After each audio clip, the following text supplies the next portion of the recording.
Recording in progress. Of April. I hope everyone paid their taxes. And we're going to start the meeting. May we have roll call, please? Councilmember Bowles. Here. Councilmember Big Stick. Present. Councilmember Beer. Here. Mayor Pro Tem Beckmeyer. Present. Mayor Vaterlas. Here. And I'm going to read the land acknowledgement. The City of Pacifica acknowledges that we occupy the unceded ancestral homeland of the Ramaytush Ohlone people, who are the original inhabitants of the San Francisco Peninsula. We honor the Ramaytush Ohlone people for their enduring commitment to Mother Earth. As the indigenous protectors of this land and in accordance with their traditions, the Ramaytush Ohlone have never ceded, lost, nor forgotten their traditional territory. We affirm their sovereign rights as First People and wish to pay our respects to their ancestors, elders, and relatives of the Ramaytush Ohlone people. And the flag will be led by Mayor Pro Tem Beckmeyer. I pledge allegiance to the flag of the United States of America and to the republic for which it stands, one nation, under God, indivisible, with liberty and justice for all.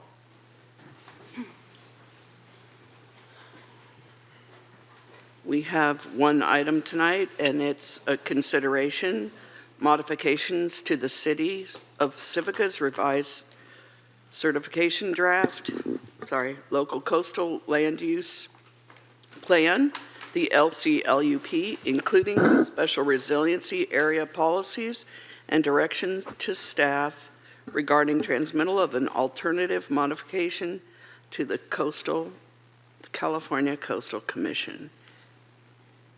And Christian? Great. Good evening, Honorable Mayor and Council. I'm Planning Director Christian Murdoch. I'm joined to my left by Senior Planner Stephanie Cervantes. We're here today to talk you through where we've progressed since meeting number 3 on the local coastal land use plan, and then to talk about where to go next in terms of the overall update process. By way of very brief background for those that perhaps haven't participated previously, the Local Coastal Land Use Plan, or LCLUP, is one part of a two-part local coastal program, or LCP, provided for in the Coastal Act to give local control to jurisdictions such as the City of Pacifica for permitting in land areas located within the coastal zone. The LCLUP is akin to the general plan in that it's a broad, high-level policy document setting forth priorities and policies within the coastal zone, and it's complemented by a more detailed implementation plan consisting of the zoning and other policies and programs of a more specific nature to implement the LCLUP. Both components of the local coastal program require certification by the California Coastal Commission, which can be a process in and of itself, as we know, and we're continuing to work through that on our LCLUP. And we're doing this because the 1980 LCLUP that's currently in effect is no longer adequate or consistent with the 2040 general plan, and the city needs an update to meet its needs. And we've been working on that process for the better part of 15 years at this point. So to follow up, meeting number 3 on the local coastal land use plan community engagement process, which started in 2023 and continues on in 2024, was held on March 2nd, 2024 at the Terra Nova High School auditorium. There was high attendance and significant community interest, both in person and online for that meeting.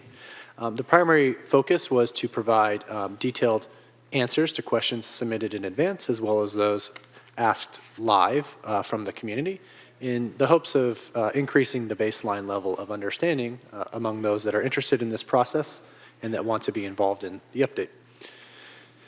Coming out of the meeting number 3, there were really 2 key items for staff to follow up on in our ongoing coordination with California Coastal Commission, or CCC, staff. And those included the substantial structural modification, or SSM, definition, which is a key component of the LCLUP update as it relates to development and modifications to existing development. And then potential southward extension of the West Sharp Park Special Resiliency Area, or SRA, boundary as it relates to potential benefits to property owners in the area. No need to read the slide that's on the screen, the detailed text at this point.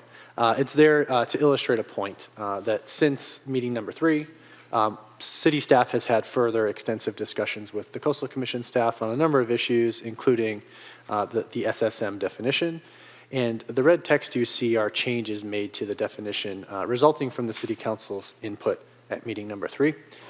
You can find the detailed version on packet pages 47 and 48 under modification 7.10.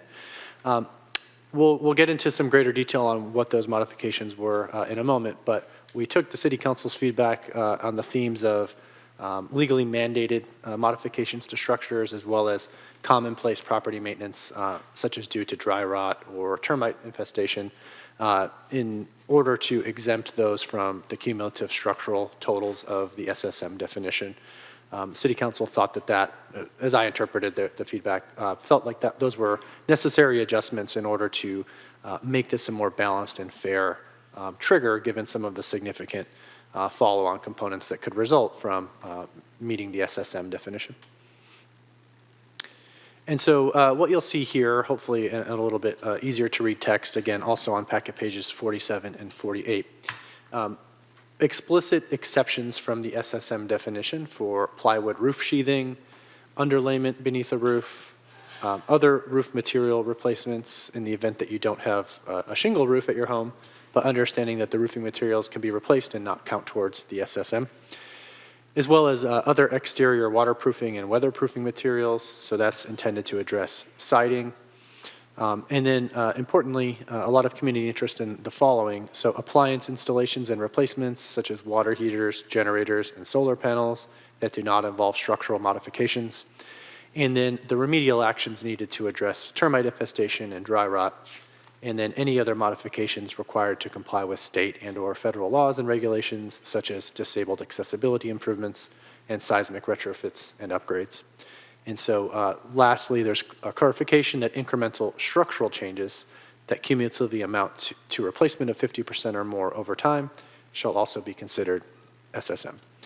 And that last component there was a result of some community feedback we received since meeting number 3 as well. Another key component sort of related to the SSM definition that came out of meeting number 3 was a need to add in and restore a reference to Public Resources Code section 30610G. This statutory language in the Coastal Act provides broad authorization to rebuild in the event that development such as a home or a business is destroyed by a disaster.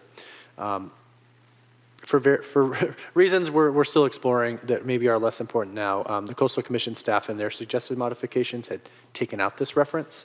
And in further discussion with them, it's not because they object to the policy content of that being in the LCLUP. They felt structurally the document should have that language in a different location, sort of as a broader reflection of the Coastal Act rather than a specific LCLUP policy. And so in further discussions with the Coastal Commission staff, they recommended and staff agreed to add that back in more broad, higher level policy text. And so you can find that on packet page 31, where essentially any rebuild that's subject to this 30610G provision would be exempt from the SSM definition.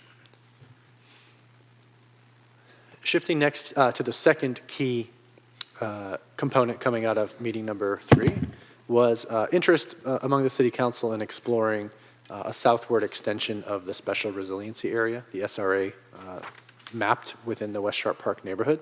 You can find the SRA maps on packet pages 47 and 48. Currently, the West Sharp Park SRA ends at the southern end of Beach Boulevard at Clarendon Road. And the main purpose of the SRAs is to allow development to rely on protection provided by existing shoreline protection structures. I think some of the concerns expressed at meeting number 3 were an attempt to extend that boundary southward in relation to the Sharp Park Golf Course and or the West Fairway Park neighborhood. Upon further research by staff and discussion with Coastal Commission staff, there are some important facts related to a potential southward extension of the SRA in Sharp Park. The first that's important to note, it's shown in the graphic on the left, is that approximate red outline there shows an area of retained jurisdiction by the California Coastal Commission. In other words, they are the agency empowered under the Coastal Act to issue coastal development permits in that location.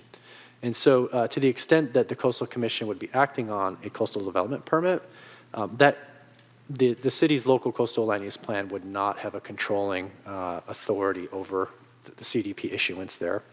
So looking to extend the boundary southward in hopes of providing some benefit to that portion of the Sharp Park Golf Course would not have a direct connection.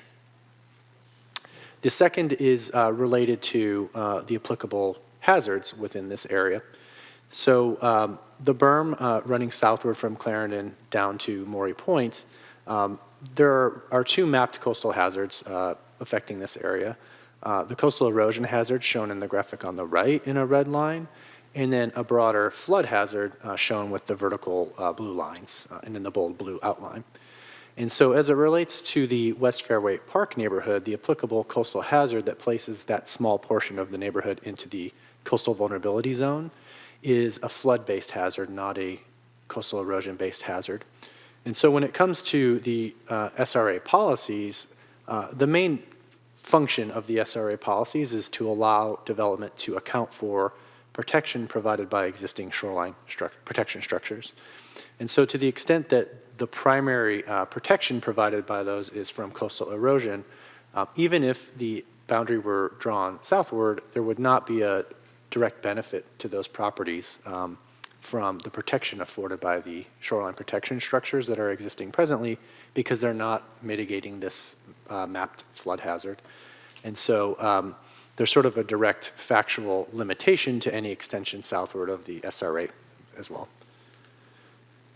And then lastly, on that point, there was some, I think, confusion on the staff's part because we weren't prepared with the facts as to the extent of public infrastructure at meeting number 3, located in the Sharp Park Golf Course area. And so we've done that research with our colleagues in the Public Works Department and primarily identified two extensive sets of infrastructure. The first is shown on the left. These are city sewer lines. There's a line running from the West Fairway Park neighborhood northward. That's that left line that's going up and then jogs 45 degrees to the left. That takes sewer flows from the Fairway Park neighborhood into Sharp Park, where it enters the pump station and then returns back towards the Clara Creek water recycling plant through a force main that's shown on the right side that's roughly parallel to the street line that's shown there, so it's a little bit difficult to see. Both of those city sewer lines are well into the inland portion of the Sharp Park Golf Course and not mapped in a coastal erosion hazard zone at this time. And then the map on the right is from the city's storm water master plan, and that shows primarily City and County of San Francisco owned stormwater infrastructure located within the Sharp Park Golf Course. You can see most of those run essentially perpendicular to the shoreline, and they provide outfall of stormwater coming from the golf course area. Those are not, well, I'll just leave it at that for now. So with respect to a southward extension of the West Sharp Park Special Resiliency Area, staff's analysis finds the SRA is only applicable and has benefit for properties located within coastal vulnerability zones. Most of the West Fairway Park neighborhood, for example, is not in a coastal vulnerability zone. Small portion is on the western end in a flood zone. Existing shoreline protection structure, the berm and or the Beach Boulevard seawall, they're not currently mitigating the predominant hazard that's modeled in this area, which is flooding. Pending updates, however, to the sea level rise projections have the potential to reduce the flooding hazard at West Fairway Park and potentially could result in that small portion of the neighborhood being removed from the vulnerability zone map. In addition, we believe the Beach Boulevard Infrastructure Resiliency Project, or BBIRP, may also have the potential to reduce or eliminate the flood hazard, as it has the potential to close the Clarendon Gap, as it's called, which is contributing significantly to that storm plus sea level rise hazard affecting that portion of the neighborhood. And then lastly, as I noted earlier, the city's local coastal land use plan is not applicable to much of the Sharp Park Golf Course anyways, even if the LCLUP were to have a policy related to the SRA mapped southward of its current terminus, because those areas are in the Coastal Commission's jurisdiction to begin with. And then an important point just for the overall process, in my opinion, is the Coastal Commission staff, when we've discussed this southward extension, indicated that they did not believe the Coastal Commission would be supportive of that extension along the Sharp Park Golf Course berm. And so there's potential that could result in required modifications to whatever the city might submit and potentially extend or complicate the city's certification process.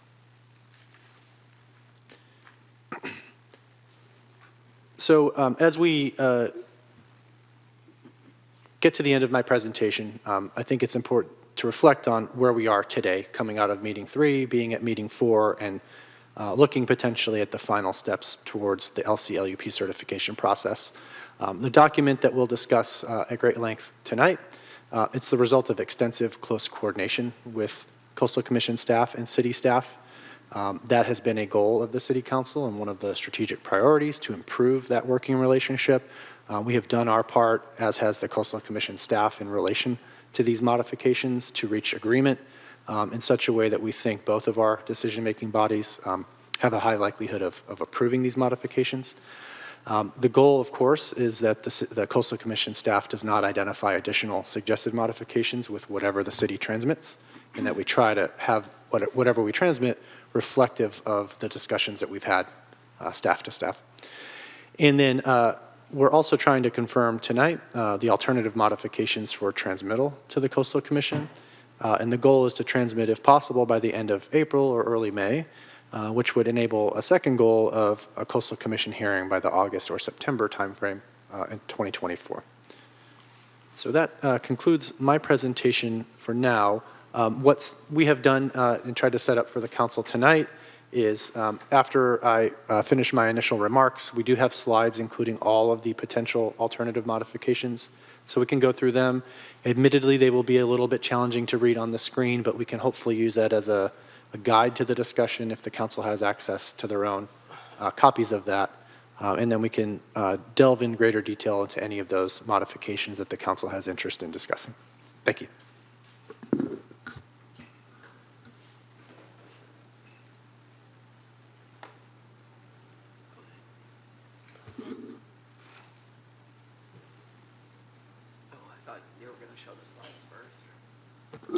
I just had a really quick question just to start with. I'm sure there's going to be a million more questions, but I'm concerned about the pending updates to the sea level rise projections for West Fairway Park, and I think that's really important information for our community to have because that could change the maps, correct?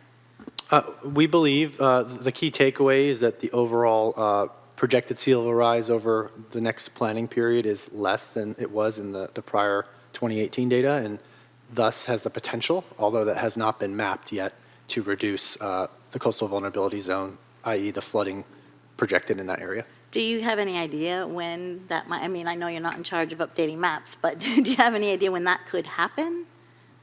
So it's my understanding that the middle part of this year, potentially as early as June, the Ocean Protection Council may adopt the new data. Once that's done, we need to undertake a process with the city's consultant to prepare new maps using that data. How soon the consultants will be ready to incorporate the new data into their models and prepare new projections, I do not have information on that, but it is certainly one of the near-term activities we need to undertake to update this, which is effectively a 2020 document, to bring it up to a 2024 and beyond document. Okay, thank you. Any other questions before the slides? And Mayor, apologize for any confusion. We're happy to jump into the slides now if that's what the council would like to do, or after further council questions or public comment, whatever facilitates the council's work this evening. Well, there are probably questions. There are probably questions council has. I don't know if the nature of the questions might lead to parts of the presentation you would want to share in the slides. I also wanted to check in on process for tonight. Me too. Okay. Yeah. And so one of the things that we had discussed doing and want to figure out how we can progress through that is looking at our table of the modifications. You put the slide up in showing the progression through the columns. And I feel a important underlayment to that is really our definitions of some of our terms. So I'm not sure, that starting at the top of the table is the best idea. Maybe starting at the back of the table with some definitions and circling back would make sense. But at some point, it seemed to me, I certainly had a question or an issue about going through those green and white, the table. And I think we discussed that at our last meeting. So I want to figure out where that fits into tonight. And I wanted to ask where public comment fits into. I have some general questions before going into the table, and then I have specific questions, that I think would probably be better asked as we go through the table, right, instead of trying to ask everything now, and then we have to go back and deliberate. So, I mean, normally we'd ask our general clarifying questions, and then there'd be public comment. Is that still what you're thinking? And then we'll go through the That's table after? generally what we do first, and Okay, ask just basic questions, right. then go through, I'm sorry, I misunderstood. I thought you were going to show the slideshow first, but we can ask questions now. Okay. And then if we're not asking questions on the policies until later, after public comment, I'm thinking we don't know now, but it might be good to have another public comment question later, so in case they're responding to anything that we've said. We wouldn't want people to repeat We their don't comments. generally do that because, well, actually, we only have 4 cards, but we have a lot of audience members here. And so if the audience members could hand in their cards, then it could give us an idea. Yeah, You can just walk them up and hand them up here. Because it'll make a difference how many people are going to speak on the topic. oh, sure, and there might be lots So- of people on Zoom too. So I'm not saying we need to decide that now, Okay. I Yeah, feel like because- we might not have clarified everything that might spark something in the public, and I just want to make sure everybody really understands if we need to explain a little bit Okay. more. Yeah. We can decide that in the middle. Okay, okay.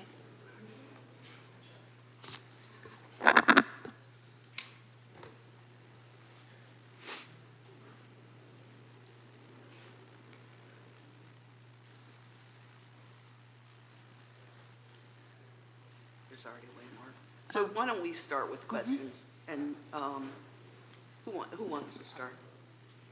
So, Madam Mayor, just to confirm the process, it's going to be general questions of staff now, then public comment, and then return to the council for further deliberation. Is that correct? Yes. Okay, thank you. Just like a regular Right, okay. meeting. Okay. City Clerk Coffey, I'm not able to advance the slides right now. Okay. Well, I can ask one to start with Okay, if go you, ahead. if you want me to, and, Please. yeah. Thanks. So, and I'm sorry, I tuned out for a minute at the beginning, Christian, because I was still trying to read the public comments that we got a little bit late. So what we have is so we had submitted our 2020 LCLUP, and obviously the Coastal Commission has a lot of issues with it, and that's, so their first markup of our LCLUP, which is in the second column on your tables, I've heard them, oh yeah, sorry, I'll bring the mic to me. Sorry, and I am quiet, so tell me, just interrupt me if I get quiet again. So what I remember hearing that those markups were the minimally acceptable LCLUP that they could certify. Is that correct? Is that your understanding? That's the Coastal Commission staff's characterization of their suggested modifications, yes. Right, okay. So obviously, we can do a lot more, maybe this isn't the best document, but this will become a living document that we can modify later on, a little bit at a time, instead of having to do a whole revision like we're doing now. That's right, and that's a preferred practice. I think, we have to not rely on our past experience, hopefully, to guide the future where it's adopted and we don't touch it for 40 years, which is Right. effectively what happened with the general Right. plan. and the current LCLUP, a more robust ongoing update process every several years, making important incremental changes, and then if and when needed, comprehensive updates every 20 years or so is the best practice in terms of managing typical land use plan or general plan level documents. Okay.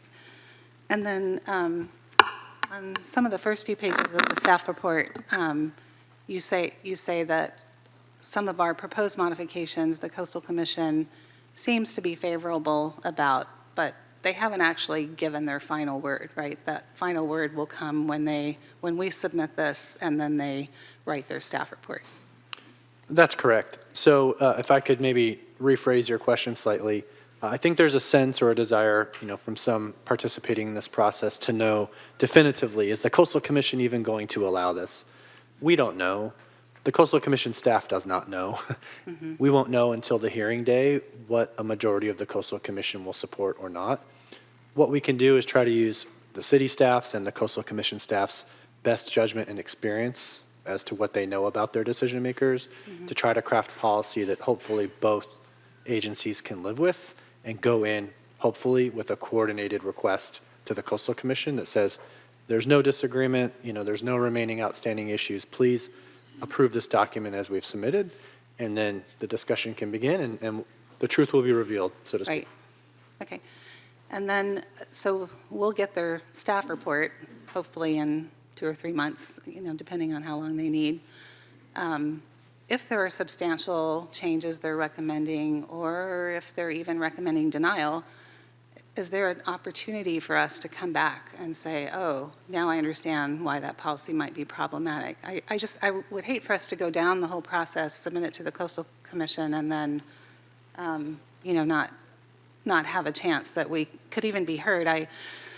I'd spoken with Steve Monowitz, who's the head of planning for the county, who used to work for the Coastal Commission, and I don't know if this is true, and maybe Sue knows because she's been at more Coastal Commission meetings than I do, but his advice was not to have too many areas of disagreement, otherwise the Coastal Commissioners wouldn't even take it up, right? They would just send it back to staff. Do you have any sense on that? Yeah, I think I generally agree with his sentiments in your summary of them. Our goal, and certainly our singular focus in coordinating with the Coastal Commission staff, is to try to get policy language that the City Council supports and that the Coastal Commission staff recommends approval of, ideally exactly as we submit it to them. That is not often used, but it's one of the procedural mechanisms they have in making their recommendation as Coastal Commission staff. We're used to the, approve as modified approach, right, where they write up a bunch of changes, which is what happened to our, February 2020 version. Our goal, at least the staff's goal, is to get a document supported by the City Council based on our extensive discussions with Coastal Commission staff, where they're not proposing any further changes or the smallest number of changes possible, so that the Coastal Commission goes, this reflects a really well thought out deliberative process between agencies, and there's little left for us to do. That's the paradigm that we're trying to achieve. Yeah, I know that's the goal, but just in case the staff report doesn't. Right. So to your other hypothetical, sure, it could be the case. There could be a change in administration or a change in law or who knows what, that these months of concerted effort are for naught, and the Coastal Commission staff comes out with a very different recommendation with extensive changes. Let's just replay March 2023. That's what happened.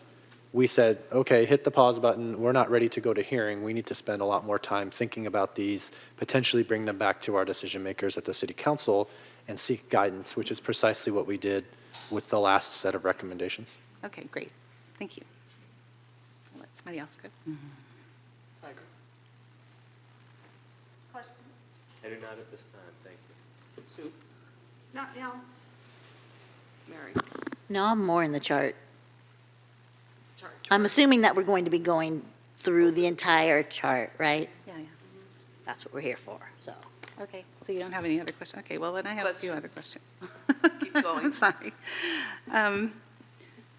Back to the OPC guidance, I've been trying to study, and someone kindly did a graph for me, because the guidance changes depending on where you are, as Councilmember Beckmeyer mentioned, based on land movement, too, that affects sea level rise in relation to land. So someone kindly did a chart for me for San Francisco, and it does show those sea level rise projections much lower, but the terms that they're using are different. So I think it's, VLM. sorry, let me see, I got it here. So right now, the current document, I think, analyzes medium-high risk, right, from 2018. And so the new guidance refers to intermediate low, intermediate, and intermediate high. So I'm just wondering, as we continue to look at the guidance, what do we use? What category do we use? And does that vary depending on the type of project? Currently, and upon certification, we would continue to use the medium-high risk aversion level of sea level rise projected in the 2018 data, Right. Until an update is made to our LCP to reflect new modeling using the new data. And some terminology changes would need to be incorporated as well. It's not simply a map amendment. I'm not entirely sure why the terminology changed, but relatively minor number of edits, but there is language in the LCLUP setting forth that medium-high risk aversion level as our selected level for planning purposes, and so we would just need to find the closest corresponding level in the new data to align with that intent. Okay. And then one of the other things I read in their guidance, but I didn't see it specified in terms of numbers, and maybe I haven't dug into it enough, but so while sea level rise might be decreasing, they're actually predicting increased rates of erosion because of, warmer oceans and that pick up more stormwater, and, so just like the last 2 years that we've had such terrible storms that caused a lot of flooding along our beaches, and that have caused a lot more erosion in the Manor area too. So I guess we don't know until the guidance comes out, but I'm not clear without numbers of how we would incorporate something like that. Sure, as sort of an overall composite level of risk, surely it's not simply a change in the sea level rise projection. There are other factors. If different assumptions are warranted for expected coastal erosion per year, for example, Right. Those are all relevant. The good news is the LCLUP as it exists calls for the use of the best available science, wherever that's coming from. In this case, primarily from the Ocean Protection Council data set. And so that's an important part of the mapping update process. That's why, we can't just simply punch a number in and crank out a new map. There is more judgment and more modeling required, and it's a process. And so we recognized years ago, as we recognize today, those maps will need to be periodically updated. Good news is we're on the cusp of new data coming, and so we have an opportunity, hopefully shortly after certification, to put forth some amended maps to show what the updated best available science indicates in terms of hazards in our community. Okay, thank you. And then I just want to understand development on the coast right now. So the staff report on page 11 says the SRAs will allow for development to continue in the city's most prominent visitor-serving areas that contain a number of desirable land uses. But I don't think there's any prohibition right now for developing in those areas as long as you're designing to address the hazards. Is that correct? I think objectively, what you've said is true. I think the reality is that significant portions of these neighborhoods are subject to significant coastal erosion hazards, among other hazards, and may have little to no remaining development potential. And thus, to avoid takings, may be afforded the minimal level of development that's allowable to avoid a takings, but also to recognize the coastal hazard.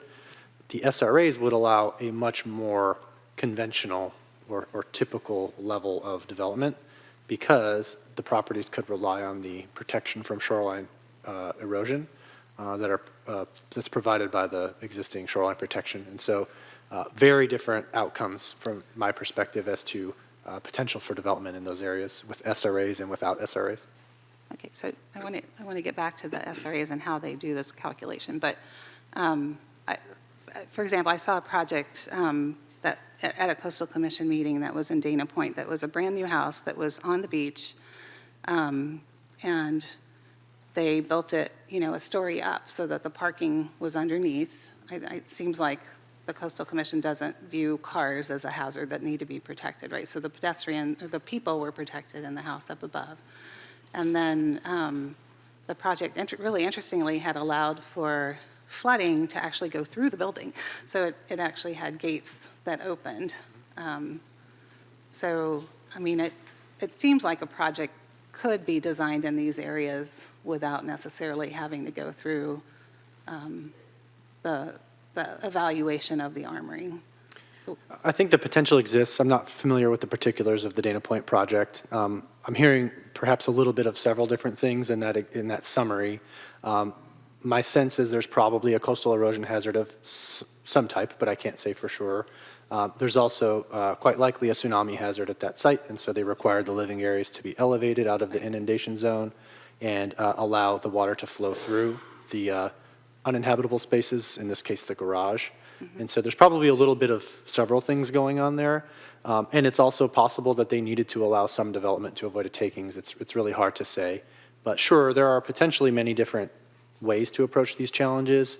I would just say writ large, it will be much more complicated and challenging, and development's likely to be much more limited without the SRA policies than with the SRA policies in the two areas identified.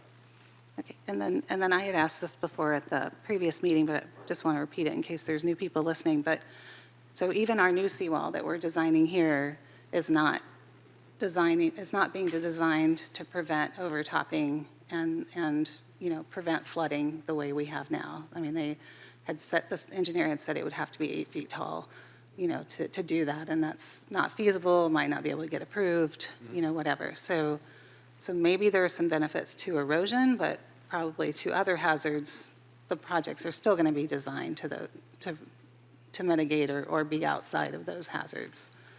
Sure, I would tend to agree with that. The key takeaway from the SRA policies is that they can rely on whatever protection the existing shoreline protection is providing. So if it's providing and arresting erosion, they can take advantage of that benefit to their developable area. But if it's not preventing flooding or wave overtopping and those remain hazards, you don't get to put the blinders on and pretend as though they don't exist. So other factors, whether there's other types of shields to block the overtopping or hardening of the building or use of different, more resilient materials, all of those are options if necessary to mitigate applicable coastal hazards and would remain in place even with the SRA policies. Okay. Christine, I'm going to let Sue. Sure, please. I just wanted to check in about some of the questions in terms of relevance to our situation. So, for example, the Dana Point situation, that's a really specific example of a very different area. And the purpose of tonight is really about focusing on Pacifica and our LCLUP. By way of example, I understand what you're saying, but I think we are going to have a big agenda for the evening in terms of getting through our process, and I want to make sure we have time to do that while we're Absolutely. fresh. Yeah. And starting early was a good way to get us there. Yeah, I'm sorry. I'll go a little faster. But to that point, actually, the Lighthouse Hotel was designed that way. The parking is down in the flood zone, and the rooms are up above. So it does apply too. So what I'm trying to understand is what's required now and exactly how the SRA process would go through and pencil out what and actually I want to go into specifics of how an applicant would do the necessary evaluation of the armoring so that we understand and can try to make some sense of whether it's really worth it, I guess, because there's a lot we're going to have to do in creating these additional plans, for mitigations, to balance out the Coastal Act requirement that generally doesn't allow new development to rely on seawalls. And so that's an expense and a staff time. So I just want to make sure we all understand what we're getting out of it, and if it's something that's worth it, that we have to balance out with the other. Okay, well, we'll get into the deliberation issues later, but I think, to my way of thinking, what we're going to get out of this is conclusion of a 13-year process. Oh, I'm totally for that. And so I realize there's going to be specific, project-specific, location-specific, what may pertain to a project in, say, the first SRA up in Sharp Park may not pertain to what is specifically going on in Rockaway. I mean, and that's just our own town. Right. So I think we're going to have to really work through some of what does the SRA mean, as we've discussed before applying it to specific examples at this juncture in this meeting. Okay, Yeah. thank you, I understand. So, and I was trying to ask this in some of my questions I sent to staff earlier, but, I read geotechnical reports all the time and work with them, and I know they're very risk averse, probably the most risk averse of any, professional consultants. So I really don't understand. So when in an SRA scenario when a project is evaluating the existing armoring to see if it helps them, how do they do that? Is it the project's geotechnical engineer is the one for evaluating the seawall here or in Rockaway, to know how long it's going to last, what it's really protecting from now, and actually to certify that when it's not in their control at all? So, or is the city going to certify our own armoring and hand them a certification, that maybe then has some legal risks if we're certifying something that's not really true? Well, I'm not qualified to speak to the methods that a geotechnical engineer or some other qualified professional engineer would use. What I can represent is having looked at other projects along the coast where just this task was required of the engineers on the project.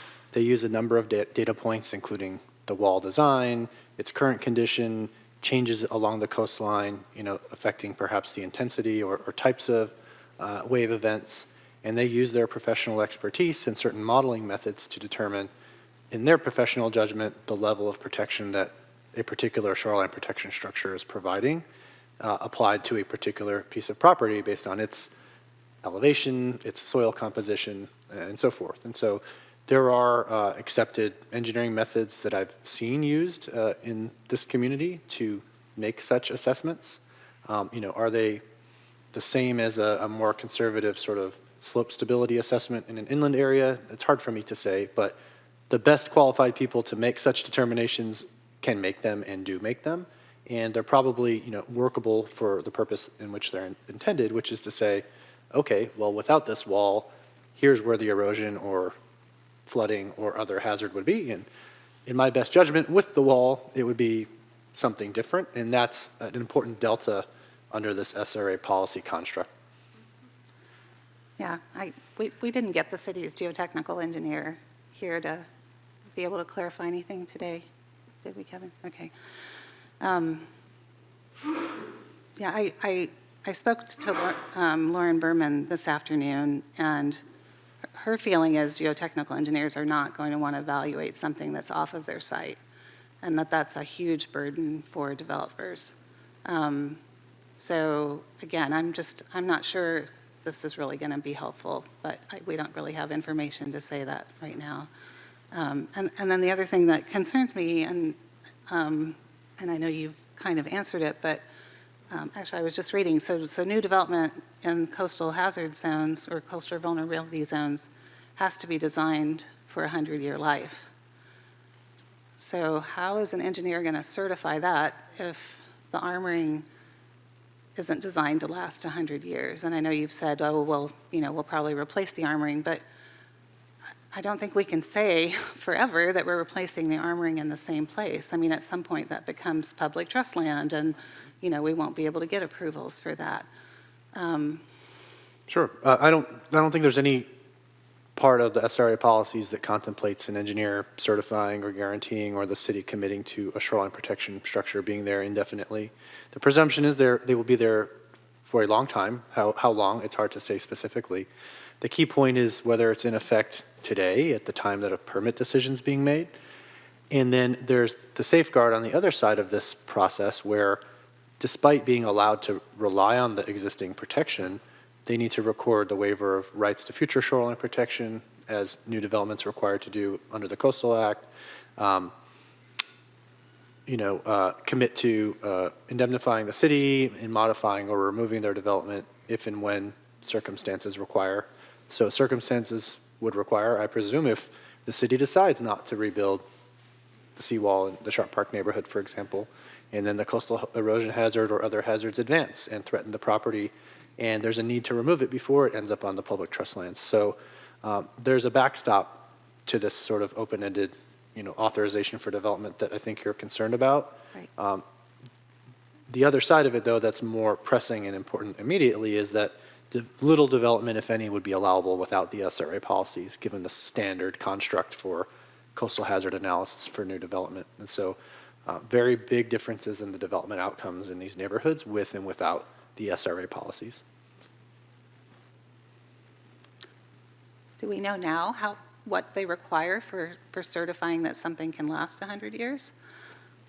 Oh, I'm not sure I'm understanding the question. So as it relates to the usable life of the development that's proposed, it's not certifying something lasts like a seawall for 100 years. It's looking at the hazard condition without any protection and where is that projected to advance over that 75 to 100 year usable life, and then constructing the development outside of that. So it's not fail-safe, and indeed the Coastal Commission in the past has acknowledged sometimes those projections are wrong because conditions change or they weren't fully understood or the science evolves. And that's the subject of various litigation about, well, I should then be able to get armoring or not. But those aren't things that we can 100% safeguard against. Just with any sort of technical effort, you use the best information you have, using qualified individuals to make the best assessment at that point in time. And that's the same process that we followed and has been followed up and down the coastline in California for a long time. Okay. Just one more question, if you'll humor me. I hear a lot of people saying that the city should be protecting private property, and I don't disagree that we want to. And maybe this is a legal question, but what is our legal responsibility? Because I'm talking to property owners, from Shoreview North and kind of understanding, their issues with their armoring and Coastal Commission applications and so forth. But they're basically doing all that on their own. The city's not really involved or helping. So I would just like a clarification so everybody knows. What we're doing here is really protecting coastal access and infrastructure and our roads. My understanding is we don't have an obligation to protect private property legally.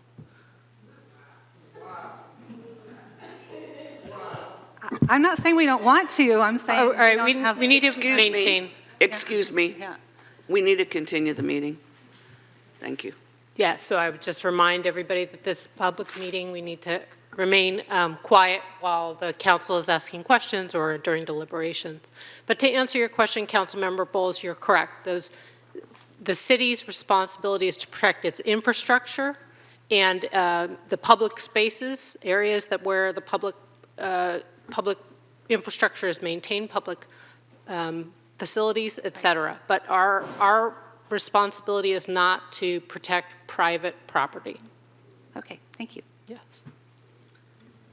Okay, that's all I have right now. Mary? Public comment? You want to wait for Tiger to come back?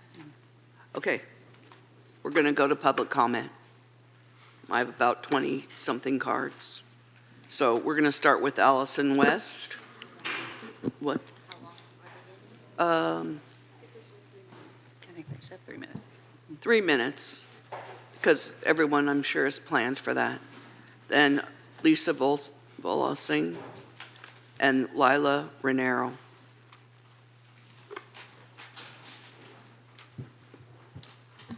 I've never gone first before. Thank you. Thank you, everyone. Pacifica's proposed LCLUP is fatally flawed and requires multiple changes. The proposed general plan will not align with the LCLUP once the CEQA and Coastal Act violations are rectified. The city has not fully mapped all ESHA in the coastal zone and is required to standardize ESHA buffer zones. Additionally,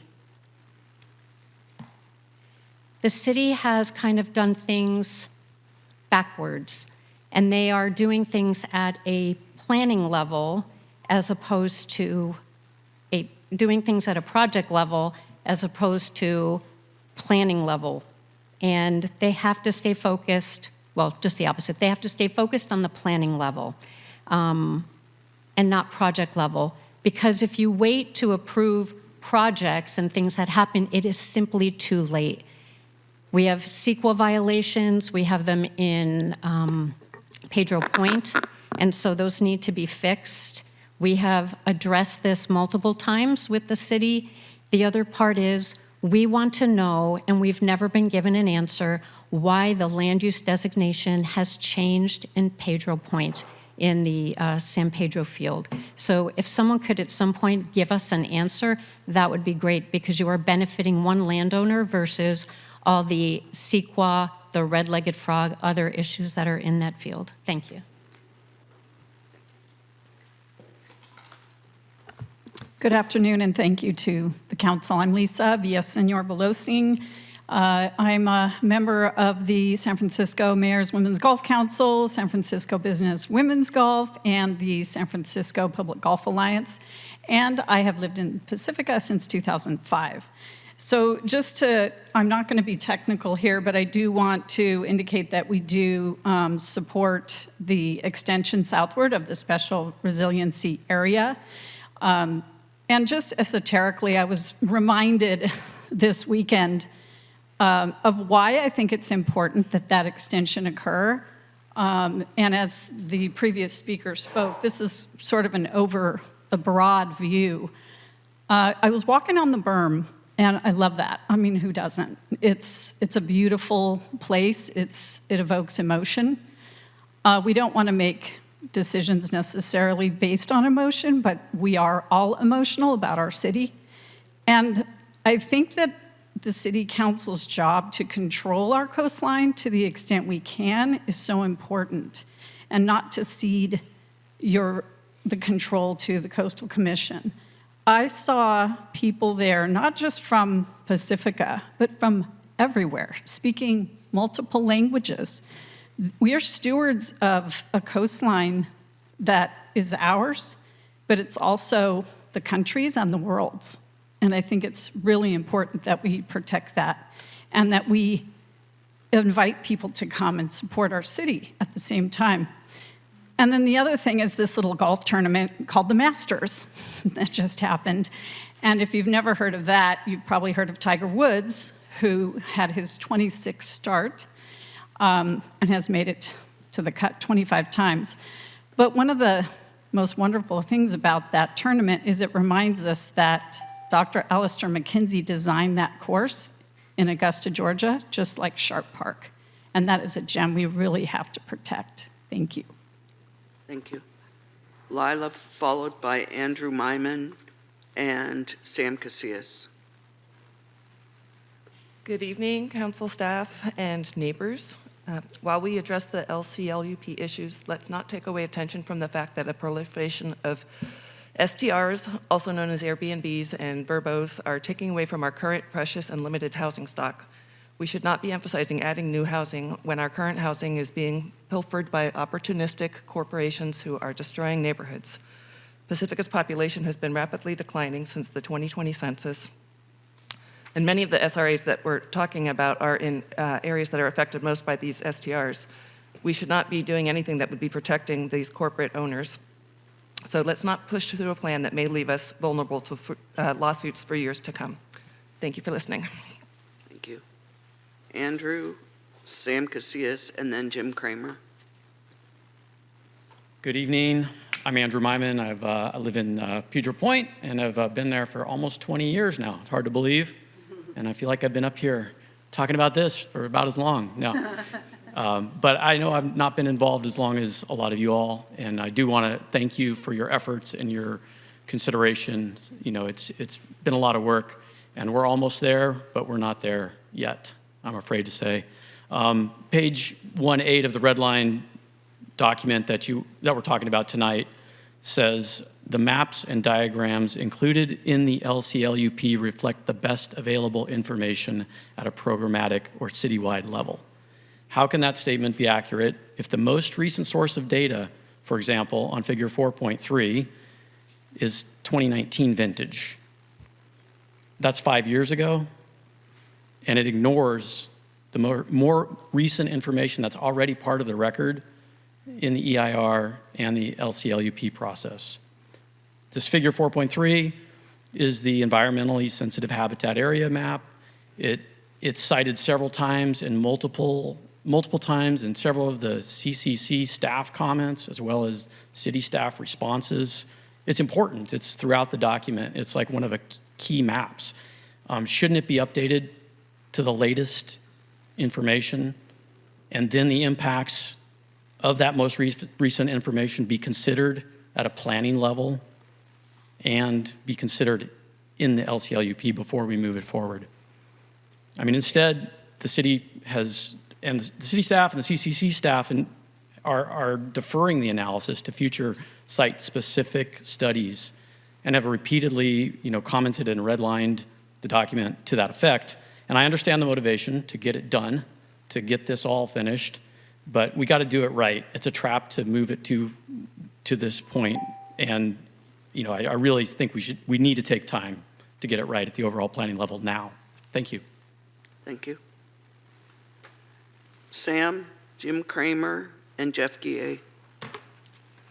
Good evening, City Council. First, one thing from the comments I hear, we need to acknowledge that there are other factors beyond sea level rise that are hazards due to the climate crisis, including storm surge, inland flooding, and soil degradation compounded by underground springs. So a lot of you heard this from Gary Griggs, so I don't know why we're not considering it. But back to what we're doing today. The current draft of the Pacifica proposed LCOP is fatally flawed and requires multiple changes due to the current draft CEQA and Coastal Act violations. These fatal flaws will require the full revision of the Pacifica's 2040 general plan, as it will not align with the LCLUP once the CEQA and Coastal Act violations are rectified. The violations include Coastal Act Section 30240, that Isha must be protected against any significant disruption of habitat values, and only use dependent on those resources shall be allowed. The city has not fully mapped all Isha, as we keep telling you, in the coastal zone, and has data in one specific area known as the undeveloped San Pedro site from the Coastal Commission biologist showing adjacent Isha with a protected species, the California red-legged frog. By not acknowledging this Isha, what other Isha sites is the city ignored? The city is also required to standardize Isha buffer zones, which it is not doing. Additionally, Coastal Act 30121, 30230, 30231, 30233, I could go on. And Coastal Code Regulation 13577 requires wetland sites to be identified, designated, and restored as wetlands based on the latest available data, including groundwater data. I'm mystified how the planning director can keep saying that they are using the best available science when it is being blatantly ignored. You also have CEQA guideline 15123, which is probably the most explicit violation, which explicitly prohibits the use of future plans and permits as a baseline, and the two sections after that clarify that the baseline conditions should be described as physical environment conditions that exist at the time of the notice was prepared, not just what the rezoning was coming from, to say, oh, that's not a big change. No, it's conditions on the ground, which means you have to consider the hazards. You have to consider that nothing is built on the site, which is Pedro Point site. That also includes the quarry, and that also includes Arami Point. You can't just say, oh, this was supposedly,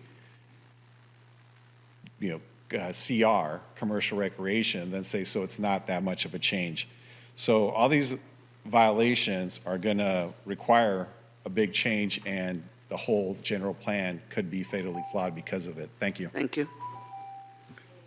Jim Kramer, Jeff Guillet, and then Allison Thompson. Good evening. I have lots of questions on specific modifications, but this is not the time. I'll be brief. You are here to consider suggested modifications offered by CCC staff to our city's draft LCLUP, and also a list of alternative mods preferred by the staff. You know that already. Thank you for Kristen saying all that. Tonight's executive summary states, quote, city staff is uncertain whether a viable path forward on LCLUP certification exists in the absence of their alternative modifications, unquote. This is only partly true. We do know that a draft with only the suggested modifications from the Coastal Commission is such a path. I, however, can assert that the opposite is true. We are actually uncertain if a draft with all the alternative mods is viable with the CCC. That's the opposite of what's suggested by you.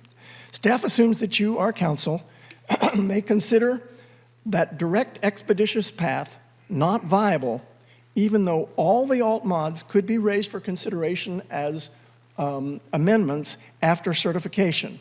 Sadly, I know that's not really under consideration for tonight. So partly tongue-in-cheek, but not because of not seriousness, just to add some levity, I offer you my own resolution. Whereas you, as representatives of the entire city of Pacifica, are charged by staff to, quote, confirm which alt mods to transmit to the CCC, and whereas SRAs are the most contentious of the alt mods, since accepting the changes that define this carve-out are most likely to preclude certification, and whereas every change to the suggested mods that you add will result in a delay of the draft coming before the commissioners. That means there has to be your resolution that goes out, deliberation by the CCC staff on every one of the changes you suggest. They reply, the city reacts, and there are possible multiple iterations. And whereas we understood, all of us previously, that the green highlighted items deserved special attention, and many of us, perhaps even some of you council members, focused your preparation on the greenies, and whereas in the recent release, unexpectedly, there are alternative mods on the white items, which the city previously appeared to deem acceptable, this unfortunately aggravates the process. So now I conclude, therefore, I urge you to be frugal in which alt mods you send forward in your resolution. Remember, everyone is likely to prolong the process. Don't take any you think you can do without. I hope you consider this as you proceed. Thank you. Thank you, Jim. Jeff Guillet, Allison Thompson, and then Giselle Valdez. Thank you, Council. Before I start, I ask Council to direct staff to update the overly broad terms development and permits in the implementation policies. These terms are vague and could be interpreted to apply to any minor changes or repairs to our homes, which would trigger costly and burdensome requirements. I also ask you to update the vulnerability maps based on OPC's updated 2024 guidance. This is the best available science, and it shows that Pacifica is less vulnerable to sea level rise than previously projected. On to the SRAs. The only thing special about special resiliency areas is that these areas are allowed to live in reality. That Pacifica's existing shoreline protections really do exist, and they can plan as if they do. Non-SRAs further from the shoreline must plan and accept severe restrictions as if existing shorelines do not exist. Why should some neighborhoods be treated differently than others? Why should some homeowners be penalized for living in areas that are not at risk of flooding or erosion? This is not fair, not logical, and not legal. If council chooses to accept this SRA idea, which I strongly oppose, the West Fairway Park neighborhood and the Sharp Park Golf Course should be included. Our subdivision is made up of 177 affordable homes built in 1955 that predate the Coastal Act. This LCLUP characterizes it as Pacifica's older and therefore more affordable housing stock. It is home to many low-income, senior, and minority residents who rely on their homes as their main asset and source of income. I have 106 signed letters from our neighbors attesting to their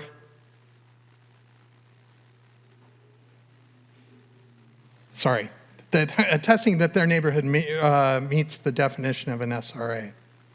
We are entitled to the same rights and protections as other SRAs through California Coastal Act Section 30265, except in this CLUP where those rights are stripped.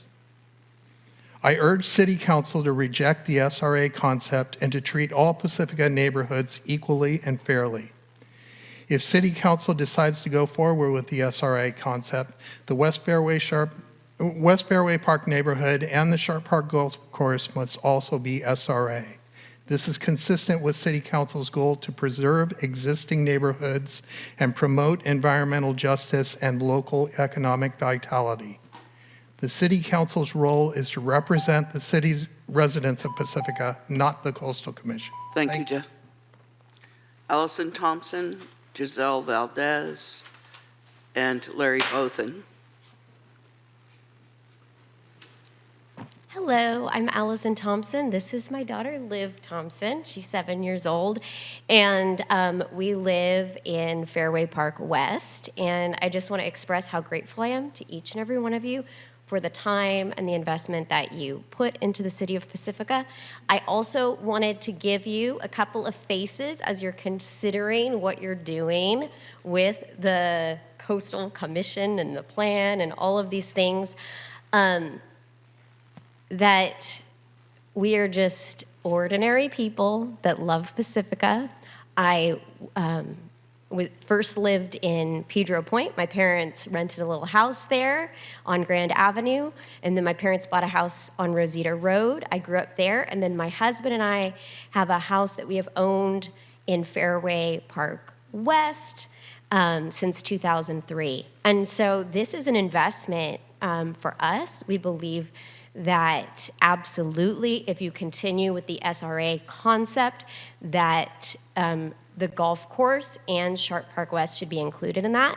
And whether or not you feel like you have a legal obligation to protect your residents, I do want to remind you that I believe you have a moral and an ethical obligation to consider us, to consider our investment, and the investment that we've made in the future, our future generations. These are us. We are Pacifica.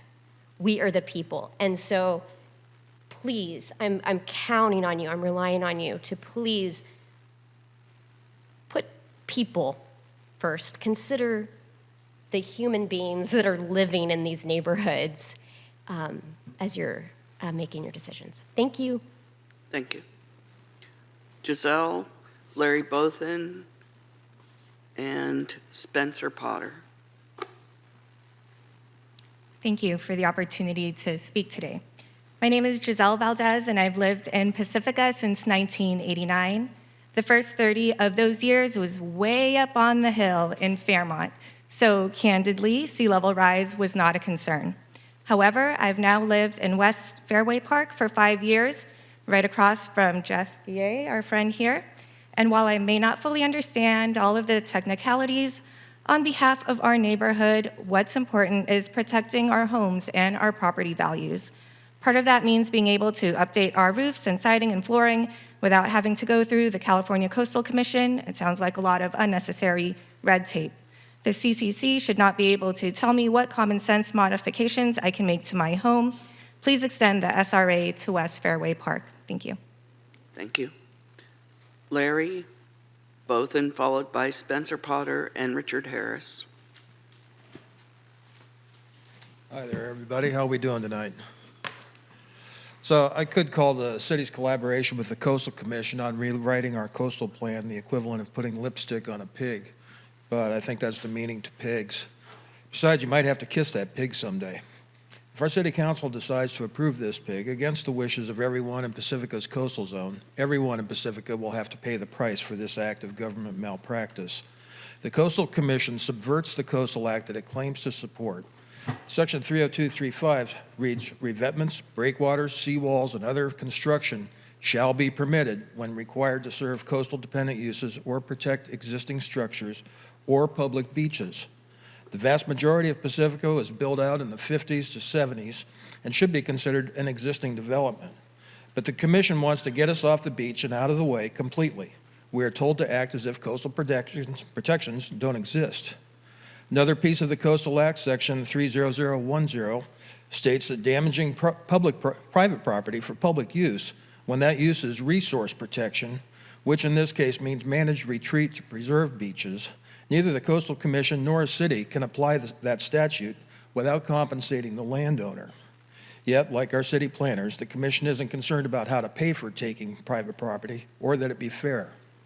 Despite the almost omnipotent powers of the Coastal Commission, eminent domain is not one of them. So even if Pacifica enforces rules and regulations that are mandated by the Commission, they expect the city to use its power of eminent domain to take the property, public or private. That means the city will pay. Of course, the city doesn't really pay because we are the city. We are the ones who will foot the bill. So it begs the question, why should Pacifica be among the first to endure this abuse of state power? This gets back to my statement about governmental malpractice. It's happening at the state level with the Coastal Commission. It's being handed down to us at the local level.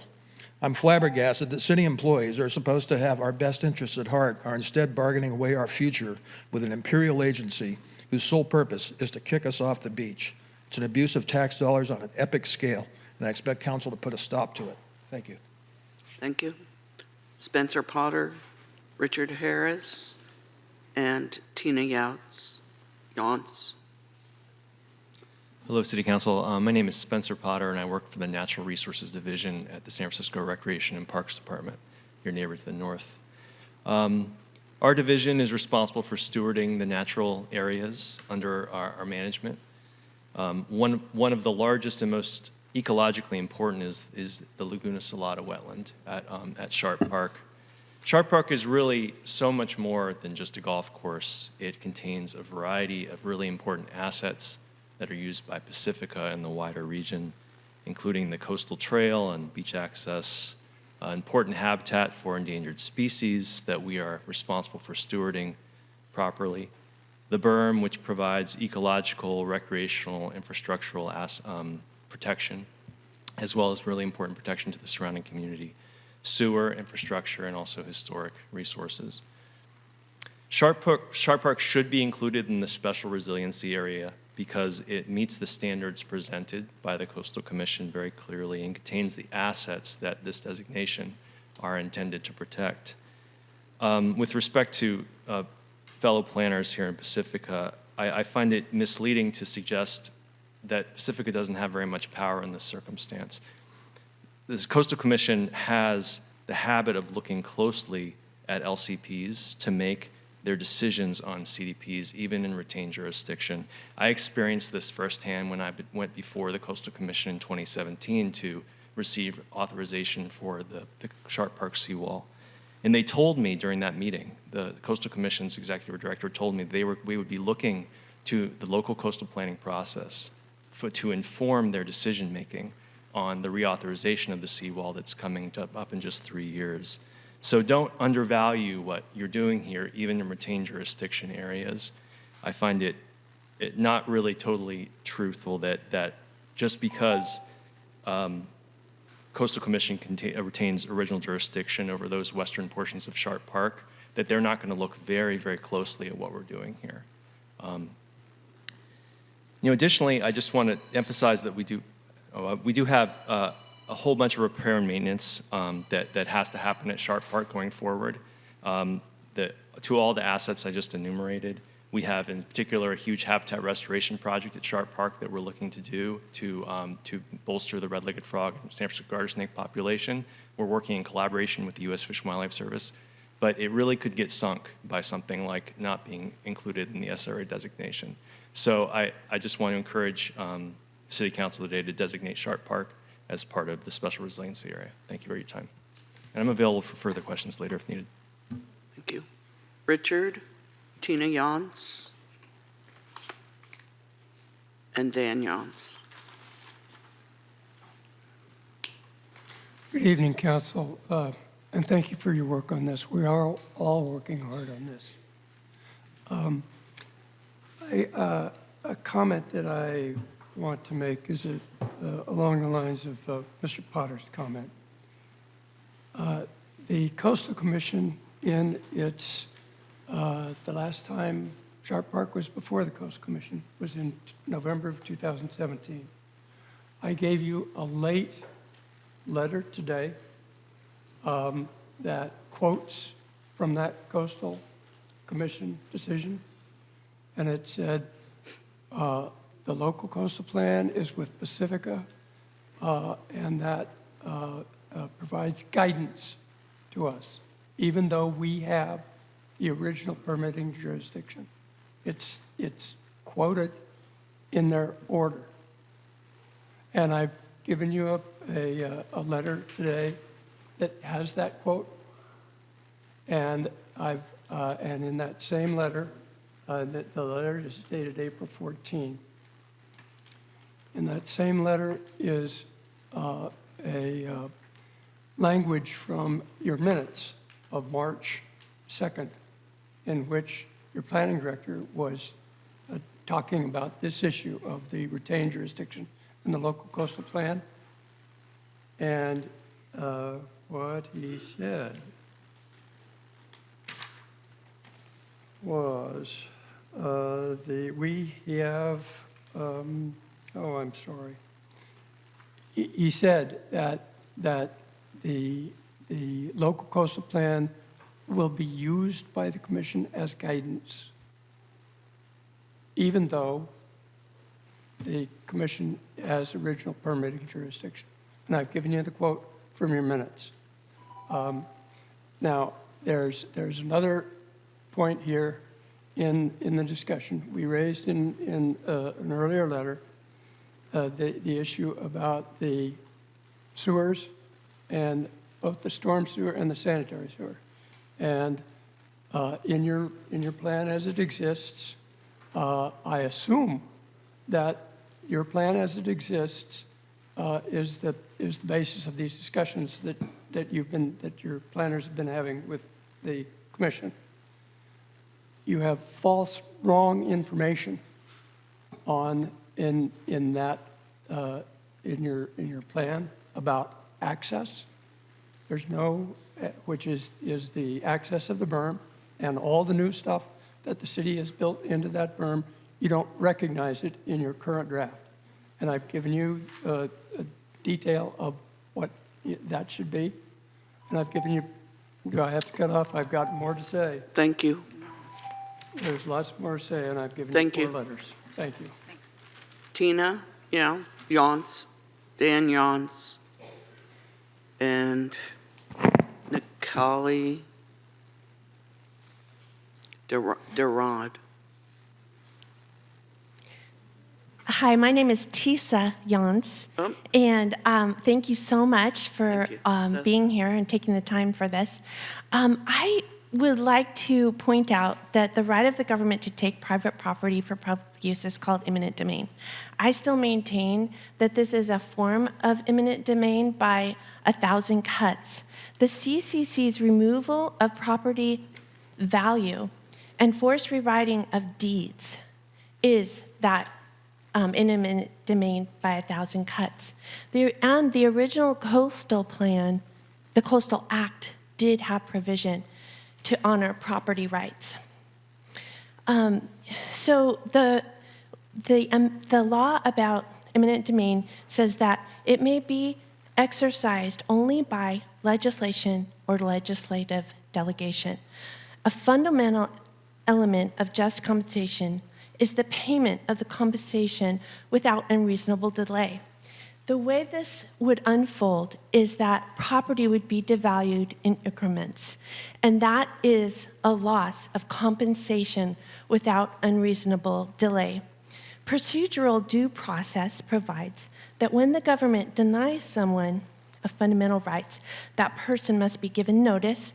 Not everyone has been given notice by the government that this is happening, and opportunity to be heard. So we're here, but not everybody has had an opportunity to be heard about their property being taken from them. And they must be provided a neutral decision maker. Due process also includes the right to present evidence and the opportunity to be represented by counsel, and require that a tribunal provide written findings. We have not been given the opportunity to do that about the global warming that is what this is the basis of. Procedural due process involves notice.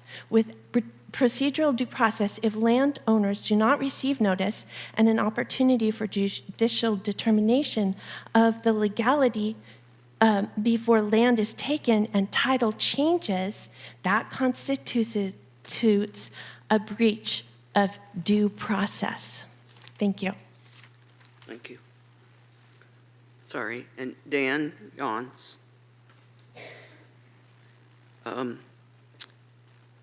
Nikoli Denod, then Mark Steckbart.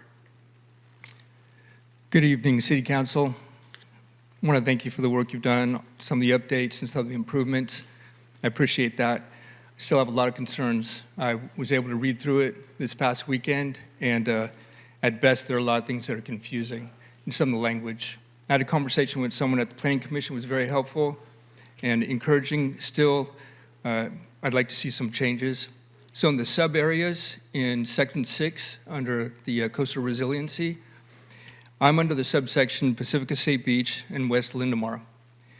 In the beginning, it says this sub-area spans from the northeast end of Pacifica State Beach to the north or to the mouth of San Pedro Creek. In the maps, it shows a dotted blue line that shows the coastal zone, and it's included in that. The confusing part that says adaptation policies for Pacifica State Beach and West Lindemar are presented together because actions taken at Pacifica State Beach influence these hazard zones.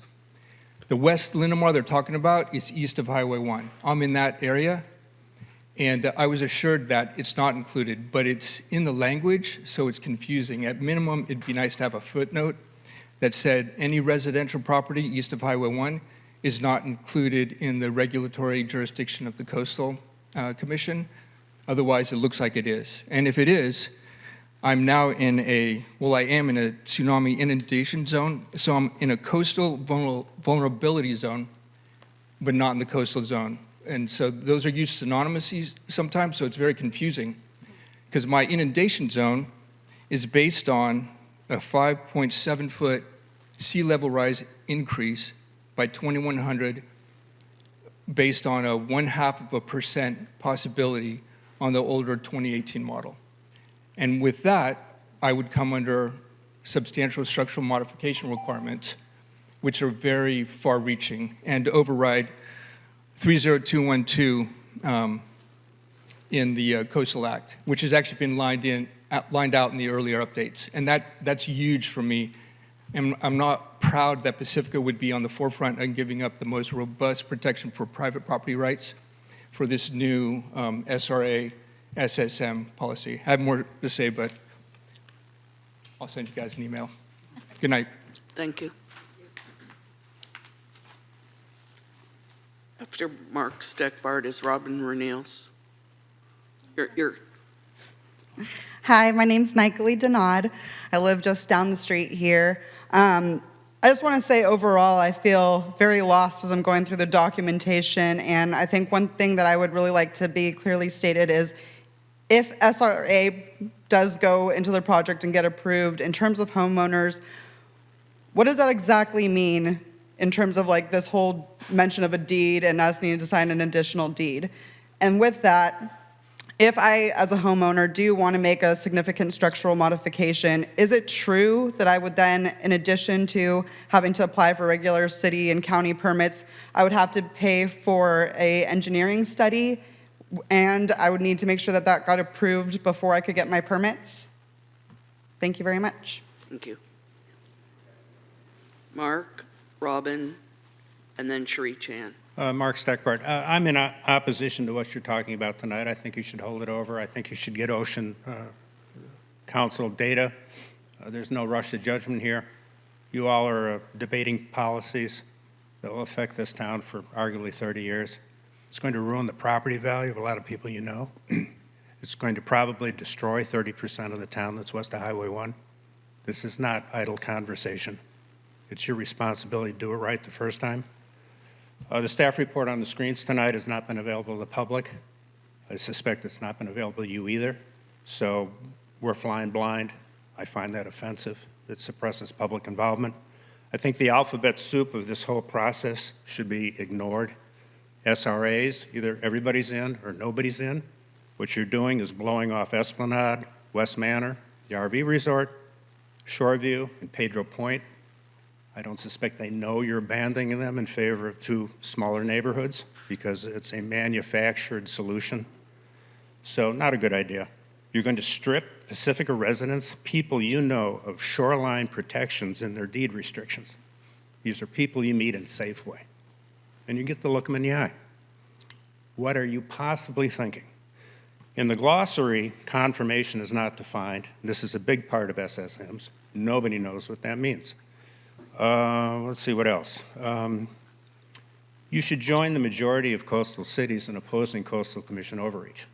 This is not complicated. It's growing. It's being discussed in the League of Cities. It's being discussed at Smart Coast, and it's building.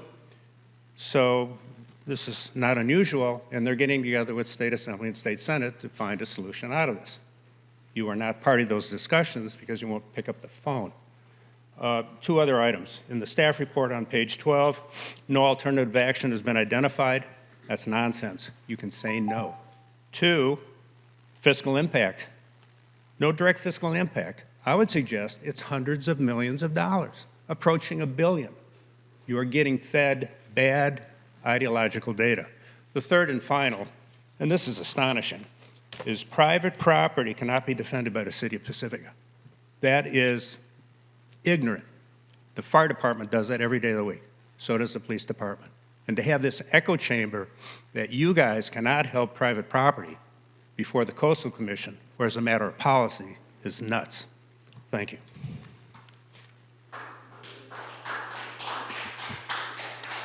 Robin, please.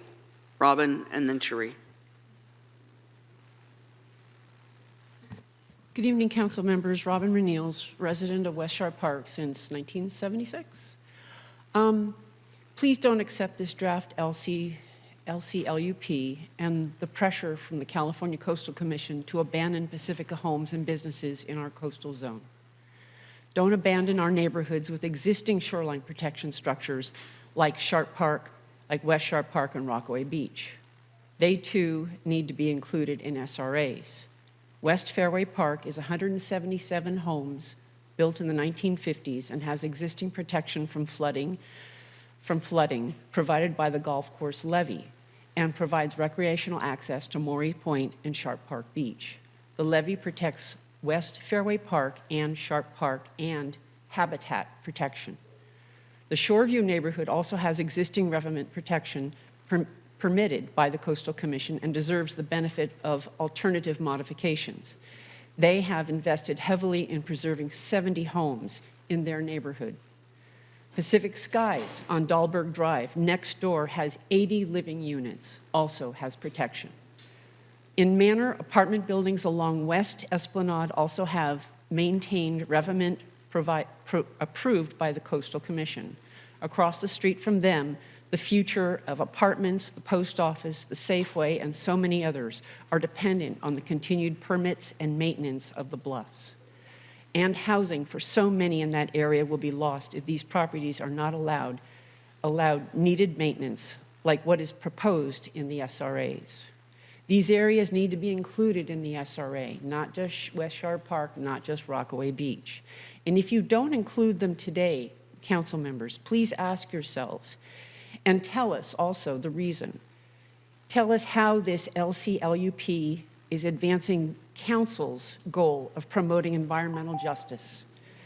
Please remember you represent Pacifica residents, not the Coastal Commission.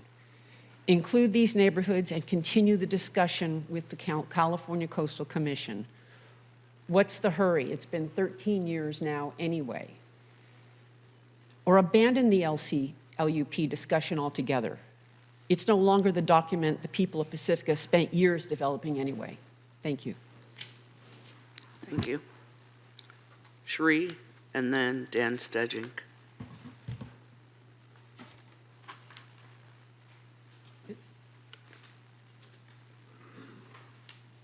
Hi there, council members. My name is Sheree Chan. I live on San Pedro Avenue. Hi again. I think I've spoken at most of these meetings over the last 13 years. I know this is so hard, and I just encourage you as the decision makers to take a step back and consider what the 6 main goals were supposed to be when we embarked on this LCP update. So the city lays out the 6 main goals, and it's prioritize coastal development, dependent and coastal related land uses, right? So 2 was maintain and enhance coastal access and recreation opportunities.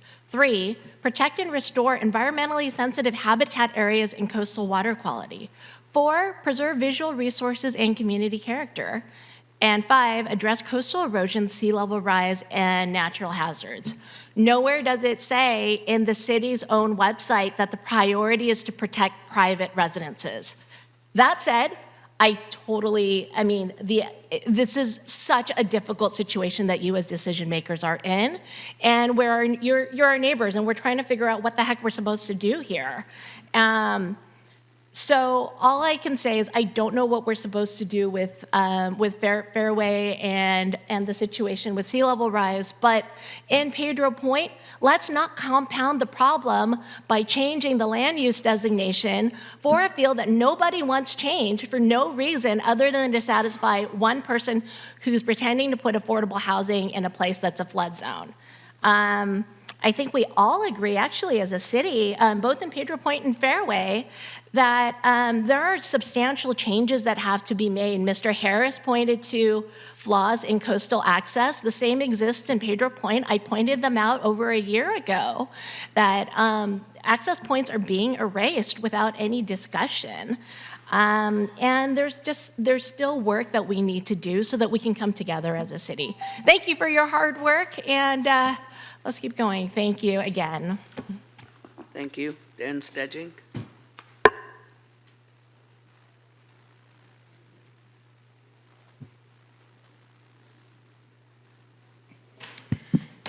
Thanks for hearing me tonight. My name is Dan Stedgink. You guys remember that it took 4 years to replace the sewage pumping station on Lindemar Beach. 4 years for you guys to get the money to do that. I inspected that thing today. There's rebar poking out the front. The entire back of that thing is cracked. That entire thing has to be replaced. It's my understanding that's a $23 million project to replace that. $23 million you don't have. A large part of your LCPUP is a giant unfunded infrastructure mandate. There's no parking, no schools, no sewage capacity, no water for any of this. I'm going to agree with someone I've never agreed with before here in this thing. The staff report was not made public prior to this 1 day ago. Someone else mentioned a San Francisco Senator, Scott Wiener, who's got a bill in to remove the coastal zone from housing here. You notice the only politician that the 2 quarry felons, Gilmartin and Varela, have ever donated to is Scott Wiener. The quarry is a Native American village. You guys have extensive documentation on that from the 1973 Caltrans report, the Pacifica Village report from 2002 shows extensive Native American artifacts that the city collected and disappeared. The berm is a giant shell mound that's been covered by Caltrans. It's documented. You guys understand, this is Catholic Charities has 5,000 bodies of Native Americans from the Pacifica region that have not been DNA typed. They're just sitting there. This was a huge Native American center. You guys are going to be on the wrong end of history here because you sold out to some developers, and when people figure it out, they're not going to be happy. Thanks. Thank you.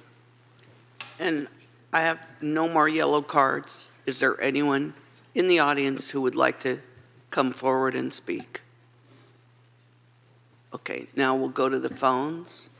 We have 6 raised hands. The first is for Gordon Tenura. Go ahead, Gordon.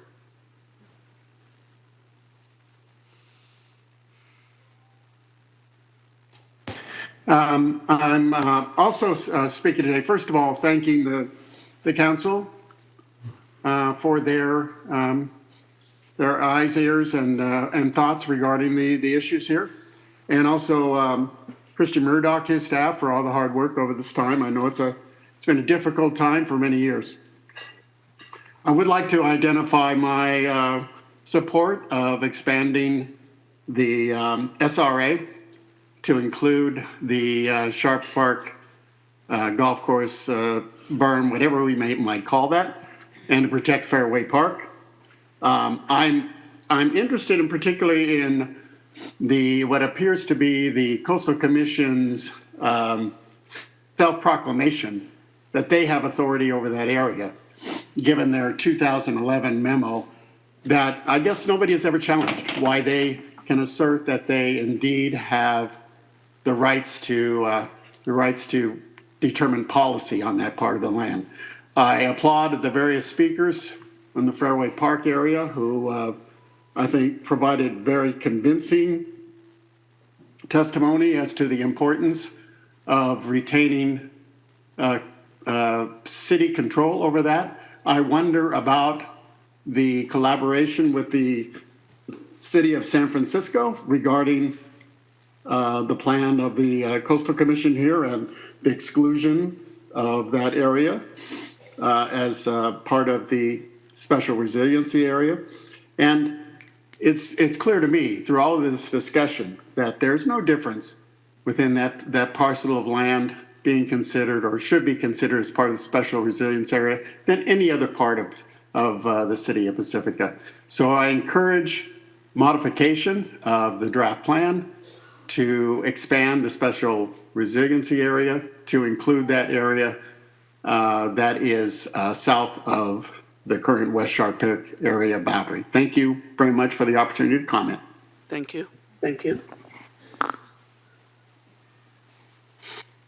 The next raised hand is for Joanne Gold. Go ahead, Joanne.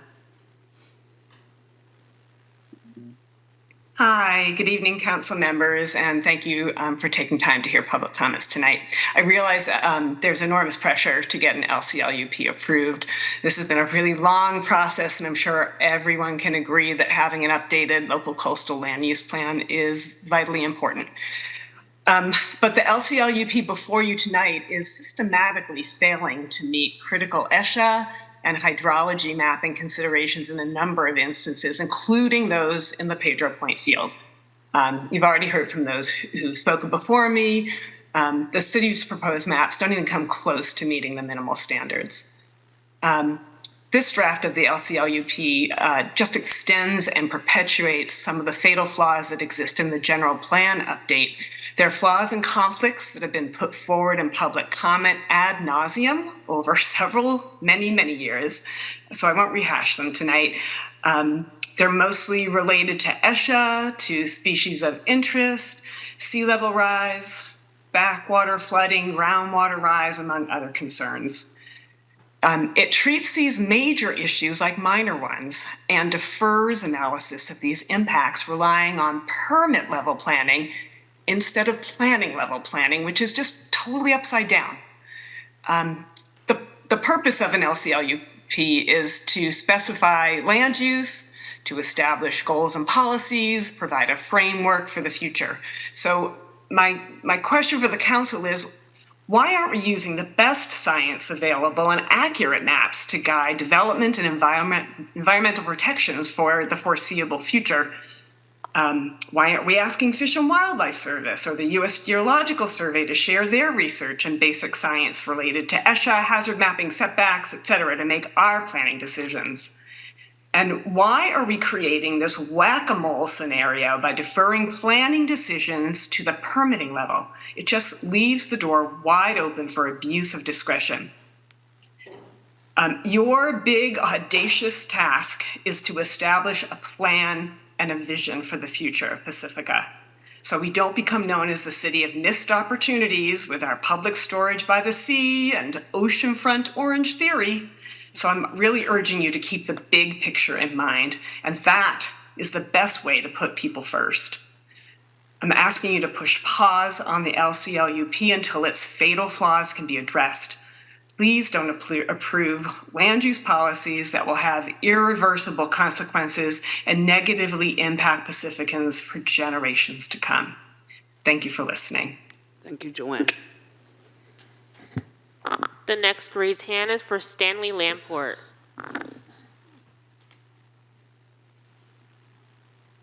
Go ahead, Stanley.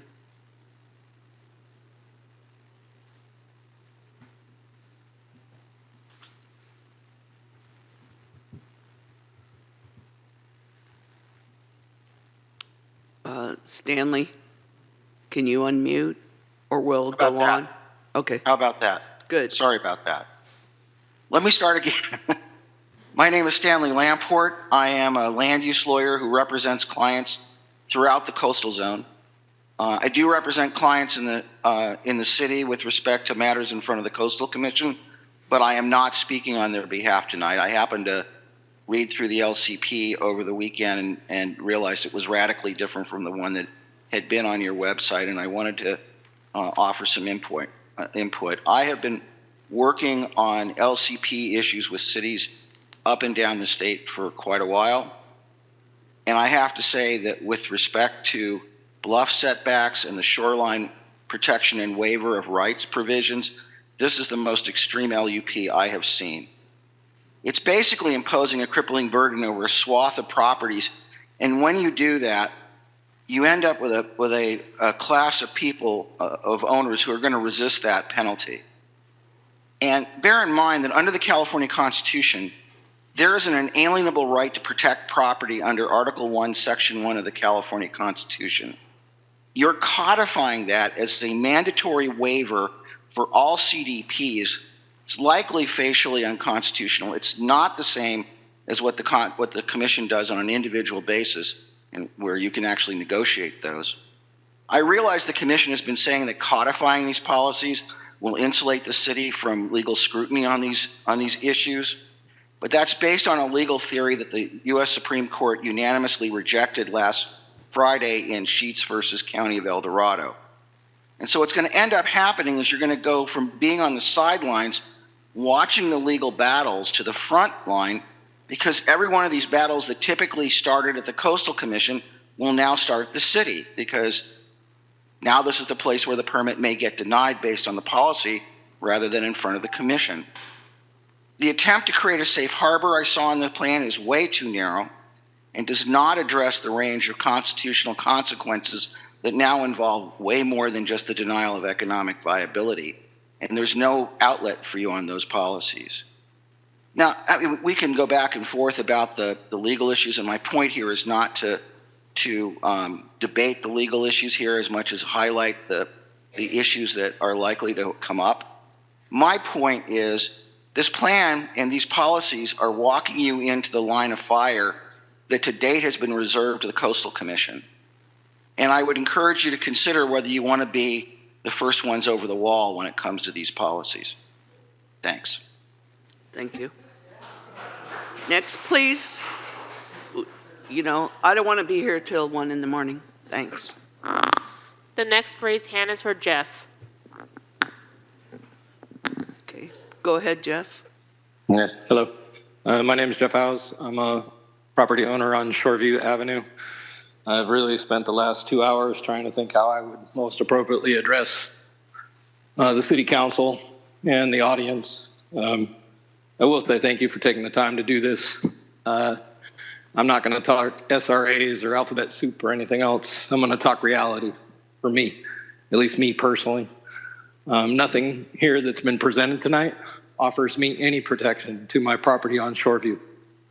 And I am the unfortunate owner on Shoreview during the 2022 December 30th storm who had a 300-pound boulder lifted up and thrown through the air, thrown through my garage door and bowed my front garage door out over a foot through both the boulder and the ocean that came in. I had another boulder thrown through my back door and woke up to piles of sand being rushed into my home. I had the math for my electrical ripped off of my roof, for which PG&E did not address for over 30 days. I had the solar panels on my roof destroyed by rocks and gravel thrown up by waves.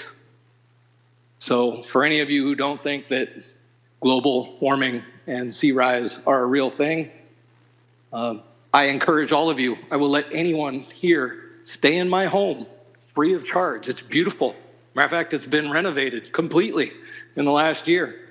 Has a wonderful ocean view. I will let any one of you stay in my home free of charge, as long as it's during the next storm surge. And by the way, you have to stay in the master bedroom with the window that faces the ocean. So these are real world implications that you're all putting forward. And while Rockaway Beach and the golf course may be protected, I have no protection for my home, nor the other 11 homes on Shoreview Avenue, for which we've all invested hundreds of thousands, if not in excess of $1 million, to try to rebuild a revetment that's only on an emergency permit because the CCC won't allow it, even though previously we had a full-fledged permit in place. They're asking for exorbitant engineering and ridiculous red tape, and yet nothing here tonight gives me any solace that I will have any protection moving forward, including the city council point blank saying, yeah, sorry, I know you're a personal resident of Pacifica, but yeah, we don't owe you anything. So everyone, take that under consideration. And the last thing is, I haven't heard one person here speaking say that they are in favor of what's on the docket for this evening. So I hope the city council will take these comments from the people that put them in power under advisement moving forward. Thank you. Thank you.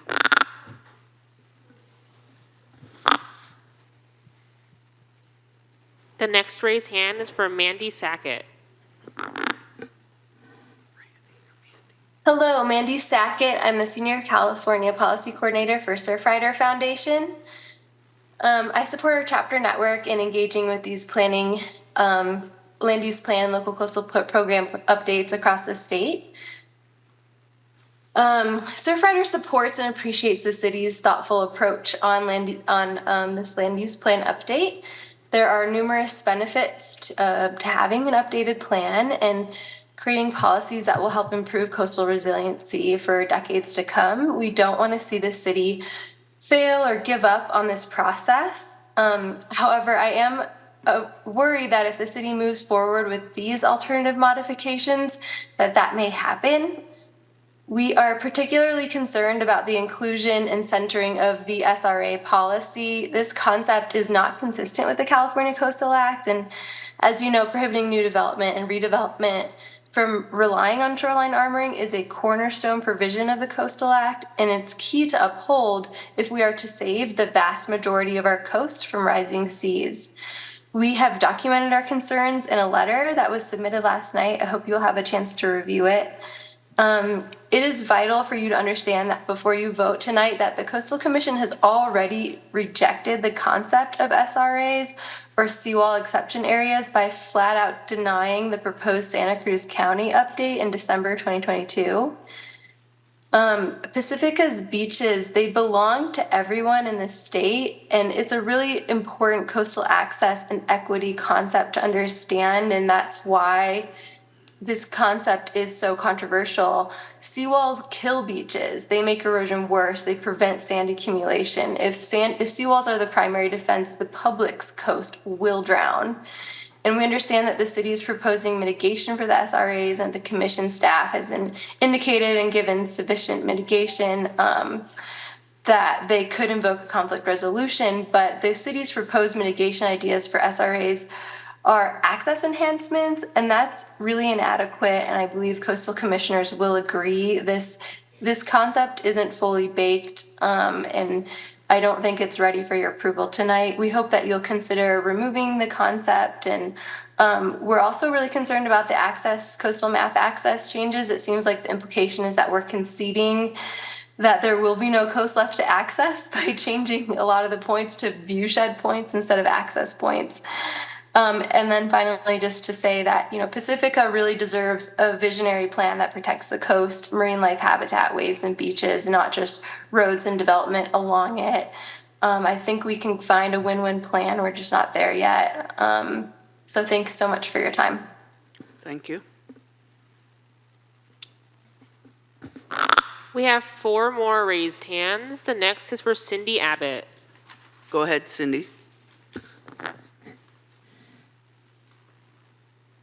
Good evening. I'm Cindy Abbott, West Sharp Park resident of 27 years, and I appreciate the opportunity to provide public comment virtually.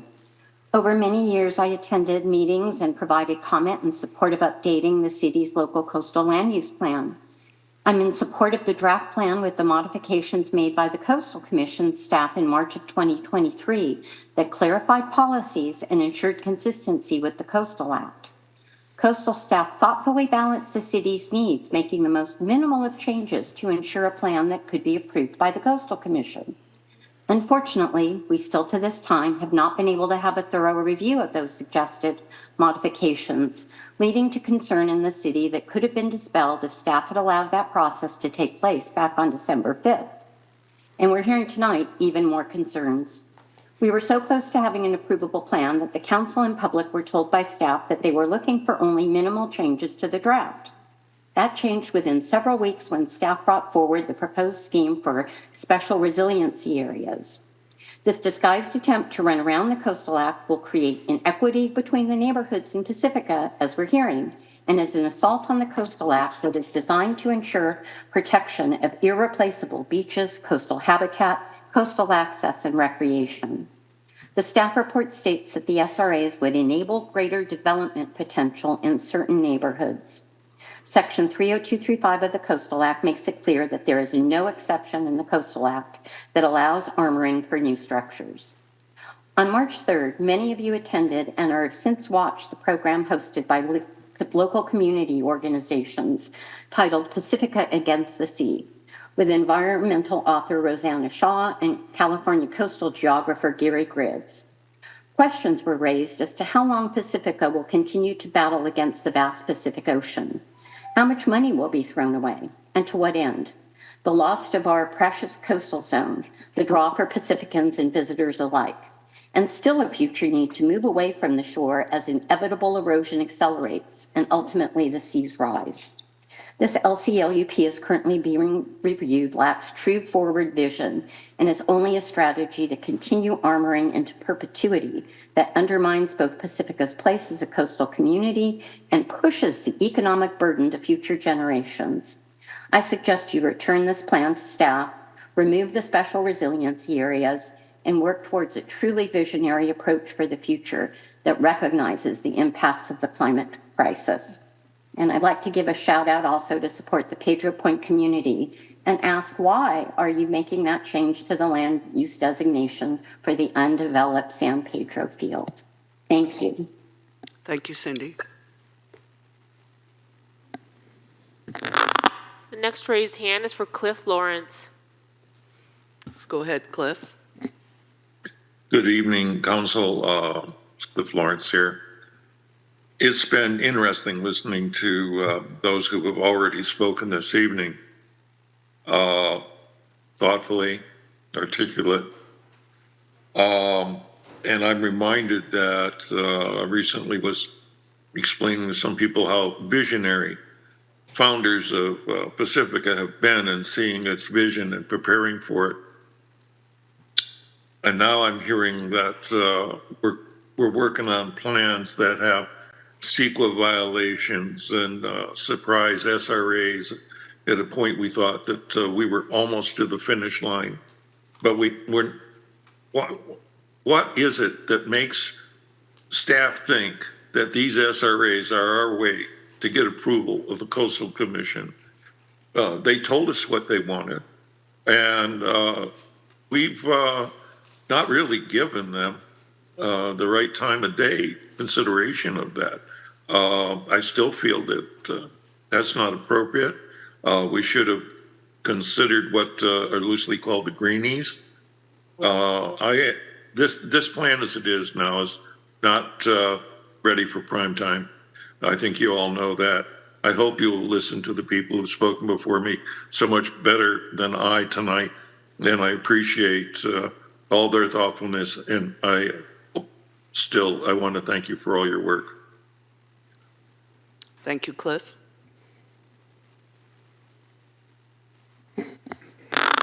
We have a second raised hand from Stanley Lamport.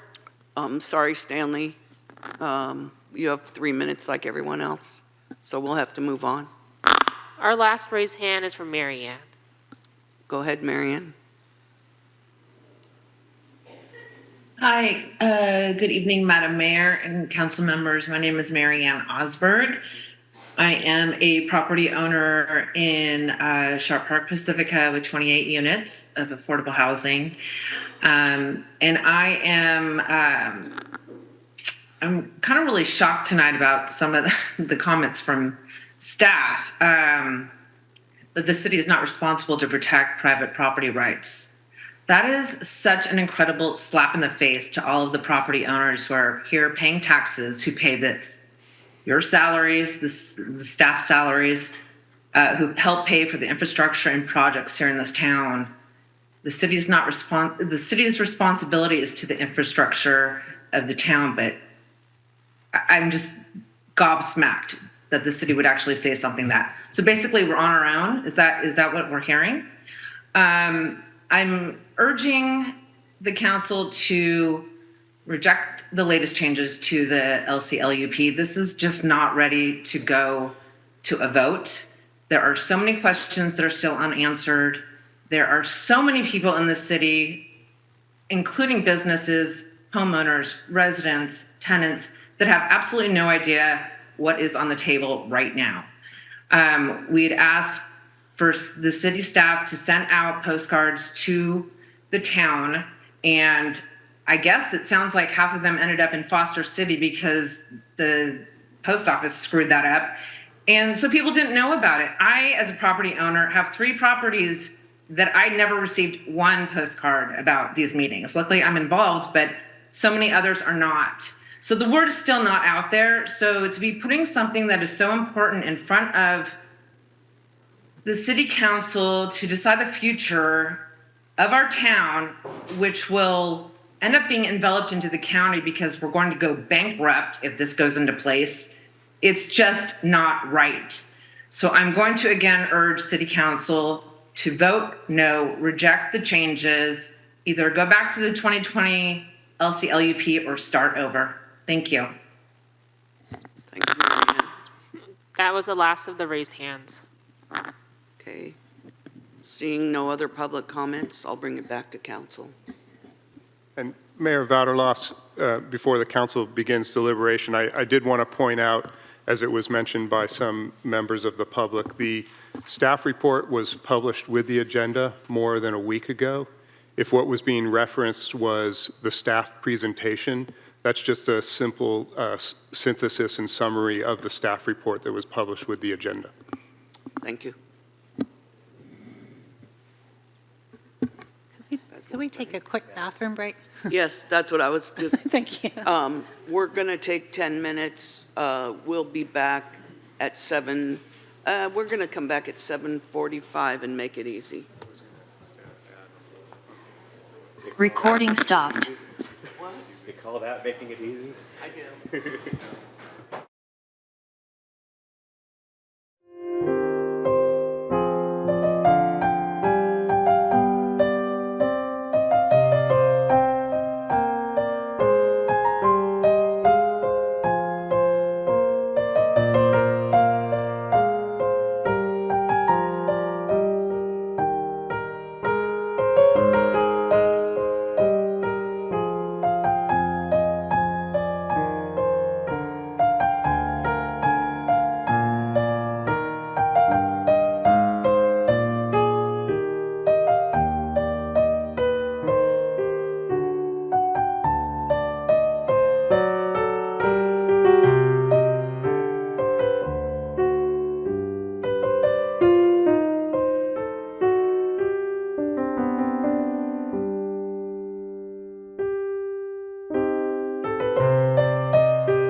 6:37, and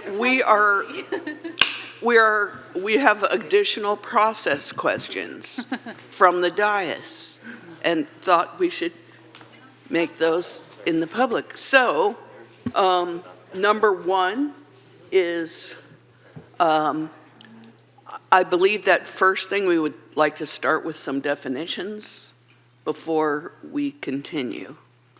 So, would anyone like to go forward and ask a few definition questions? Yes, please.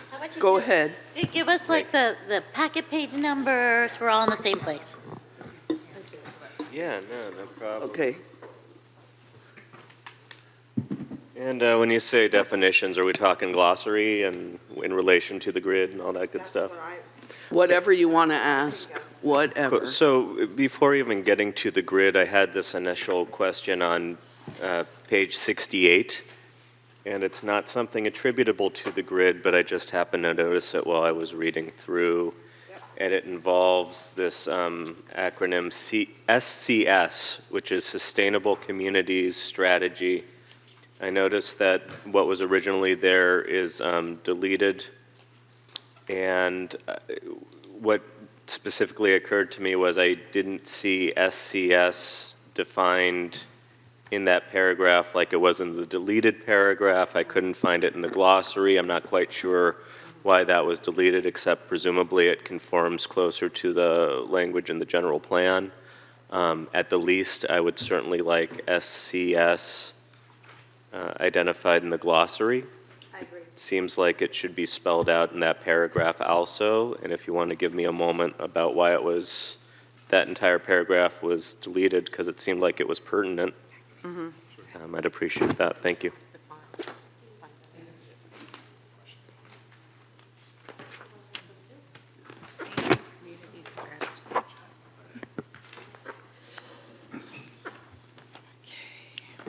Councilmember Bixstick, council members. Yeah, so this change was done in October of last year to incorporate the 2040 general plan consistency changes. And just from doing a quick read, it's just based on updated data.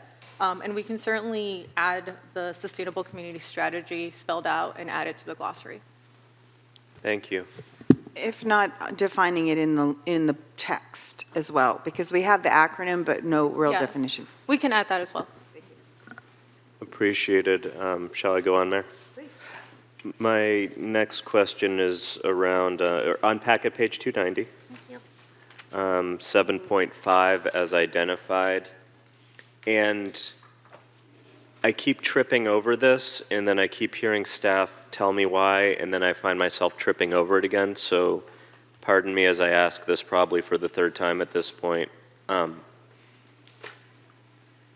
This specific line added in this LCP, local coastal plan, development is synonymous with new development. At the least, I need a reminder, if not, help getting over that hump.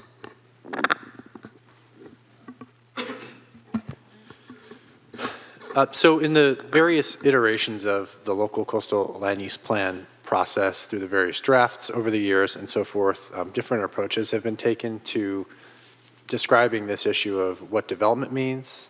Development is a term defined in the Coastal Act and necessarily defined in the LCLUP to understand what triggers the need for a coastal development permit or the application of other policies through the coastal development permit process. I think there has been an attempt over time, depending on the approach du jour, to segregate different types of development. So, new development's different than, redevelopment, for instance. And so I think this is just trying to clarify that new development is the same thing as development and vice versa for purposes of the definition. It's not something else that's subject to different policies. It's development. Where is this in relation to redevelopment? Where is this in relation to existing development? So existing development, I think it's a term that's used commonly. I think existing structure, if I recall, is the term that's used in the Coastal Act in relation to shoreline protection, for instance. redevelopment, I think there's that's one of the other terms du jour that sort of was part of an approach to describe what happens when part of a property is redeveloped or a building or structure is demolished and reconstructed. We've tried to simplify the use of these terms in this latest version to really focus on development being development in its various forms. Some types of development, if they're minor in nature, are exempted from coastal development permit requirements. And then some types of development might trigger the substantial structural modification and thus be treated like new development and subject to the standards that are associated with that. So I think what I hear you telling me is if it's development, it's something being developed, whereas if something has already been developed, it is a structure. That's probably one fair way to put it. It's just important to note that development can be things other than building of structures, like intensification of use or changing access to the shoreline, et cetera. So the definition of development in the Coastal Act is very broad, but to use the sort of physical manifestation of it, I think what you said is correct. So the last one that I had, aside from the ongoing conversations around substantial structural development, I had a question around environmental justice on packet page 291, marked as 7.6. I have that too. And the way I read what was left led me to interpret it as meaning that environmental justice refers to housing. And I didn't get the feeling after reading what was left there that environmental justice refers to things that are not housing. There was a little wiggle room to interpret outside of housing, but that was substantially. And, as I'm agonizing over the berm area specifically, I'm thinking to myself, well, there's a ramp with wheelchair access down to the beach. Surely that's environmental justice. These are the kinds of thoughts that I'm, going over for better, for worse. And so then I get to this definition. And as I'm having that thought, I'm thinking, oh, that doesn't seem to comport with what the definition of environmental justice in this document is. Can you help me understand that? So the version of environmental justice as it's defined in the document before you, I believe mirrors what was adopted in the general plan. And so it wasn't with the intent of, creating new policy that this definition was changed. It was a general plan conformance modification. And so, it's my opinion the council retains some discretion to modify that definition if there's a desire, but it would probably be best to try to align it with the general plan to avoid any inconsistencies when environmental justice considerations may be relevant. While that's fully appreciated, then my next question is, how does that align or not with where Coastal Commission defines environmental justice? Are we limiting the way we can discuss that with Coastal Commission?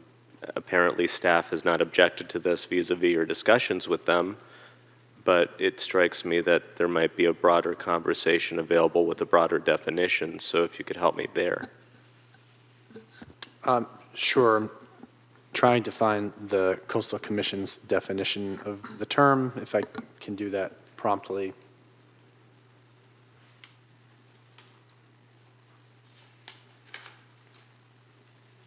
By the way, over the course of this evening, I appreciate that often I'll probably be referring to Coastal Commission staff as Coastal Commission, and it's kind of the nature of how short form works, but I realize that there is delineation at some point. Sure. So the definition of environmental justice that's in the Coastal Commission's environmental justice policy appears to mirror the language that was deleted in the document on page 291. And so that might be a tension that needs to be resolved in terms of trying to achieve consistency with the general plan, but also understanding what environmental justice means through the coastal planning context. That might be an area the council wants to weigh in on now, or provide guidance that you'd be okay with mirroring the Coastal Commission's definition if that comment comes back. There's perhaps more than one way to deal with that tonight. It seems like when it comes to the topic of accessibility, whether that be racial, physical, fill in the blank, I'd like as wide a definition as possible. So just to read it for the audience, the definition from the Coastal Commission is environmental justice means the fair treatment of people of all races, cultures, and incomes with respect to the development, adoption, implementation, and enforcement of environmental laws, regulations, and policies. Sounds closer. If I might, on this topic, Mayor, can I just step right in here? On packet page 157 in our LCLUP document 3.9, environmental justice, in 2019, the Coastal Commission adopted its first environmental justice policy, footnote 8. This policy is designed to achieve more meaningful engagement, equitable process, effective communication, and stronger coastal protection benefits under the Coastal Act that are accessible to everyone.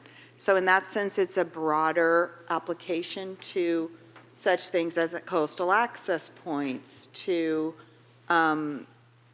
things like recreational assets, such as, I always think a good example of that in Pacifica is our pier with our free fishing it's really a regional recreational form, if you will, or reflection of environmental justice. And since our document started its evolution in 2009-ish, before this policy was adopted by the Coastal Commission, that has evolved and unfolded sort of at the same time that our process has unfolded. So I think with regard to the definition that you brought forward, it is very narrowly defined in our general plan with regard to housing, and that's valid. But I think we do need to have reference to this broader scope of what is meant, because I will say this, it's gonna come up all the time. We've already seen this in regard to our surf camp program. So getting a good handle on that definition as it pertains to all aspects of our coastal involvements here in Pacifica, I think will be important. I don't know where to put it exactly. I'm just gonna put a little pin in that along with Tiger. Thank you. Council Member Big Stick. So just to help maybe frame the conversation, I'm not an expert in environmental justice, but my understanding of the concept is that it reflects a history of land use decision-making intentionally targeting people of certain economic or racial categories to bear a disproportionate burden of environmental impacts from freeways, from noxious land uses like factories and so forth.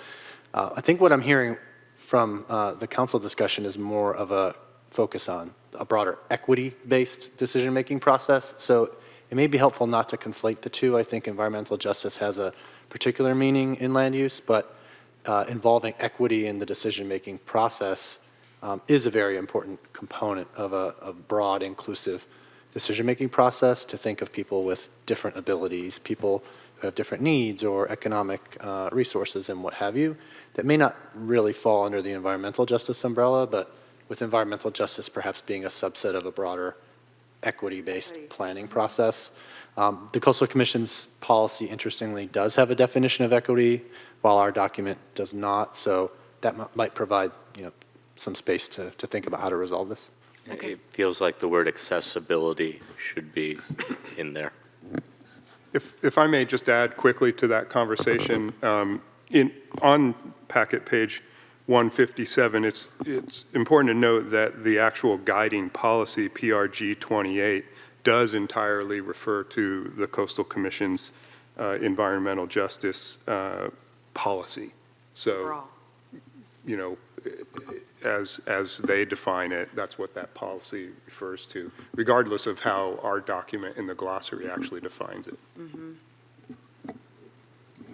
Yeah, I think the issue I see that you've brought up is the glossary restricts it to housing and the environment, but it is a lot broader than that. So, maybe even just striking that language and referring back to the Coastal Commission, because it's access for all people, not just us in Pacifica, people that come from the Central Valley to escape the heat and so forth.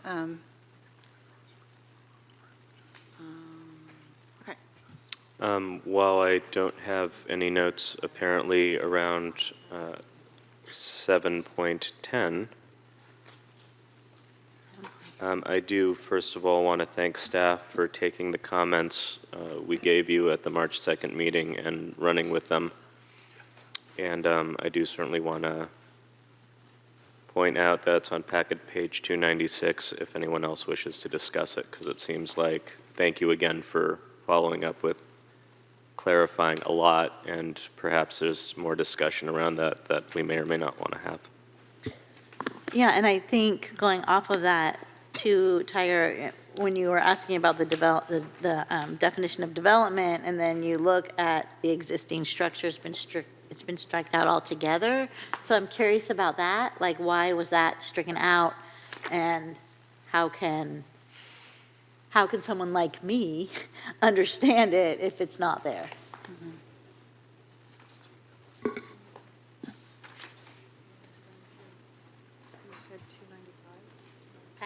Packet page 291. So that Which was- then goes into the next one, sorry. Yeah, no, so that was a strikeout by the Coastal Commission, not by our staff. So I don't know if you have any reflections on why. Oh, is that right? Mm-hmm. Yeah, I think that's black like that. Yeah. We need a moment to check our Got notes it. on that. Okay.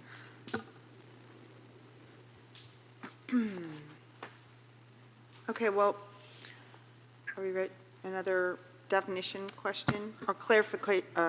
Wait, I don't want to take you at that point. So my recollection is when discussing this with the Coastal Commission staff, I think we agreed to disagree on how to describe what an existing structure is. And certainly we're not the only ones.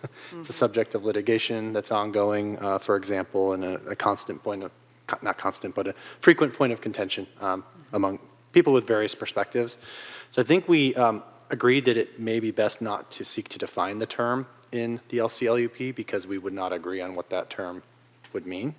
And it would be a point of contention that we would be unable to resolve, and that best to wait until the courts or the legislature provide clearer meaning on that term. And in the meantime, realize that we are likely to be beholden to what the Coastal Commission's organizational interpretation is of that term, unless and until we get some external direction.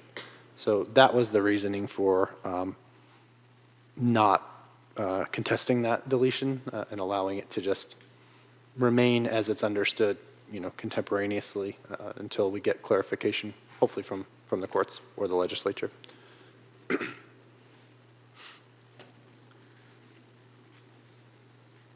Okay, I have a question on 295, special status species. Proposed, it says any species proposed for listing. Are we notified in advance that species are going to be proposed? Because it seems kind of broad that anything could be proposed. Right. I believe that's how the law reads with respect to the protections afforded to special status species. And my understanding is that if a species is proposed, it's noticed publicly as part of a rulemaking process to formally list a species.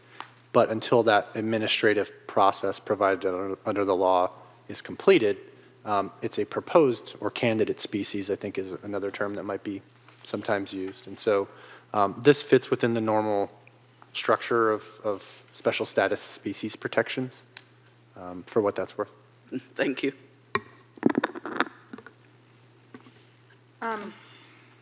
I want to go to some public comment we had about vague terms in terms of such referencing permit. I think you know what I'm talking about. Can we turn our attention to that and see how we can tighten that up? Permit on 294. I don't know where it is. Let me find the public comment. Oh, no, not. No, it was about permit from Jeff Giet. And then there's a separate definition for coastal development permit. Thank you for bringing that up, too. That was on my list, too. Yeah.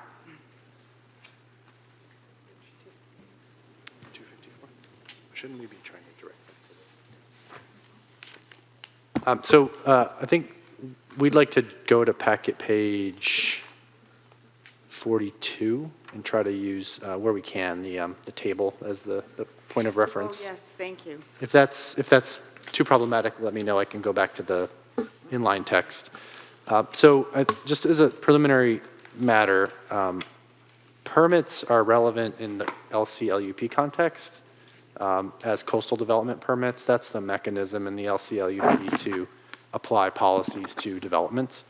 I don't know that it was an intentional decision. It's probably just more of a casual writing style that sometimes it says CDP and sometimes it says permits. But it should be understood, unless it's clearly indicated as an exception, that permit means coastal development permit. We've thought about that comment previously. We're not opposed to going through the document if needed and indicating coastal development permit or CDP or addressing it in the glossary as maybe a sort of one fell swoop type of approach for that to make sure it's clear it's not building permits, it's not encroachment permits, it's not parking permits, it's Right. coastal development permit. I think it's a fair point made by the commenter. I agree 100%. And yes, I think it would be valuable to go through the document and update it and make sure the definition is very specific to that. I agree on, yeah, I agree. Agreed. And I feel like there's another one, but I'll get back to you. I have a couple of definitions too. So just looking at the definition of development and looking at the definition of substantial structural modification, in neither place does it say that substantial structural modifications count as development, i.e. new development. So that might be helpful to clarify in one place or another.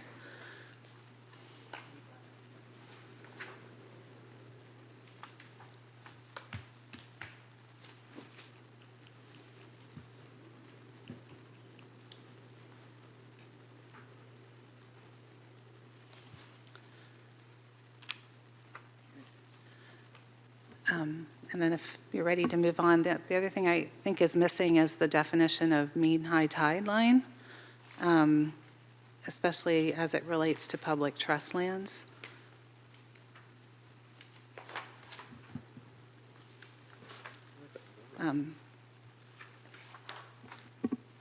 Because I know like Shoreview is struggling with that, right? You have to define where the mean high tide line is because west of that is not your property anymore, and that line moves as the sea rises. So I think it's important for people to understand as they're preparing their documents and for permitting.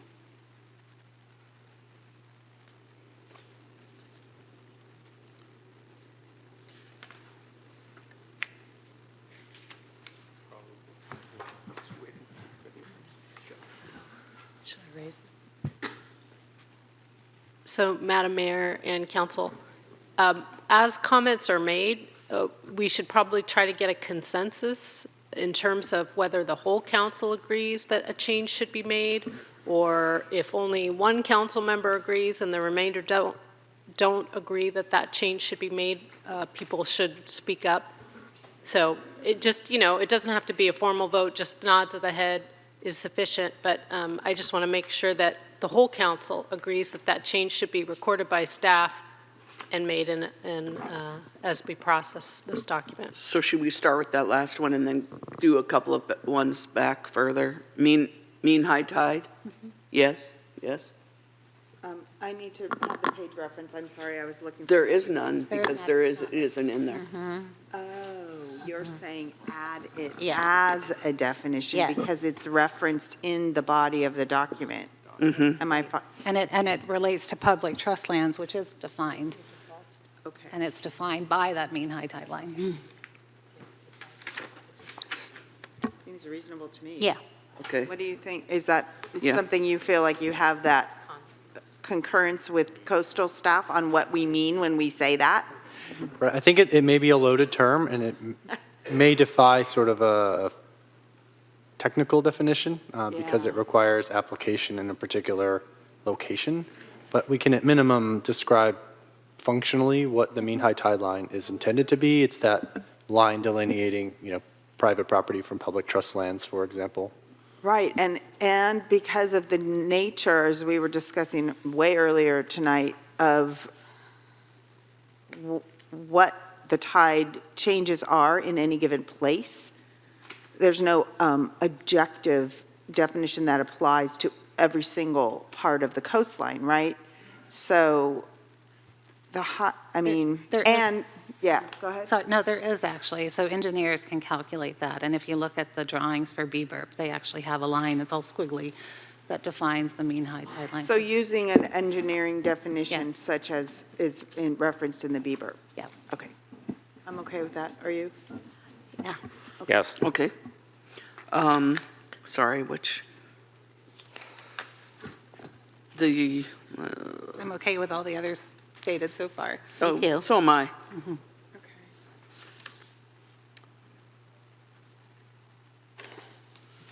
So before we go on then, can I go back to what Councilmember Big Stick brought up about development? Were you specifically in your, when we were looking at it, in what you brought up, we were on page 253, correct? And we were in. In 290. No? Okay, then maybe we should take a look at page 253 if we would, just in terms of how the word is used there. Okay. 250, and see if what is referenced there is consistent with what you were talking about before, or if it's another element of development that needs to be further fleshed out. New shoreline development standards, is that what you're discussing? I-43, 43. implementing policies. I'm looking at it. Scanning. Life of proposed development. Development requires technical reports. Development that negatively impacts the coastal environment. So when we're talking about development, I think we've already established, per your discussion with coastal staff, we mean new development or any development. Okay. Development in policy CRI 43, development proposed in coastal vulnerability zones. So a subset of the coastal zone already projected to have applicable coastal hazards requires further technical analysis for coastal engineering, geomorphology, and other relevant technical reports. I'm not sure I'm following. I don't think I understand what you mean. Can you say more? Well, I think seems like the question is interested in what types of development need to undertake further technical studies. There was a comment suggesting it should, I don't recall if it was this policy specifically, but in some context saying development that will negatively affect coastal resources needs to do X additional analysis. I think the challenge is it's hard to know without doing the analysis whether said development will have a negative impact. What the LCLUP has done is model areas where hazards are believed to be present and use that as a filter to determine where additional technical analysis is needed. So there's already a screening, if you will, of areas not likely to have hazards and need further analysis, and areas that are likely to have hazards and thus need further technical analysis. Well, that's going to open up another whole line of questioning that I have. It's not particularly related to definitions. We can talk about it later, or we could talk about it now and put a pin in it for later. I'm not really sure. But it's really in specific regard to the hazards versus the vulnerability zones. That seems like it was a shift in our current version of our LCLUP from what we originally started with in 2020 that we originally submitted. So I have to figure out exactly where the spot is where it's been edited. And I believe the first edit came in one of the first rounds when you were working with coastal staff. It seems like a broader set of conditions was introduced, and I have concern about that. And so I want to figure out how to discuss that or when to discuss it. I don't want to necessarily do it right this minute, but I want to talk about it. Mayor Pro Tem, might that be the policy related to the tsunami evacuation versus inundation areas? Yes. Okay.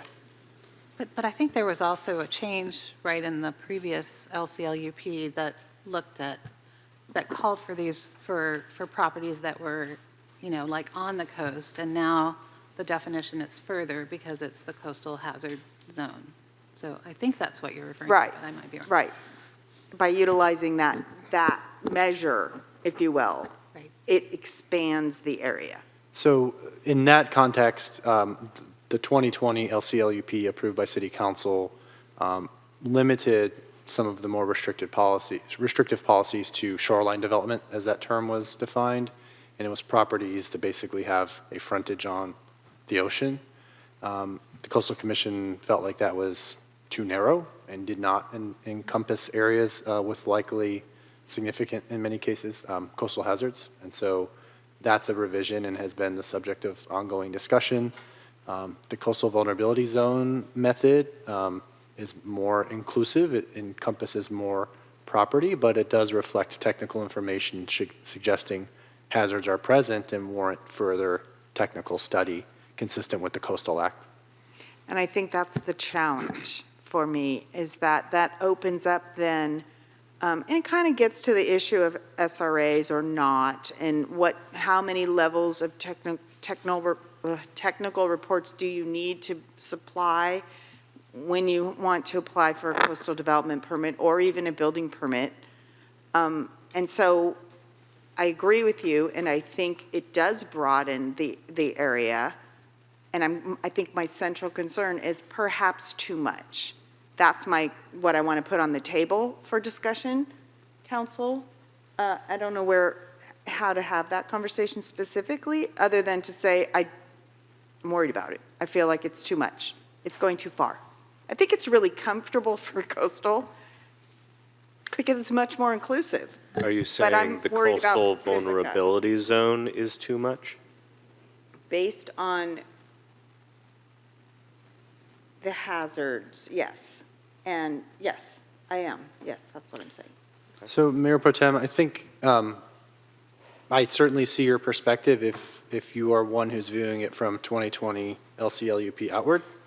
When you're really I connected think to that. there's another, very reasonable perspective to have, which is from Coastal Act to Pacifica LCLUP. And recognizing the Coastal Act, as I understand it and read it, in the absence of some sort of filter like the coastal vulnerability zones, might necessitate all development needing technical studies rather than limiting it to just the coastal vulnerability zone. The question really is, how much is too much, how broad is overly broad, and how narrow is too narrow to then be inconsistent with the Coastal Act. I think there's a good chance that the Coastal Commission would find some sort of reversion closer to the 2020 LCLUP inconsistent with the Coastal Act. That's not to say the coastal vulnerability zone method is the only method, but it's certainly a well-reasoned method based on science and data and engineering, modeling as one approach, whereas the other one is just defined by location alone without technical analysis to support it. And those analyses are produced, as we always underscoring best available science. Are these the analyses that basically come from FEMA in your experience, or are there other levels or places that we are going to be looking to for making these determinations? Right. I'm not certain that these are driven by FEMA data primarily. I think FEMA flood maps might be one input into these models. The Cosmos modeling system is one that I've read about before that is a more comprehensive coastal model that helps to inform, coastal erosion or sea level rise related analyses. But those are very technical matters that, I don't have all of the information to support an answer. But the definition of those zones is really from our vulnerability assessment, right? That's where you've. That's got right. map. Using the modeling methodology that was using the best available science at the time, using, accepted coastal hazard modeling methods, et cetera, and that we would expect to replicate periodically, say every 5 years or so, as new sea level rise or other available data can be input into the model and yield different results that reflect the best understanding of what the likely hazards are at that period of time. And if I may add, if you actually do look at the glossary and the definition of coastal vulnerability zone, it does refer to, and as may be amended from time to time based on updated best available science about projected sea level rise, erosion, flooding, and other coastal hazards. If you go to 6.41, which is also on 253, there's this bullet point, consider the impacts from the mean-high projection, Cal NRA, and OPC. In this instance, it says 2018. I would imagine that we will shortly, if this is passed, go for an amendment that would say OPC 2024, and then it goes on, or similar precautionary projections as reflected in future updated statewide guidance. Is that the kind of nomenclature you're referring to? Mm-hmm. And the point is well taken by the commenter. Well, why aren't we just going ahead and incorporating the 2024, or waiting the 2 months and incorporating the 2024? And I think more to the point, it's written into the policy that we will be looking to the 2024, and it seems a natural fit to update it once it's updated. And so we're going to play catch up in about 2 seconds. Mm-hmm. But meanwhile, the pertinent data is waiting for us, presumably at that point, unless some wrench gets thrown into it, which is why we're not going off that data at this moment. Right, but at the moment, the data we are going off of are more restrictive based on what they're based on and what best available science was at that time. So I guess what I'm trying to figure out is how do we make this document and its requirements that ultimately become, I don't want to say the word burden, but could be burdensome for some of our various areas and the homeowners and property owners in those areas. How do we streamline it? What can we point to as, okay, you don't need to get this analysis because we have this over here, but you do.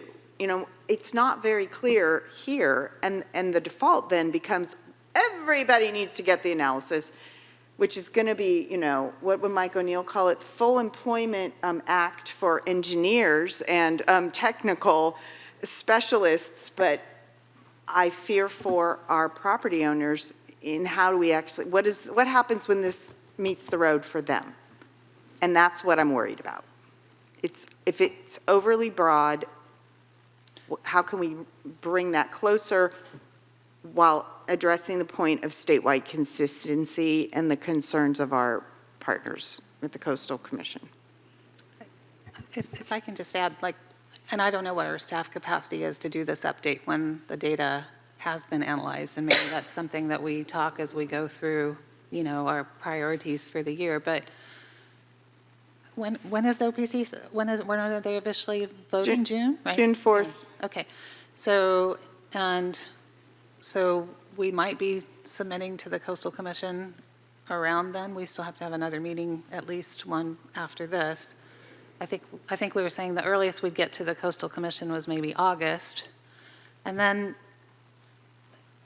there'll likely be some revisions. I can't imagine that we're going to have it completely clean, but it'll come back to us too. So, it seems like there might be time before it's actually adopted as new policy that we could update the science with another amendment. And that, I think that's a good goal. So yeah, I would just offer, I think it's not quite the case that we just wait 2 months and we get new maps and everyone's happy because we have the best available science at the time. The data will come out, consultants will need to be engaged, work will need to be performed, work will need to be reviewed, work will need to go through a public process here locally, potentially. So we're talking about, many more months than 2 months. Waiting 2 months and then working on the maps and then submitting to the Coastal Commission, I think easily puts us into next year for a potential certification hearing. Yeah. Whereas, proceeding and understanding the policy is meant to have this be a living document.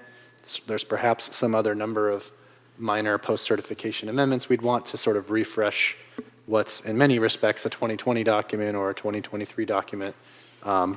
coastal access maps, ESHA maps potentially, or whatever else comes up tonight.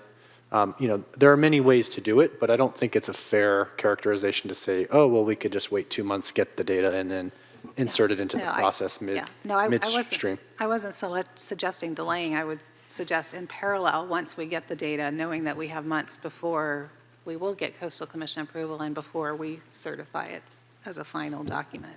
Right. Perhaps there's enough time in there. Right. I think there are multiple ways we can get to a map update. We need to discuss that specifically with the Coastal Commission. I have my own thoughts about a potentially very streamlined way to just say, hey, all we did was incorporate the new modeling.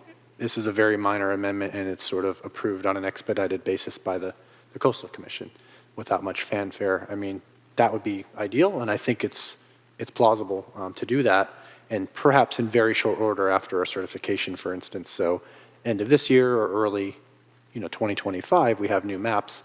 That in-between period of an effective LCLUP and the wrong data, is a very minimal amount of time, potentially. And just to add, so this doesn't really affect anyone until they're applying for a permit, right? So if it's coming in a couple months, maybe you wait until. That's correct, Councilmember Bowles. This applies to projects that need coastal development permits. Many projects don't because of the exemptions that are already in our implementation plan. And not all coastal development permits, just those in hazardous, in the coastal vulnerability zone. Say that again, please. Not all coastal development permits, just those in the coastal vulnerability zone. That's correct also. So for some of the neighborhoods where this has been of keen interest, very little of the West Fairway Park neighborhood, for instance, is in a coastal vulnerability zone. So, even fewer people are potentially affected by this in this in-between period. But some, and every person impacted, it's important to consider that. So appreciating kind of conversation around minimizing what possibly the effect could be on the homeowner. If I could ask it a slightly different way, what realistically is the window of time between this conversation and when we'd actually effectuate the new science where a homeowner might be affected by a coastal vulnerability zone that is larger than it may be if the science we're kind of staring at goes into effect? Are we talking 6 months? Are we talking 2 years? What are we talking about? I think a matter of months. If we're able to prioritize this in the broader scheme of work that the city is trying to manage, it shouldn't take more than a few months potentially to get this updated post certification. It could take longer if some unexpected aspect comes up in the Coastal Commission process, but what we can strive to do is get our consultant working on a map update in June when the data potentially, or the new maps potentially are, let me say that again, the new sea level rise data are adopted by the Ocean Protection Council, get the consultant working on those map updates, and then have them ready to go for the first procedural opportunity to get them incorporated into the LCLUP post-certification. That, and in the meantime, referencing somewhere in our submission to the Coastal Commission, that's our intention, right? So that it's clear. I mean, it doesn't, we had a lot of comment tonight about retroactive and backward-looking, putting the cart before the horse, or doing it at the permit level, and it should be at the planning level. And, there's any number of ways of approaching this. I think the biggest concern for me is to make clear our intentions in a way that is incontrovertible. So, we meant you're supposed to be held to the 2018 maps. Well, it says it right here because the original draft was 2018. And the last accepted updated science was in fact 2018. So if there's, we say OPC 2018 on packet page 253, for example. I'm sure we say it other places. But if everywhere we say it, there's a little footnote that says, or latest accepted results from, these specific groups. So that it's clearly a blanket statement applying to the entire document. That's what I'm asking or suggesting we need to do. There needs to be some very clear intentional statement in the submission because there's always going to be these timing issues, but we don't want to get caught where we go, oh, whoops, we didn't reference, oh, you meant best available science. No, I meant, OPC, latest. Most current. Yes. Right, something like that, whatever the right word is. That's going to be, our legal team will have to weigh in on that a bit. You may recall we had a similar situation with the 2020 submission where we had to put a footnote with specific regard to maps to make it clear for our community what we meant, what the maps were to be used for and not be used for. And that was a statement of our intention so that our community understood what this council is saying. And that's what I'm looking for here, the same exact kind of thing. So if we were to look at packet page 253 in policy CRI 43, is the language in the third bullet language that you would support for that purpose? It says, consider the impacts from the medium-high projection, Cal NRA and OPC 2018, or similar precautionary projections as reflected in future updated statewide guidance of sea level rise for the anticipated life of the proposed development. If I may? Yeah. So does that statement imply that, let's say we haven't yet gotten the amendment through, and yet we actually have that active science in our hand when that development is going for their permit, vis-a-vis this statement or similar precautionary projections as reflected in updated statewide guidance, even though it's not specifically spelled out? And I appreciate that any homeowner watching this right now is probably thinking to themselves, well, if it's not spelled out, it's not legal. But for the sake of the conversation, that in theory, we haven't gotten the amendment through, but we do have the active live science in our hand. Because of what they wrote in there, they should be considering that perhaps rather than the 2018, since after all, it's live. That's right. So just to clarify, I think are a couple realms where this is important. A lot of attention has been paid to the coastal vulnerability zone maps, and those are based off of the 2018 data that we anticipate soon will be updated to reflect different sea level rise projections, which presumably will result in different mapped areas in the coastal vulnerability zones. So we know we need to update the maps to the extent they're used in relation to policies to filter different types of development from having to do more analysis or not.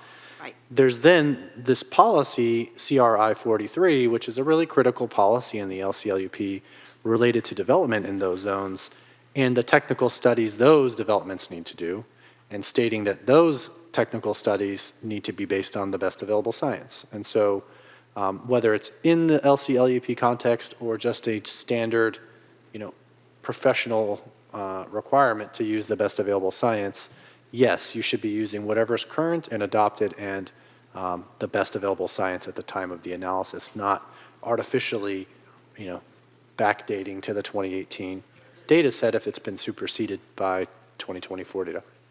So I'm looking at the very first paragraph under that bullet, and in the margin it says 6.40.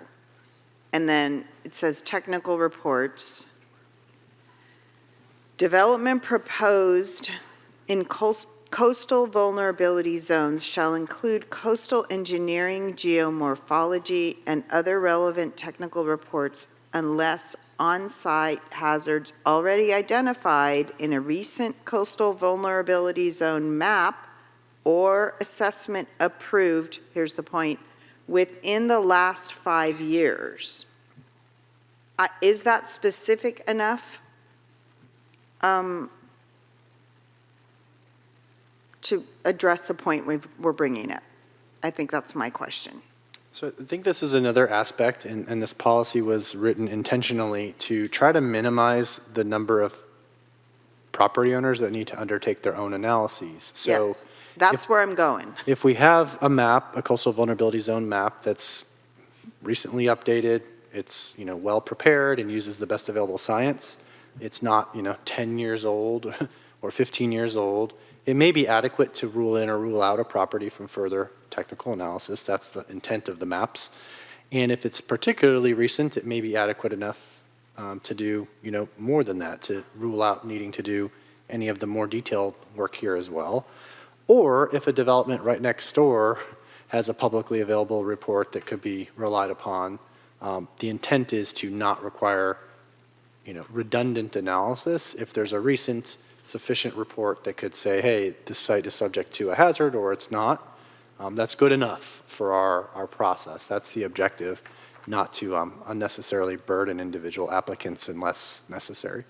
And that's my point. I want to make sure the policies are specific enough so that that doesn't happen inadvertently, because of course that then becomes the default, right? Well, the policy doesn't really address it, so I guess you have to go get your $30,000 engineering study just to be sure, right? That's what I'm after here. And I realize these policies have to be broad enough to apply to kind of all over, but yet I'm trying to tighten it in specific enough so that our property owners know what they're in for.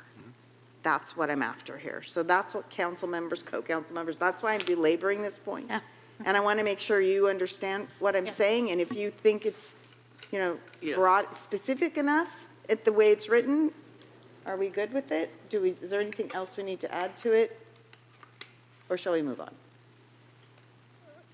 If we should move on, I would suggest we begin at the beginning and go forward rather than, I'm just going to put a big star right here. so No, I that think when- you should, because when no, I we think, get back to the point this- that you're bringing up was actually really important, and so if it needs to be more specific, then I'm definitely in favor of that. Okay. Okay, and with inviting the nomenclature when the time arrives. because if we don't get moving, we're going to be here until I know, way after exactly. OPC We'll have to have votes a in the next. Meeting tomorrow morning. Should I vote to extend to 3 a.m. now then? No. Okay, moving on. Okay, Mayor. No, you. Well, I asked a couple, and some of our questions were the same, like why was this whole segment crossed out, and you answered. This may not relate to definitions, but CEQA was mentioned many times. Would we normally have a CEQA document on something that was not already planned, such as the Carlson property? So the way I took the comments about California Environmental Quality Act analysis was maybe a few different issues. There were comments that maybe harkened back to the general plan update process and concerns some of the commenters had about that environmental impact report that was prepared. We've stated many times on the record with respect to this LCLUP update, the CEQA guidelines provide that environmental review is performed by the Coastal Commission, not the local agency. So we have not prepared CEQA analysis for this document, nor does the law require that we do that. And so we have not. And the Coastal Commission will perform their CEQA equivalent analysis when this goes before them for action. And no, we don't, prospectively prepare CEQA analyses on hypothetical projects of the future on individual properties. Some version of that occurs from time to time at the planning level, like for the Sharp Park specific plan, some assumptions need to be made about potential development that would be allowable within the framework of the plan. The law does require that when the city's undertaking a planning process other than an LCLUP. Thank you. Are we going to the chart yet? We're going to the chart yet? Yep. So I'm ready. CEQA is required when you're rezoning, right? We're about to do that for the housing element. Right, so we're analyzing the impacts of the change of zoning if we're putting in more housing than was there before. So presumably the Carlson Field, because that decision was made as part of the general plan change. So was the CEQA analysis that was in the general plan adequate for that rezoning? And has the Coastal Commission, so because they don't review the general plan, but they'll review this LCLUP that also talks about that rezoning. Have we actually gotten their sign off on that rezoning at this point? Or will they actually be reviewing that as part of this process now? So yes, the general plan update performed CEQA at a program EIR level for all of the policy changes, including the land use plan changes. A land use plan change for the undeveloped San Pedro Avenue site was proposed in the general plan, aligned with what the City Council approved in February 2020 in the LCLUP. So it's hard to answer the question. It's sort of a chicken and egg in a sense, but the city did not need to do CEQA for the February 2020 land use plan change for this undeveloped San Pedro Avenue site because the law says the Coastal Commission will do environmental review. But after February 2020, the city adopted a general plan with equivalent land use plan changes and did perform CEQA on those land use plan changes at a program EIR level. I think it's important to note the policies related to that site have various caveats and reflect that there's a high likelihood of potential biological resources and other sensitive coastal resources that require further analysis. So it's not as though they're being ignored. At the program or plan level that these actions are being taken, it's not common to do, detailed site-specific resource analysis, and that's not being done in this case. The Coastal Commission can perform whatever environmental review it thinks is necessary within the context of the LCLUP, and if they think it's relevant to consider all of the data that was referenced about, red-legged frog habitat and so forth, they will make that decision at that point in time. It's out of our hands as the city in that regard. Okay, because some of the commenters have said the Coastal Commission's biological consultant have already identified those as ESHA. So that may be something that they modify as they're taking this forward. They may well do that. I'll just say that they teed up this LCLUP for adoption with very little modification to that site-specific policy, for example, and presumably had done adequate environmental review for their CEQA equivalent process to have supported adoption of the LCLUP in February or March of 2023, which was after identification of the ESHA that's in question. So I can't speak for the Coastal Commission, but they may also recognize the difference between a project level review and a plan level review. Okay, and then, sorry, just one more follow-up. So we changed the land use, but have we confirmed the new zoning? No, we've not undertaken a rezoning yet. That's what I was going to ask about too. What's the impact of rezoning and how does that pertain to these docks? To the LCLUP specifically? So it's the same situation again. It depends which process proceeds first. If we Right. update our implementation plan, which is effectively the zoning for the LCLUP, Right. we likely will not need to undertake CEQA. The Coastal Commission will consider that as part of their adoption or approval of the implementation plan. If we undertake a city-level rezoning, prior to that, we may need to prepare an EIR or some sort of follow-on analysis to supplement the general plan EIR. So we don't get out of doing CEQA if we go the city process first. And CEQA or the equivalent version of it is done by the Coastal Commission if we go the LCP amendment route first.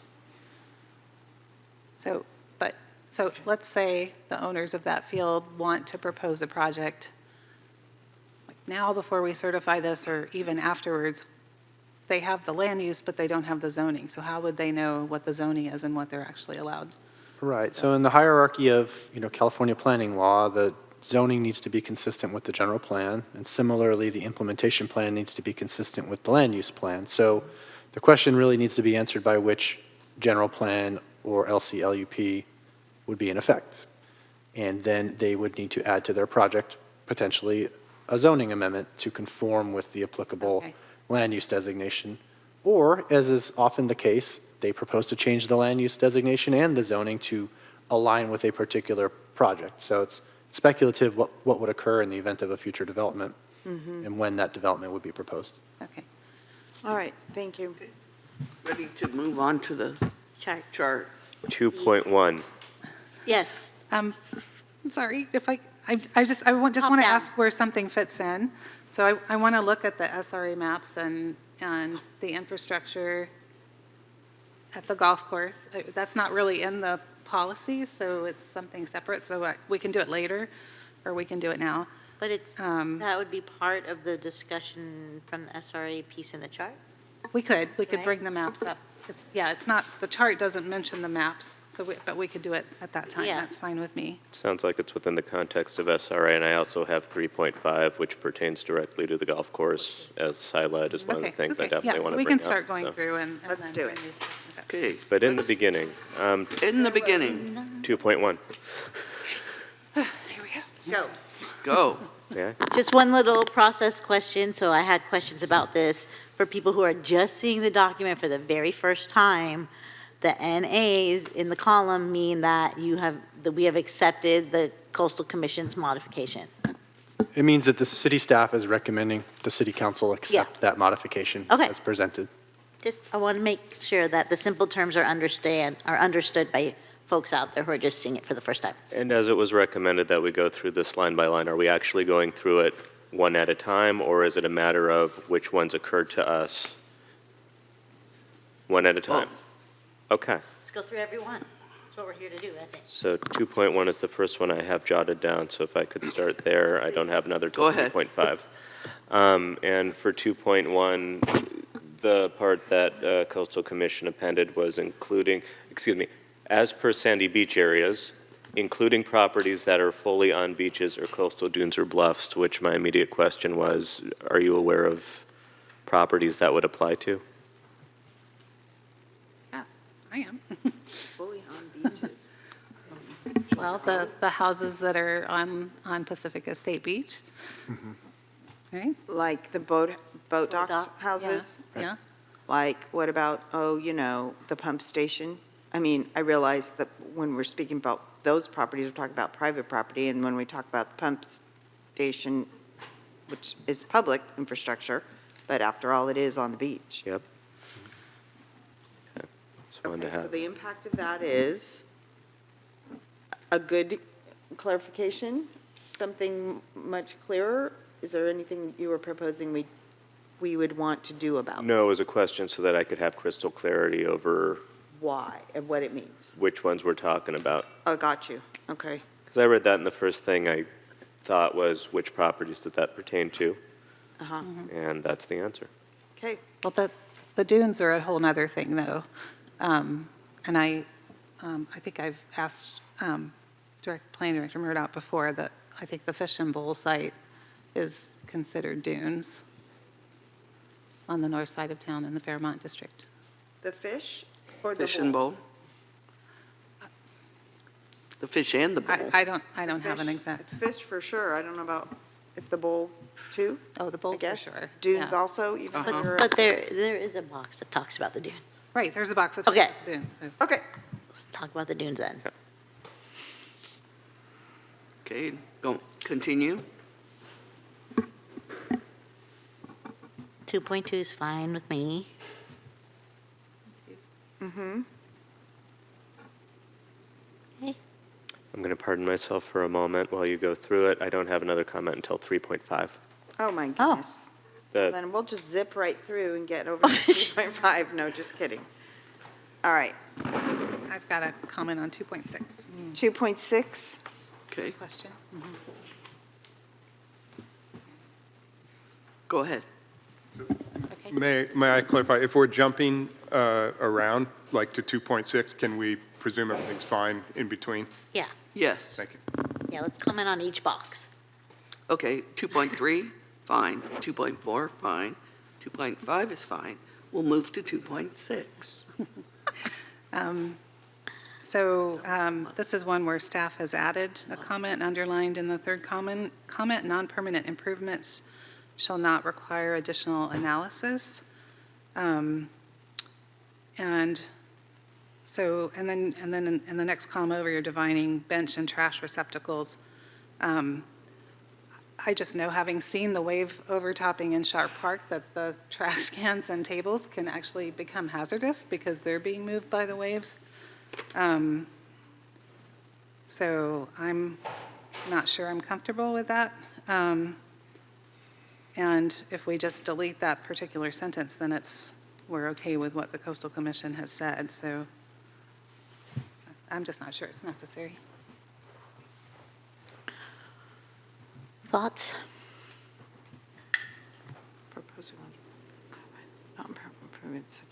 Maybe you can give us clarification about why you thought it was necessary. I think the intent is to provide some flexibility for relatively minor improvements to not have to undergo a coastal development permit process. That's per what I was se, just going to or ask you. hazards analysis. I think it does imply, responsible placement of these non-permanent improvements, but to not burden them with the full rigor of a, substantial, development project because they are non-permanent I mean, improvements. do you normally get a permit at all for a picnic table? I mean, You might need to. It's development, certainly, and unless it's clear that it's exempted somewhere, it may need a coastal development permit. I think it can stay like it says, because we're not going to want to get a coastal development permit to put in new benches. And we have to do them on a frequent basis. I just hope our own engineering is making sure they're secured for those hazards. I'm sure they're more and more secure every time they put them in. No, those tables keep moving around, and they're heavy and dangerous. So, Okay, so if it's not a coastal development permit that ensures that heavy table is, installed safely, what would be within the city, the context of the city, to address Councilmember Bowles' concern, what would be our city practice that would address that? And is addressing that as we move forward? I may have to defer to my colleagues in the Public Works Department if they want to address that. Director Peterson, are you available to speak to that? I don't think she's here. No. She's not here. She's on Zoom. She's on Zoom. oh, she's Oh. on Zoom. Oh. Oops. Oh, that's the cursor. I thought it was a flaw. Give her a second. We'll see if she is available. But in the meantime, I mean, when we're talking about installation of garbage cans or replacing benches more and more as we learn how they can be moved around by storm events, we don't have a specific policy or practice about how they'll be installed, but we would, like with any project, we'd go through appropriate, safety considerations in installing them. I think that's a public safety related thing. What's being talked about here is related to an entirely different, coastal development permit process where the Coastal Commission has to review and authorize how we're going to install a trash can on the promenade. Yeah. Okay. That makes sense. I guess, we've been doing that, right? But a lot of those things did get moved around in the last 2 years. So I question whether we're doing enough, and maybe that's a question for Public Works. I know we don't want to skip around, but can we move on past that one? And Let's make a note for Lisa, Director Peterson sorry. to hear back on that point. Okay, I'm willing to move on to the next one. So I'm here. Oh. You see- Hello. Hello. Hello. Hello. I just wasn't sure what was going on. Anyway, I just got elevated as a panelist. So to respond to the question, we do look at safety issues related to elements, such as the benches, other types of, movable, I guess I would call it, infrastructure that goes onto Beach Boulevard. I think it's, important to, remember, even with the concrete animals for the promenade that we had planned to put out there, we actually delayed that because we were looking at what type of foundation that we could get to actually secure those animals in place. I think, one of the things that we are finding out, though, is when you have those unsecured, even with the foundation types of tables, trash cans, even these animals, that the wave force is just so phenomenal that it really may just be a choice that either we have something in there that is movable so that we can take them out of the way when we know big events are coming, or we don't have them there because it's, it's almost impossible to completely secure them in every type of event. And, that's what we're finding, even these very, heavy concrete picnic tables. So, maybe that's really kind of a choice or a discussion that we have with the council when it comes to the BBIRP project and what we're going to be putting out there, with that project as part of the design. Did that answer what you wanted? Sure. Okay. Okay. We'll move on to 2.6. Thanks, Lisa.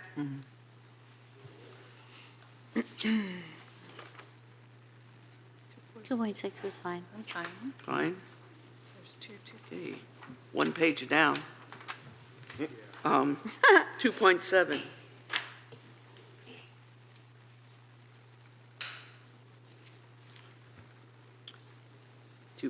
I don't have 2.7 anything. continued. Oh. 2.8. I have something on 2.8. I think I did too. Okay, go ahead, because I'm looking for my page.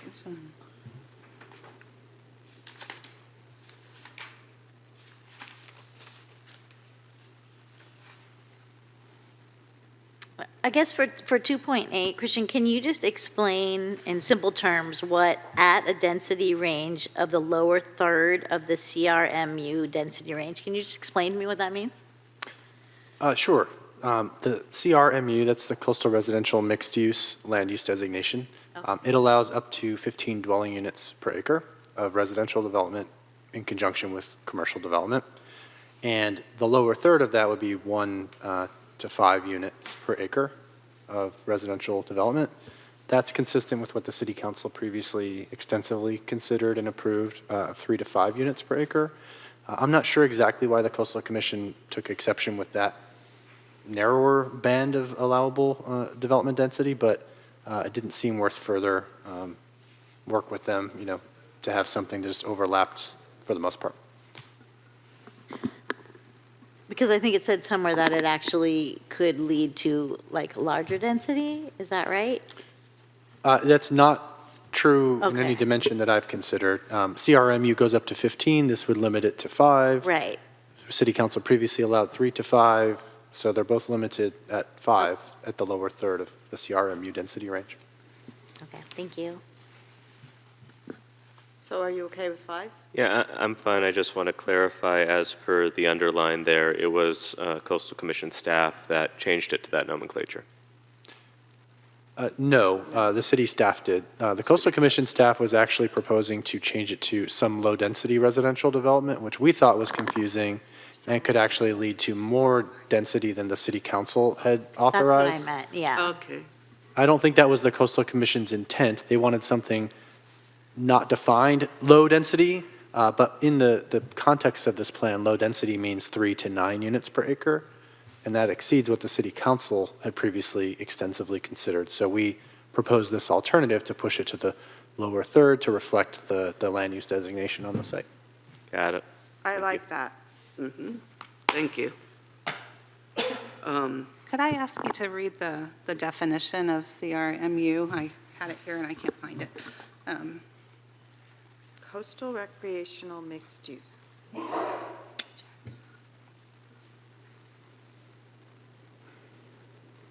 believe it's in Allows chapter small-scale. 2. We have to get back to that. Small-scale visitor-oriented commercial uses as a standalone project, or small-scale, it's right there, right? No, there's a lot more description about what's allowed. It's on packet page 78.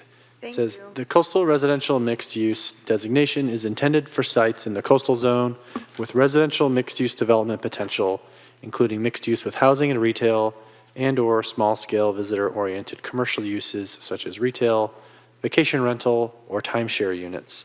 Residential uses are allowed in the same building as commercial uses above the ground floor, vertical mixed use, and in other locations attached to or detached from commercial uses on the same site, horizontal mixed use. Hotels are not permitted. Coastal access and public open space must also be provided, and environmental resources must be evaluated and protected. Sites may be developed up to an overall density of up to 15 units per gross acre, with clustering and sensitive site planning. Site-specific policies may further define residential densities. Non-residential development may have an FAR, which is floor area ratio, up to 0.5 FAR. The total FAR, residential and non-residential, cannot exceed 1.0. Build-out is calculated at 15 units per gross acre and 0.10 FAR of non-residential uses. Okay, thank you. So I know this isn't something that's highlighted by the Coastal Commission, and, maybe, we were given direction only to talk about things that were highlighted by the Coastal Commission, but I missed the discussion where that site was rezoned, and it seems bothersome to me that we're allowing vacation rentals or timeshares, but not a hotel. That's an area that gets so many tourists.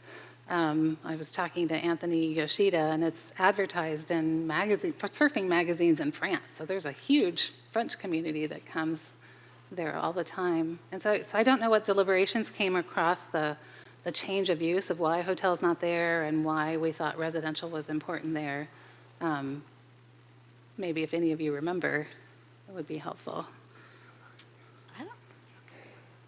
I think, in my recollection, it was about intensity of use, and hotel felt and would be for that particular location and the point, where it's located on the point, creating traffic, creating, a whole host of additional challenges that a very low density mixed use wouldn't have the same, comings and goings, traffic, that sort of thing, in the same way that a hotel would. That was my recollection. But it seems like a timeshare that's used as a hotel would have that same kind of usage. Trying to pull from that recollection. I know. If I recall it correctly, and I believe I was on Planning Commission at the time, I think the conversation largely was around what the original zoning of that piece of property was, which was a fairly low-impact commercial, but the way it panned out, we thought there wound up being, and by we, as near as staff, I think, was able to figure out, and correct me if I'm wrong, there was a residential component.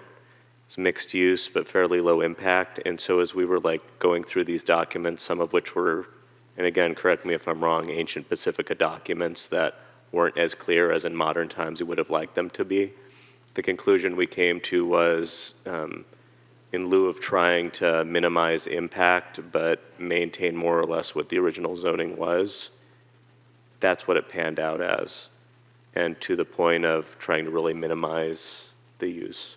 I thought it was recreational. That's what I thought too. Yeah, which I don't think I did allowed too, housing but- before. Right. So our research has found that I think it's without dispute that the land use designation in the land use plan, the 1980 certified land use plan, is commercial. There's a single commercial land use designation in the 1980 LC-LUP, which doesn't give a lot of control. The commercial designation allows residential development up to 21.8 units per acre. Right. A reasonably dense amount of housing, particularly for that portion of the Pedro Point neighborhood. What was less clear and required more research and is still less than 100% conclusive answer, but the best information we've been able to piece together. The zoning applicable to that site is CR, commercial recreation. That, based on my research, was an older zoning designation that we don't have anymore, that did not allow residential uses. However, at some point, I think in the mid-90s, the City Council amended the zoning to eliminate CR through a text change in the zoning to direct it to C2, which allows mixed-use housing consistent with the commercial land use designation. That change was never certified by the Coastal Commission as far as I can tell. And the zoning map was never changed to change CR to C2. So this isn't the only property affected by that, but it is, I think, among the more notable properties in the coastal zone, certainly, where that lack of Coastal Commission certification is potentially problematic. The interesting thing is, as I mentioned earlier, in the hierarchy of plans, the land use plan should control what the zoning is, and the zoning should not be the tool to say what the land use plan does or does not allow. So if there were to be a development proposed today that wanted to change the zoning to allow housing, that is probably a change that the city council should or may have to, in fact, allow, unless it also changed the land use plan and seeked Coastal Commission certification for that. So reading as to what the allowable uses ought to be, the land use plan in the 1980 certified LCLUP, commercial, allowing mixed-use residential is probably the best resource to point to answer that question. So I think acknowledging that history at that point, Planning Commission and Council, and within the context of a joint study session, did what we could to try and reconcile it by minimizing the amount of development. Yes. Which the neighborhood clearly strongly disagrees with. Yes. And yet it was our best attempt to reconcile the history versus what the realities of the mechanics seem to be. Right. And I think what I'm hearing, the concern from the community there is that once you, now especially with all the housing laws, right, that, have all these density bonuses and other ways to not necessarily follow our laws, once we have it as housing, then those projects can be applied for. So the density could indeed be much greater. Well, the problem is the site already allows housing, and I think there's just a lack of willingness to accept that fact, that the land use plan is commercial, and commercial allows housing in a mixed-use configuration already. This LCLUP update would push down the amount of allowable housing through the policy that's site-specific to the lower third of the CRMU, or the worst case, up to 15 units per acre, which is still considerably less than 21.8 units per acre. Okay, and I'm still not even clear on if all these density bonuses apply to the coastal zone. I don't know if you know or not. I know there's a law that's being proposed that they do now. I think SB 1858. Okay, I'll let that go for now. What I do want to say is that there's actually a discrepancy in the text in that paragraph. And I'll just read it. So it says, establish a coastal residential mixed-use zoning district to allow small-scale visitor-oriented commercial uses as a standalone project without any residential or blah, blah, blah, blah, blah. And then the second to the last sentence says, residential uses may be constructed attached to or detached from commercial uses, provided the overall site contains both commercial and residential uses. So it seems to say it can only be commercial at the beginning, and then it seems to say you have to have residential too at the end. Can you give me the packet number? Oh, packet page 100. Thank you. I guess I read the last sentence to say you can't have a residential-only project, right? Whereas in the first sentence, it says just the opposite. You can have a commercial-only project. So I'm not reading an inconsistency. Okay, residential use. I think it's trying to get out of someone saying, oh, the policy allows me to build a detached residential use and not build any commercial. Right. Well, and I know there's been talk of changing the C2 regulations all over town too. I know we haven't done that yet, so maybe I won't bring that up now. I'm sorry, I can't hear you, Councilmember Bowles. There was talk of changing the C2 definition. I think it was in relation to the Crespi project, because right now C2 only allows residential above commercial. I think is that correct? So anyway, that's a whole nother discussion if we change that definition. Right, I think that's beyond the scope of this discussion. It's a zoning matter. What I'll say generally is both in the general plan update and in the LCLUP update processes, the city council supported more flexibility in the form in which mixed-use development can occur. Currently, it's very restrictive in the LCLUP. It can only be in the same building above the ground floor as a commercial use. And I think the sense of the city council was there are sites where that's not the most desirable mixed-use configuration. It could be attached on the ground floor or detached to result in the best project, and allow the zoning to then further calibrate that for a particular site as long as the general plan or the LCLUP support that greater flexibility. Okay. All right. Okay. 2.9, nothing. 2.10.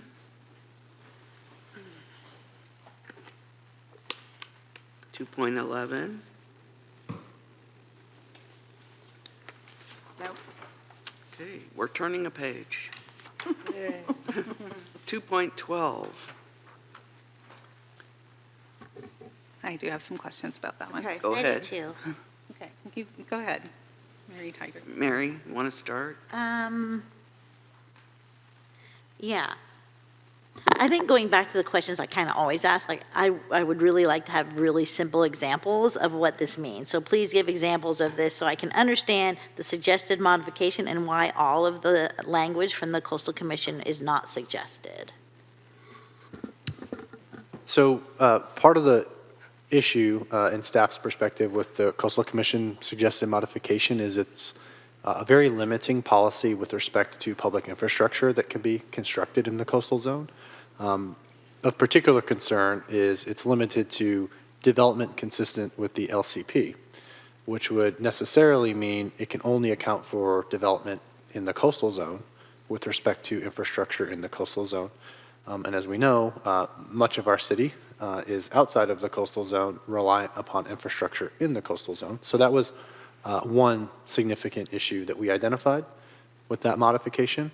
I think the concept is fine. They don't want sort of growth-inducing infrastructure to sort of self-fulfill more development because the capacity is there. It's just not reflective of our community and how much of Pacifica relies on infrastructure in the coastal zone, but the development's outside the coastal zone. The other issue is prohibiting development in the coastal vulnerability zones. It's problematic, particularly, some of our wastewater infrastructure and other infrastructure is currently constructed in the coastal vulnerability zone and may need to be replaced, even if, some steps are taken to push it farther back or otherwise try to adapt it to minimize the impact of coastal hazards on our infrastructure. So we needed to modify the policy to allow for instances where it's unavoidable to construct infrastructure in a vulnerability zone so that if we have to, then you can do it subject to other policies like flood proofing or other steps to minimize adverse impacts to the infrastructure. Okay, thank you. Other questions on that one? Okay, moving on. I'm sorry.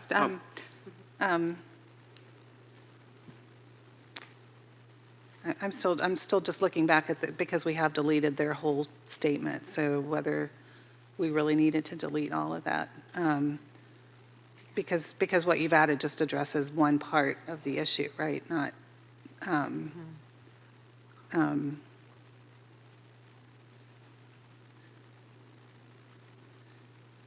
mean, I think there's still the, without any significant impacts to coastal resources that should probably be added back in. And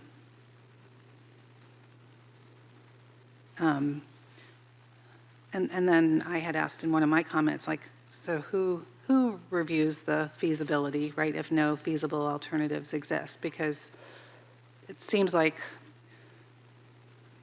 there are feasible alternatives, but they might just be more expensive, right? Of relocating infrastructure out of harm's way. I want to make sure that we are carefully reviewing that because we don't want to keep putting, hundreds of $millions in infrastructure that is going to need to be moved anyway. And so it's a short-term versus long-term expense.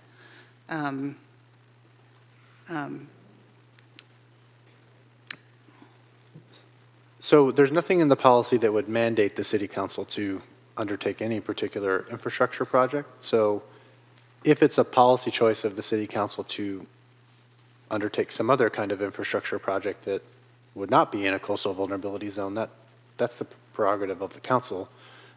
This is providing the flexibility to do that, reflecting that for the foreseeable future, the city will continue to have infrastructure located in the vulnerability zones and necessarily may need to install new infrastructure in those areas until the system, at some point potentially could be adapted outside of those hazardous areas. The policy otherwise, as it was written, may preclude us from doing that or present significant obstacles to doing that. Okay, and then I think I had asked, who is the ultimate arbiter, and it was, I think the answer was that it depended on whether it was in the Coastal Commission appeal district, and it seems we have the Sharp Park Pump Station, maybe the one for, no, I think the one for Fairway is not.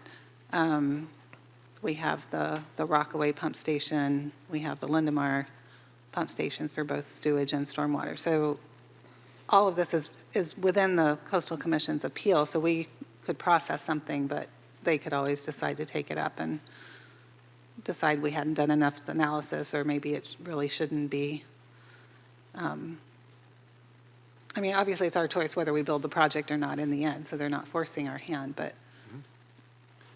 So the answer I provided to your question was that it's the permitting entity that makes the determination. So even for projects that are in the appeals jurisdiction, in the first instance, it's a city. And then if it's appealed, which is not always the case, then it would be the Coastal Commission acting on appeal. Or for a project that might be in an area of retained jurisdiction, it would be the Coastal Commission in the first instance making that feasibility determination. I think feasibility is always a challenging term. Sometimes it's further qualified as technical feasibility. It's not here, and so it's a more encompassing consideration, which could include, in my opinion, financial feasibility. If there's a technically feasible option, but it costs many times more than the city could ever conceivably afford, is it really feasible?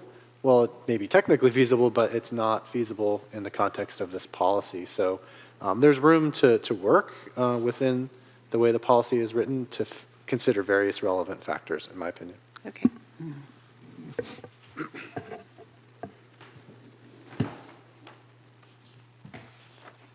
Okay. 3.1. 3.2. 3.3. Ooh, we're turning another page. Wait. Oh. 3.3. 7. We're the one that's talked about the roadway. Temporary events. Oh, okay.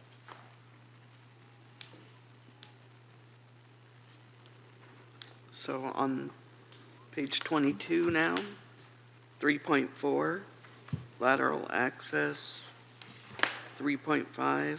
Hey, I got one. There we go. So, Mayor, before we jump into these, related to PRI 24, there is a typo that was identified, and we need to read into the record. PRI 24, at the bottom of packet page 22?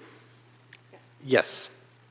So the language got garbled there. We're not sure how, but it doesn't make sense when you read it as written. So what that policy should read is shown on your screen, which is support the continued operation of golf at Sharp Park Golf Course, consistent with CDP terms and conditions, and support development of additional recreational uses in upland portions of the park located outside the coastal zone east of Highway 1.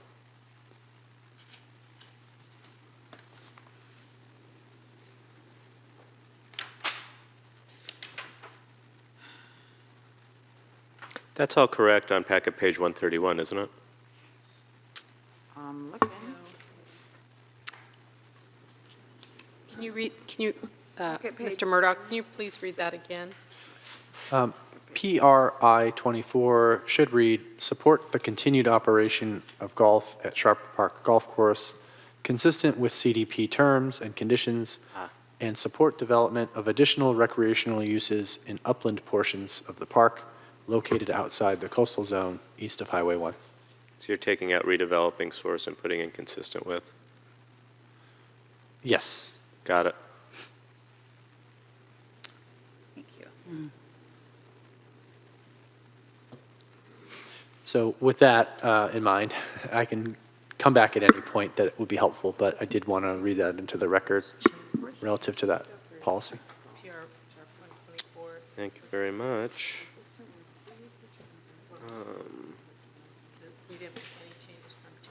My- So, you all ready? Yeah. Ready. So of the multiple elephants I noticed come through the room, one of them being the golf course. Yes. And this seemed to be the one policy as I was reading through that pertained to the golf course. Especially after hearing the gentleman from the Natural Resources Division of, I believe, San Francisco Rec and Park, stressing, amongst other things, the difficulties around repair and maintenance if our LCLUP doesn't have supportive language. I wanted to stop here for that discussion, which I think naturally leads into the other discussion, which is elephant number SRA number 3, but to be deferred to later in the document. In the meantime, I wanted to ask my colleagues if we feel like there needs to be stronger language in support of the golf course, because this seems like that place in the document. Where we would place stronger language?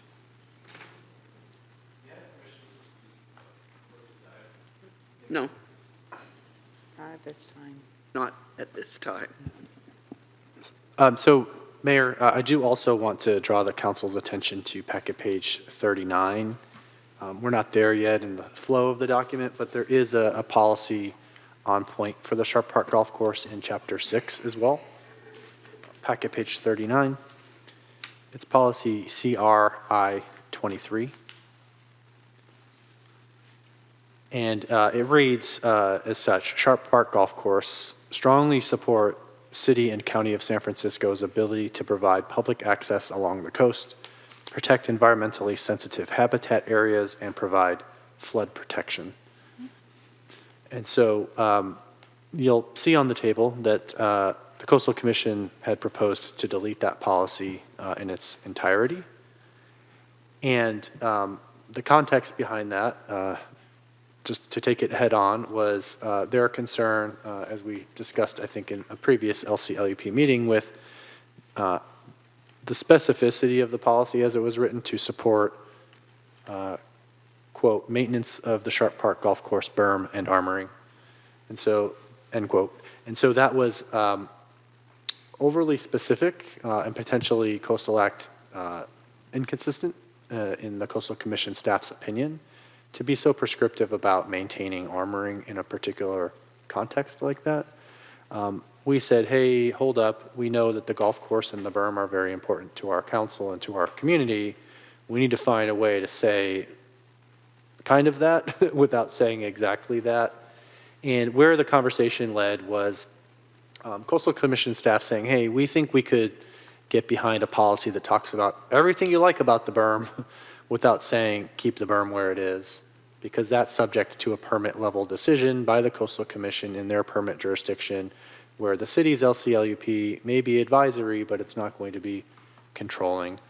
And so the policy that you see in the draft alternative modification tried to strike that balance with the Coastal Commission. And as the commenter mentioned, the city's LCLUP would be advisory to the Coastal Commission in such a permitting context, but it wouldn't mandate a particular action. And there's a long history, as we know, with the berm and associated permitting issues. And without it having direct control, I think the sense on staff was, don't make this the sort of pivotal make or break policy in the entirety of the LCLUP update process. So my hope is that if there's interest in this topic, which I suspect there is, that we find a way to perhaps strengthen and bolster this policy in some way, but we can get up to the line, hopefully, without crossing it in terms of saying keep the berm exactly where it is forever, which is the real sticking point that came up with the Coastal Commission staff. Oh, which is a shame, because we have a whole neighborhood behind that berm. And so I think that's where my concern lies, is yeah, I have a fear that we're just saying, I don't know. I don't want it to be so loose that it feels like we're not going to have the berm. I don't know. It just doesn't seem, again, like we're taking our community's feedback and fears into what we're talking about. I think it's difficult because we don't own it. Yeah. We don't have control. We don't have control over the golf course, the berm, and what happens. So it makes it really difficult for us because, like Director Murdoch said, we're only advising because we can't say what to do with it. We'd like to. Right. And so I think maybe one way to give voice to those concerns without saying keep the berm where it is maybe to describe a situation in this policy where the berm is being modified or relocated or removed and say, ensure, a thorough analysis of erosion and flooding and other applicable hazards in any modification of the berm in the future. That gives voice to the concerns. I'm sorry? Vulnerable species. Right. Whatever is of concern, I think it's fine to say should be thoroughly studied and addressed in any sort of alternative that may arise in the future. Again, the insistence on keeping the berm exactly where it is and how it is armoring is going to be a major sticking point in this process. And to that point, if I could add, the City Council did approve a comment letter back in 2017 that makes that exact point about the berm. That was when San Francisco was working with Coastal Commission on renewing their permit and allowing maintenance, and the city's comment letter was, if anything different is going to change with the berm, there's a whole bunch of study and analysis and mitigation that's necessary. I'm just paraphrasing, that would be necessary to ensure protection, flood protection for the neighborhood behind it, Isha, et cetera. So that's already a position the council has on record. Mayor, if I may interrupt momentarily, we have a vigorously flashing raised hand. I don't know if you wanted a clarifying statement on public comment. No, I'm sorry, but we're not in the public comment period at this moment.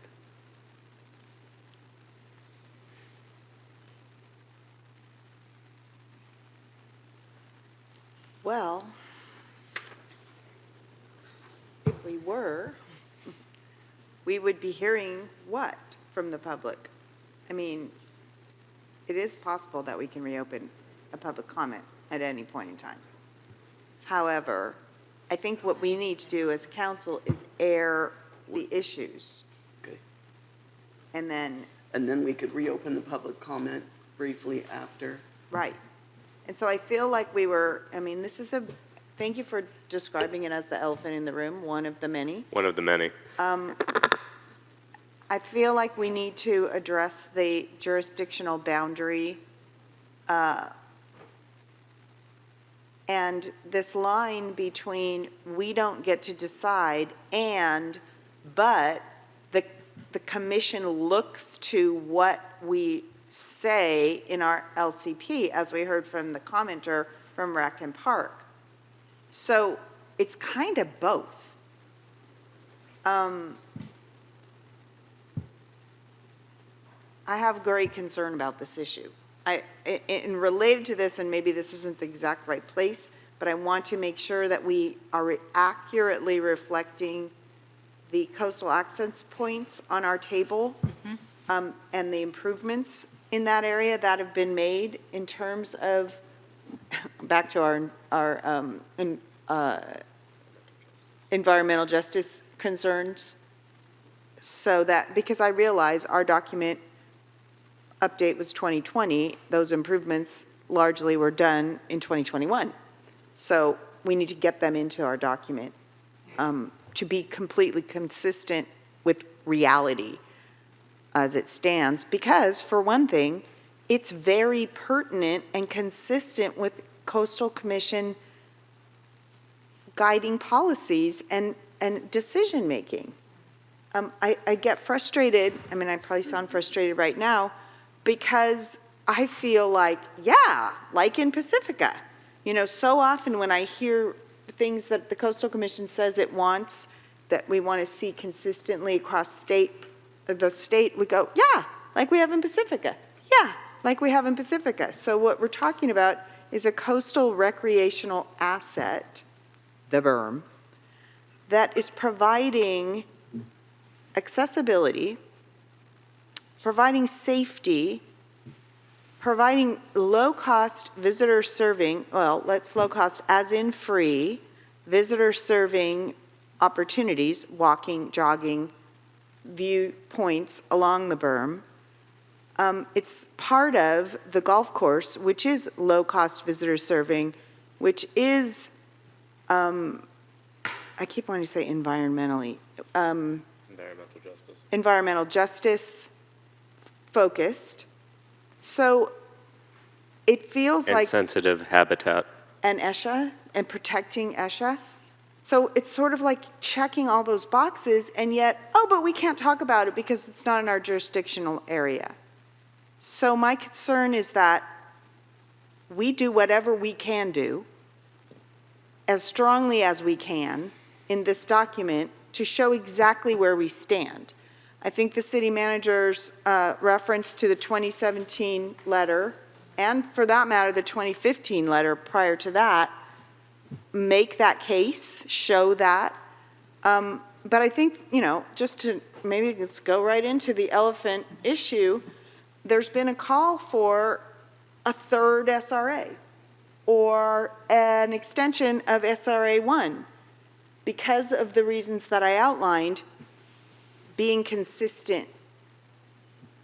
But yet, we understand that that isn't going to be acceptable to the coastal staff.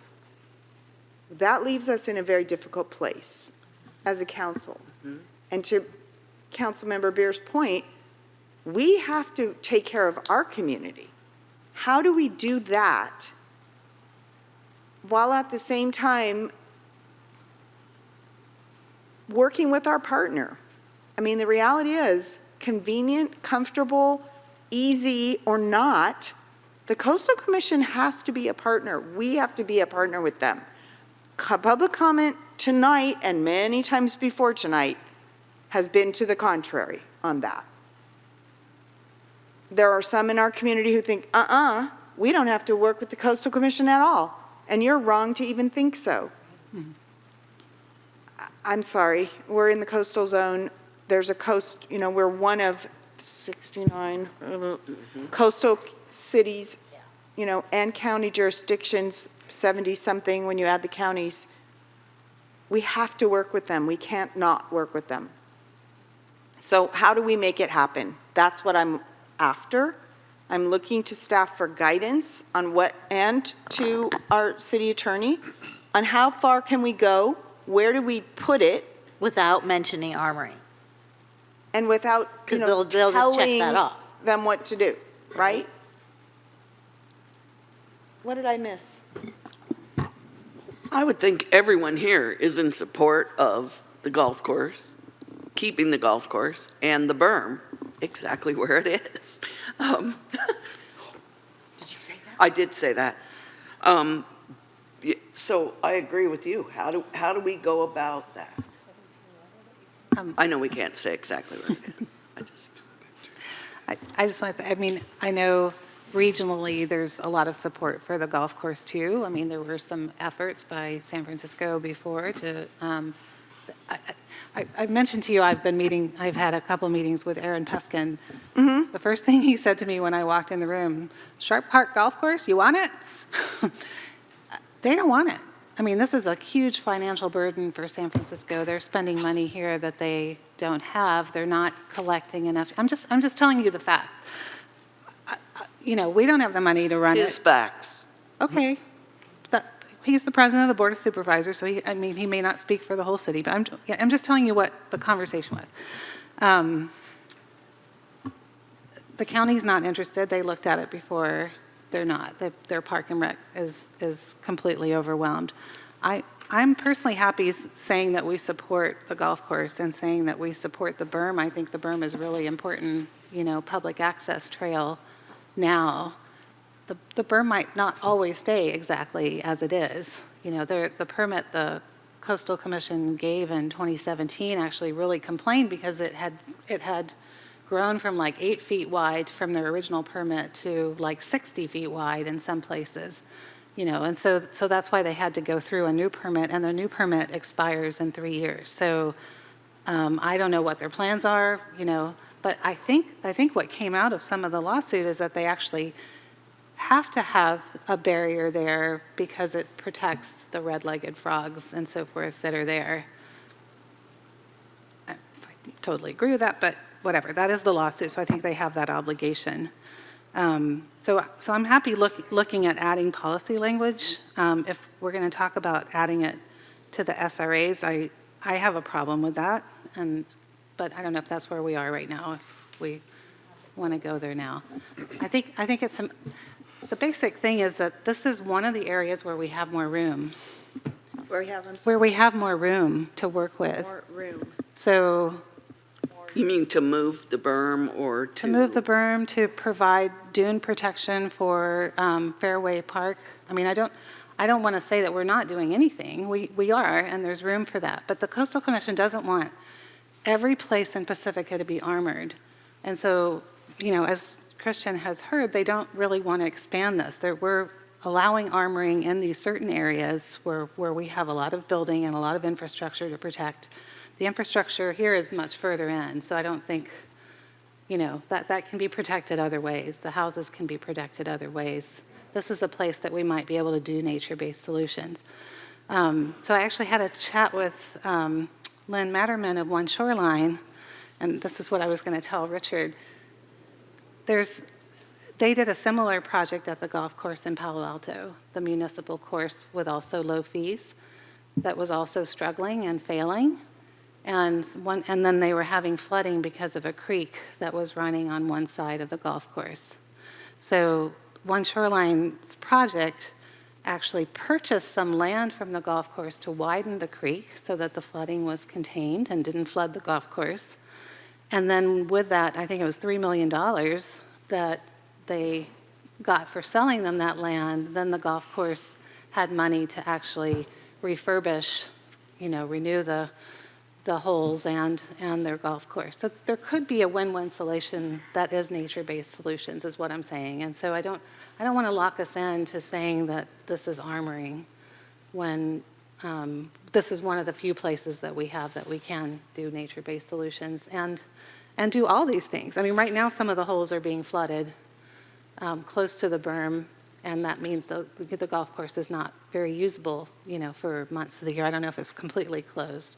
But so it could be beneficial to them also to do flood protection there. Anyway, that's my 2 cents. If I may, if we do go back to the packet page 39 and the CRI 23 comment there, in the spirit of what we've heard from Coastal Commission staff about statements in the document supporting all the aspects and values that the berm does provide without talking about the berm. So if you wanted to focus on language about that and expanding, it was mentioned maybe adding environmental justice to that list and helping fulfill Coastal Commission environmental justice policies. I might also add ensuring continued access of the coastal trail between the Beach Boulevard Promenade and Maury Point. You know, that is part of the coastal trail, and we have the mutual goal with Coastal Commission about ensuring that. And there may be some other language to put in here to really bolster the importance of this connectivity in there. So we call it the coastal trail instead of the berm, because it is part of the coastal trail. Yeah. I appreciate those additions and think that they are a good idea. I think it's the least we can do. It's a start. Least. Yeah.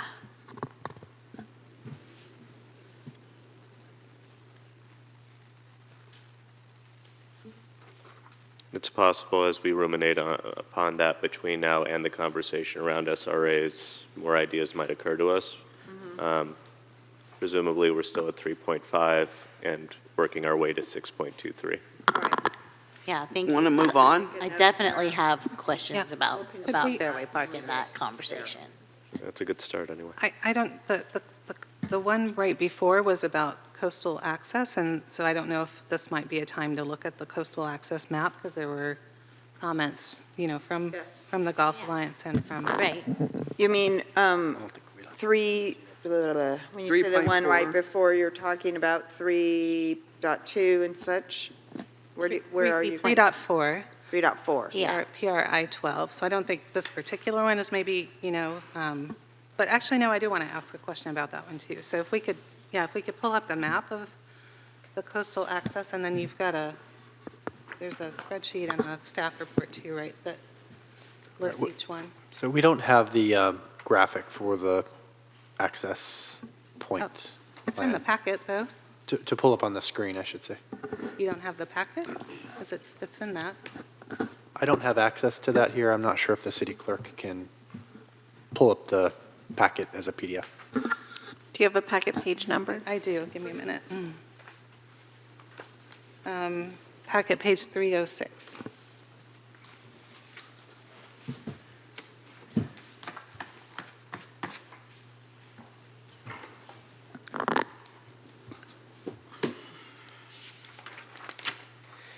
I do support this part of the conversation too. Okay. Yeah.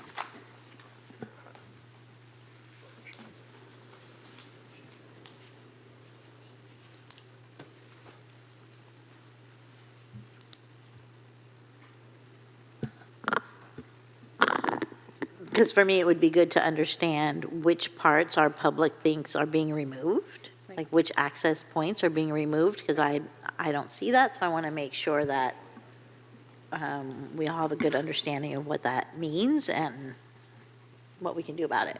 Right. Thank you, Sarah. Do you want to start at the north part at 1 and then there's the spreadsheet that's on page 117 to 118 also describes each one, and there's actually, I've noticed there's discrepancies sorry, I'm not talking to the mic. There's actually discrepancies between this map and the spreadsheet in the packet that I wanted to clarify.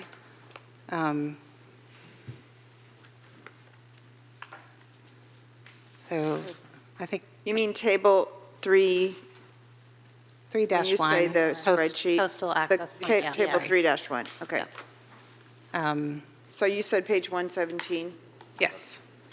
Okay, And then it goes top. To 119, yeah. yeah, got it. So I think 1 and 2 are fine. Those are just coastal bluff access points. 3, so you can see the orange is coastal access points, bluff top view, and then 3 is coastal access points to the beach. So I'm assuming that means there's actual lateral access to get to the beach. Is that correct, Christian? Not to my knowledge, at the Pacific View Villas condominiums. That's what I mean. I think that's colored wrong.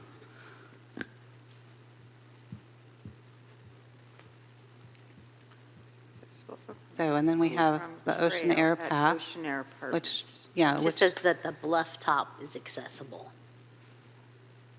Oh, that the bluff top is accessible from the Palmetto. trail Yeah, at but not the- Ocean Air. Not the beach.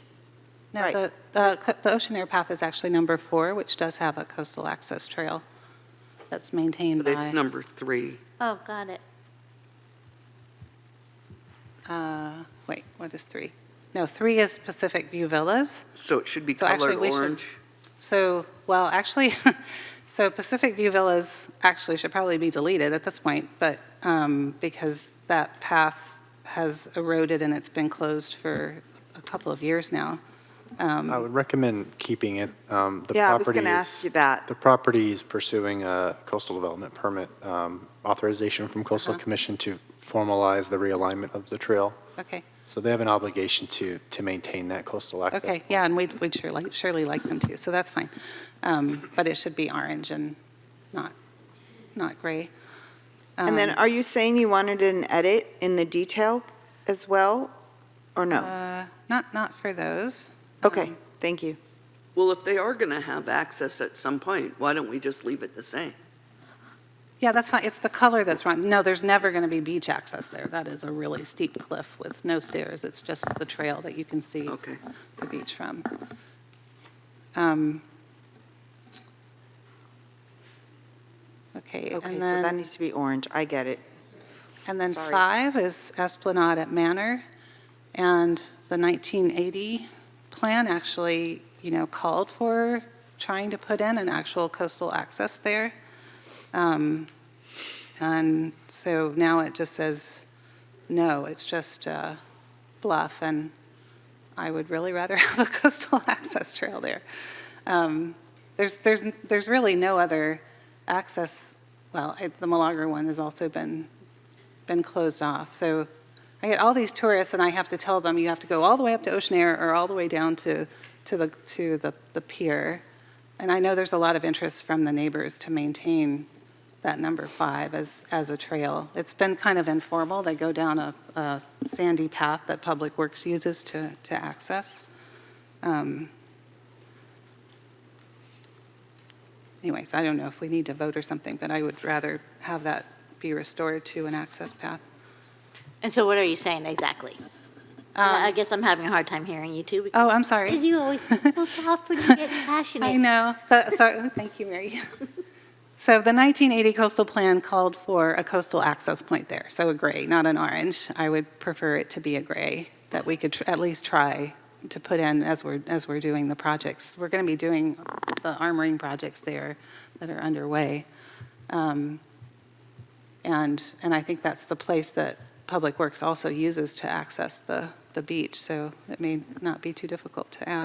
Councilmember Bowles, I'm wondering if number 6 is actually the access point or manor. Number 5 is the 400 block Right. where there's supposed to be a future, coastal trail and park.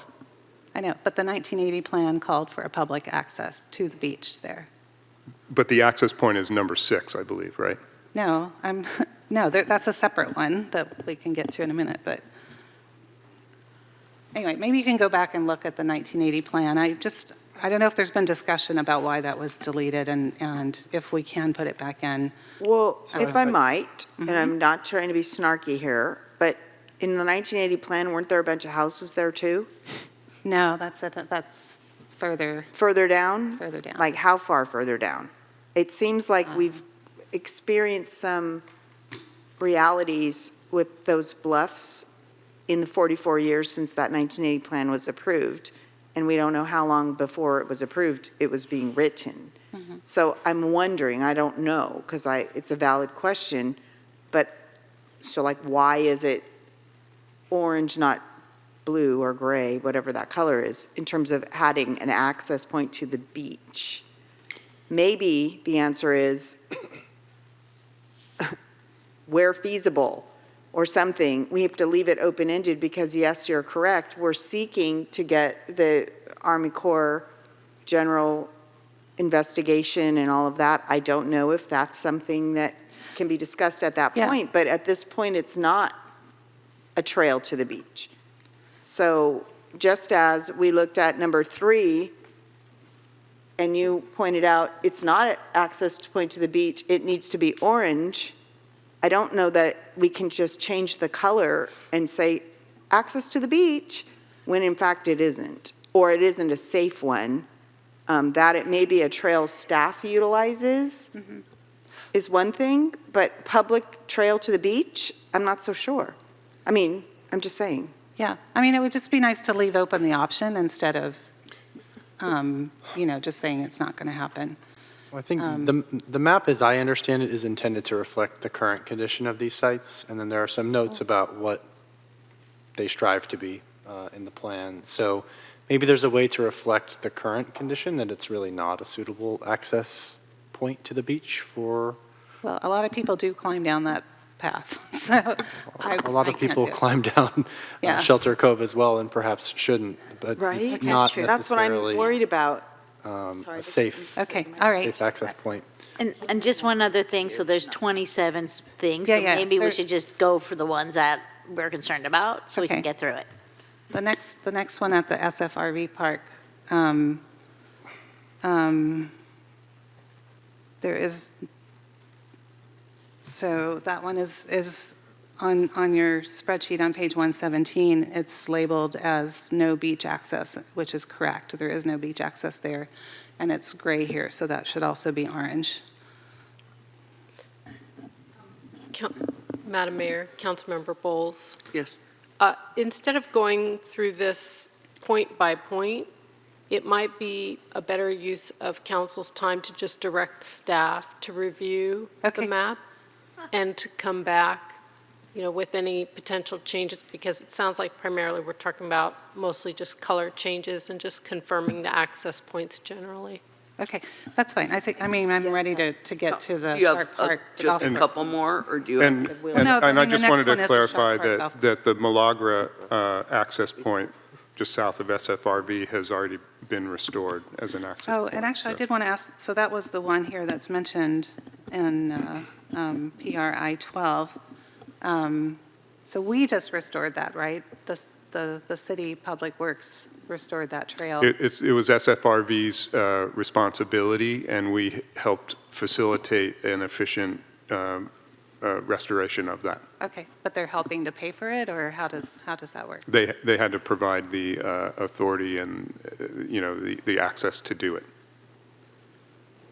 Okay, so And- so they haven't paid for it. I'd have to defer to Director Peterson on the details of payment and such, but it's been restored. I think an interesting point about this and this map is that, we've talked about this in a previous context, is that, storms are going to change access points, temporarily close ones, they'll get restored and such. So this is a snapshot in time in 2019 about these access points, and periodically, as changes occur, we can update the maps, but it's never going to be accurate to any given year. That's why Coastal Commission, I don't believe, recommended any changes or updates to this map. Well, I have to ask for the corrections to what I mentioned before about the wheelchair ramp. That isn't reflected on this table. Right, moving to the golf course, as new ones that need to be Right, added. that were, because, and to your point, yes, they weren't at a point in time existing, but they are now, from just a couple years ago in 2021. And so I want to make sure those get on there. That's a direction that I have, a request for my co-council members. Do you agree with that? Yes. I agree with that. And Mayor, just from a sort of mapping standpoint, the scale of the map is a little bit tricky with the symbology. I think I'd prefer to put a single access point, maybe have a note that says multiple access points along berm or something along those lines. I got to get that wheelchair ramp in there somehow. It's just a big thing. That's really important. There are a few places It's that really a wheelchair important. can get to the beach. There's just not a lot of those around. Yeah. I mean, Yeah. the truth of the Have a matter little is, in handicap Pacifica, symbol. we don't have the cool bike that you can get yet, that goes on the beach, but, the big fat tire one that they have in some communities. Wanted to do that. But you're halfway there when you have the ramp, is the way I look at it. It's just really I a did critical see piece. a wheelchair on the beach. That's right, because you with- walk that all the time, Yeah, with the large wheels, with the big fat tires. big wheels, Yeah, fat tires. Yeah, it helps people with strollers, too. that's super cool. So Christine, are there a few, just that, Yeah, so just one more I want to note for you to look at. The cottages at Seaside, there is no trail. It's just the road, and it's a very narrow road, so I don't know that that really counts.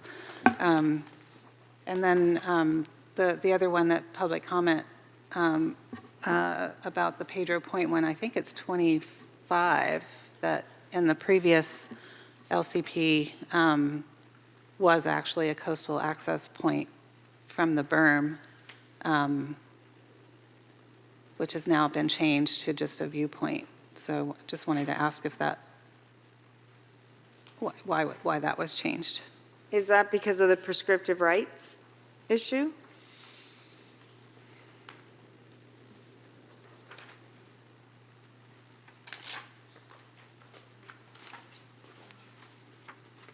Because that berm is above, if I'm picturing it right, above where the homes are at the boat docks. So when you access it from, I forgot the name of the road, where the firehouse is, and you come to the end. That's Danman. Danman, that's what I thought, but then I always get confused and think I'm talking Rockaway. Anyway, Danman Avenue, where it's a private road. Right. Right? So how is it a public access point? I guess that berm area, that's my concern. What people do is one thing. What is stated in our city document as a public resource, if you will, I think is another. I think part of the challenge is the map, in my opinion, should show locations where we are certain that there are legal public access rights. A lot of these coastal access points may have public access rights, but they're not expressly legally defined, like through an easement or ownership of the site. And so the prescriptive rights can be powerful, but it's a very site-specific investigation that's needed to confirm that. And so we just want to strike the right balance of, comprehensiveness, but not include sites where we're leading people to places where perhaps the public does not have a right to go and set up potential conflict. So, Yeah, exactly. So there was language to the prescriptive rights study that was needed for this one, and I think another one, I can't remember which one. And that is noted in the chart. Yeah, so I'm sorry, what does that mean? Can you just explain what a prescriptive rights study is? Oh, sure. So it would be through past use where the public has acquired a right through sort of conspicuous, continuous use of the property. It's a very complicated area of the law that, the assistant city attorney should probably advise on, but there are various ways that the public could have obtained rights to access the shoreline over time through like the Mexican land grant era and other sorts of more modern, prescriptive rights. And so it requires extensive research of these issues for each potential access point. So I think that's why when I read this table where you say, conduct a prescriptive rights study, were those additions that the commission made or that we made? I believe those are Coastal Commission suggested modifications where they're reflecting lack of clarity, perhaps to the full extent of those access rights. So could there be beach access subsequent to a prescriptive rights study, for example? Maybe, and I think it's calling out the need to do further research to the full extent of the access. So is the mod, the way it's written, conduct a prescriptive rights study, telling us to do that? Yes, that's the proposed improvement for that access point, is to do the prescriptive rights study to identify the full scope of potential rights there. Okay. And that's true for Shelter Cove, too, that has all those signs that say people aren't. Are we doing that? Are we So- agreeing to that? I think that's what I'm talking about. Yeah, I'm not I don't want to be sure- the one to go to Shelter Cove and tell them, oh no, the world can walk down here and just come. Yeah, to Director Murdoch's point, I understood this, we're trying to identify coastal access where it is accepted by the Coastal Commission and the city that is an access point generally open to the public. And so confining the identifiers on this map to those types of coastal access points, I think is important. And Mayor Pro Tem, you had suggested identifying disabled locations. That's not really the point of this map. It's just, is the public generally able to access the coastline at this location? That's the purpose of this map. And so I wouldn't want to point out one aspect of the map, but not others, right? Because there may be other access areas that are ADA compliant. And so we wouldn't want to add one, but not identify others if that's appropriate. And so I would suggest that we just limit this map to the coastal access areas only. I hear you. But there is. And I disagree. There I do is too. coastal access in the middle of the berm. So I it is disagree there with and that it's too. not in the map. I think if we're going to have a map about coastal access, it should be a comprehensive map. Well, especially this is like a key policy of the Coastal Commission to provide that access. So to have it Free. accurate so they know that what we do have. But you're, Help us, you're too. okay with staff working on it? Yeah. Coming back? Okay. Okay, Okay, well, we're going to move past that. good job. Okay, Wheelchair ramp? On 3.7, okay. you changed the title to bicycle roadway retrofit, and to me, that just didn't make sense if we're talking about complete streets. Yeah, I didn't. So maybe you can just help me understand that.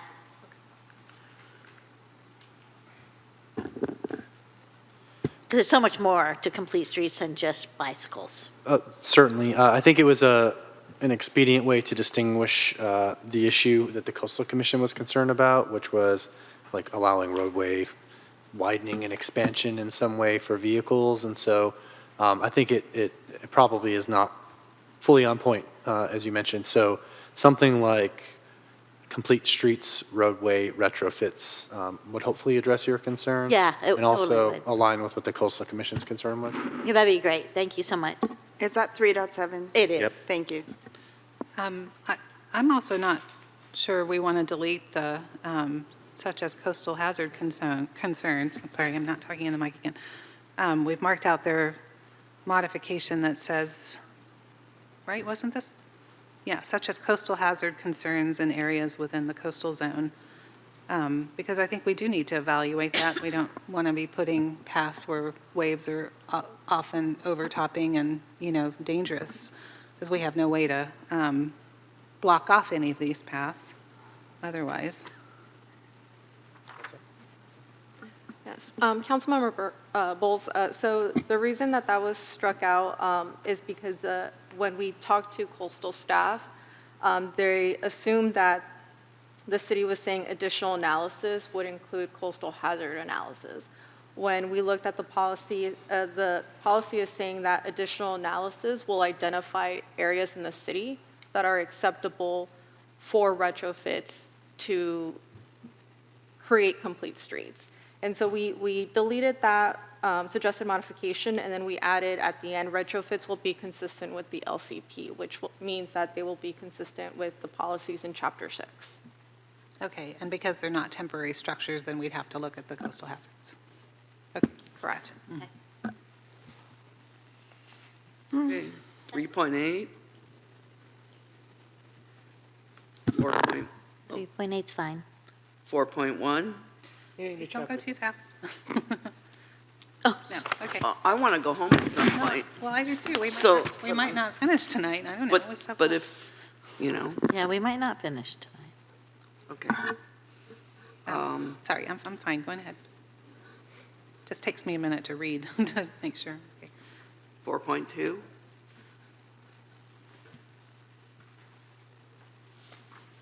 I'm fine with it. 4.3. I'm not sure about this one. There were some public comments, I think from Sam Casillas, that said that we actually did have to define a buffer and not have it be vague. I don't know legally, maybe that's city attorney. Did you hear that comment? I did not hear that comment. So the question is, do we have to define the buffer area? Right. So basically, I mean, the Coastal Commission put in a buffer of a minimum of 50 feet, and we're proposing to take that out per site specific.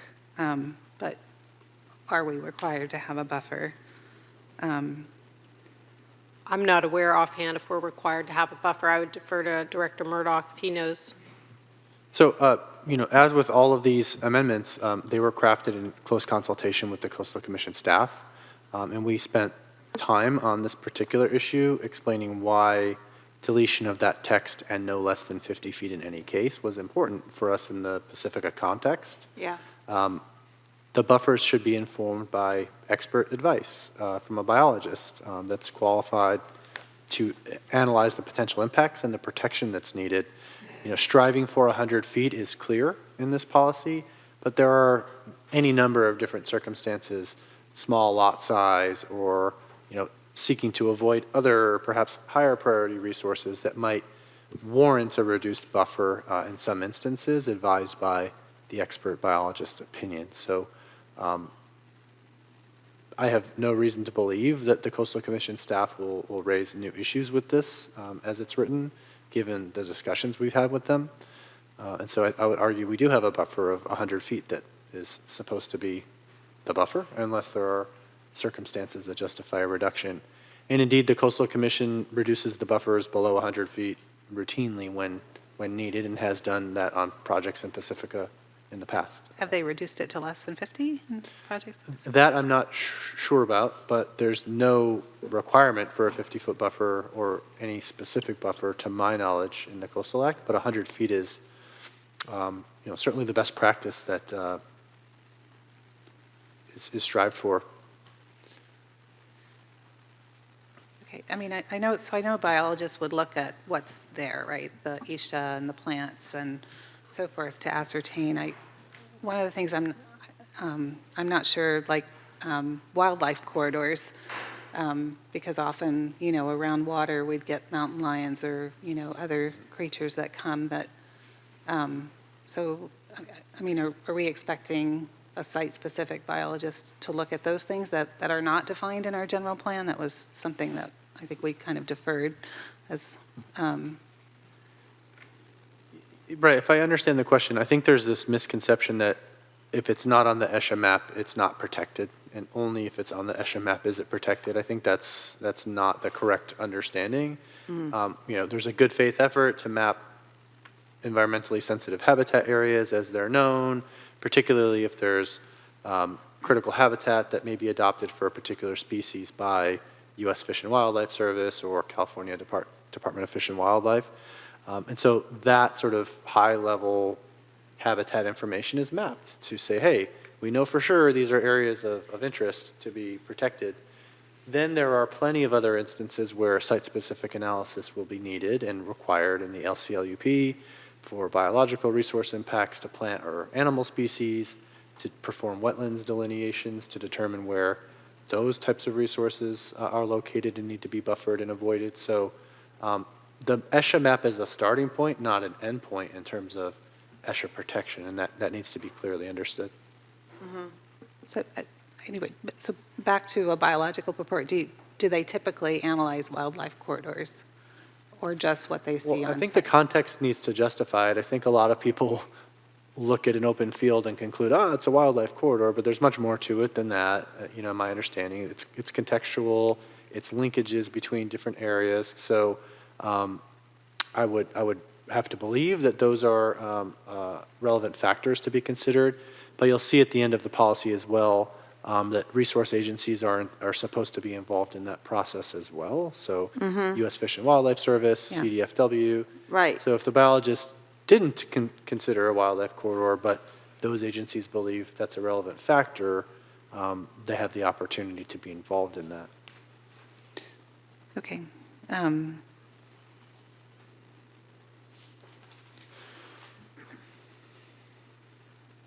And then the next one doesn't have those caveats with all the different agencies, but maybe they're covered under the one above anyway. Well, I think it's maybe a different set of circumstances. It's looking at temporary disruptions as determined by the qualified biologist. So I think somewhat lower standard of review in that sense. Well, no, it's talking about permitted uses within the buffers.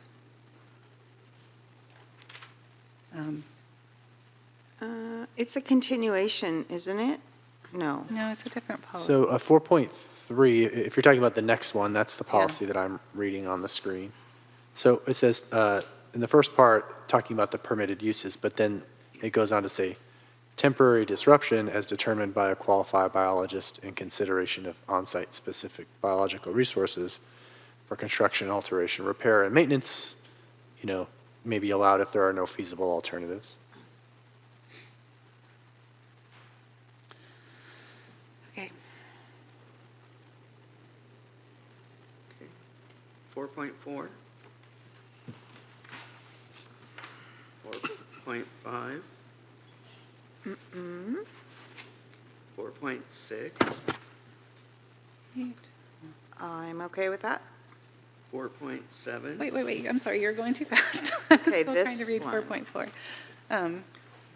What if okay, 4.4 is plant communities and wildlife habitats.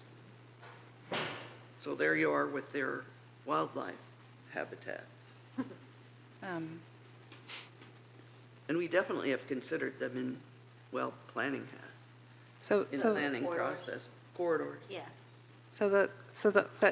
Okay, so I'm sorry, I'm still on plant communities. So this one takes out the text that says other areas not mapped may also have important habitat. That was something the Coastal Commission wanted. I'm not sure why we're deleting that. It looks like it arose from general plan consistency edits, where the general plan did not include that text.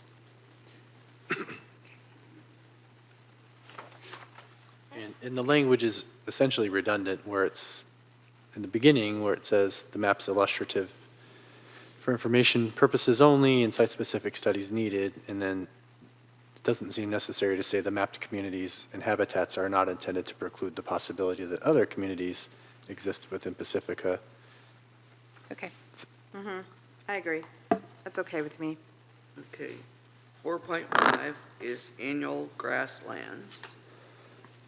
There aren't any changes. I don't have any on that. 4.6 is about northern coastal scrub. No changes. 4.7, seasonal wetlands and ponds.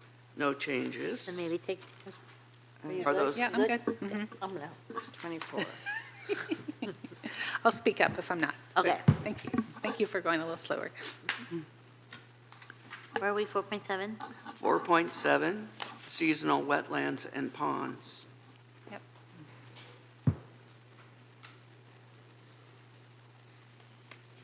They just took out one word. Typos, yeah.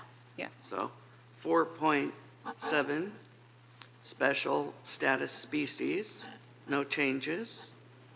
4.8 is about dunes.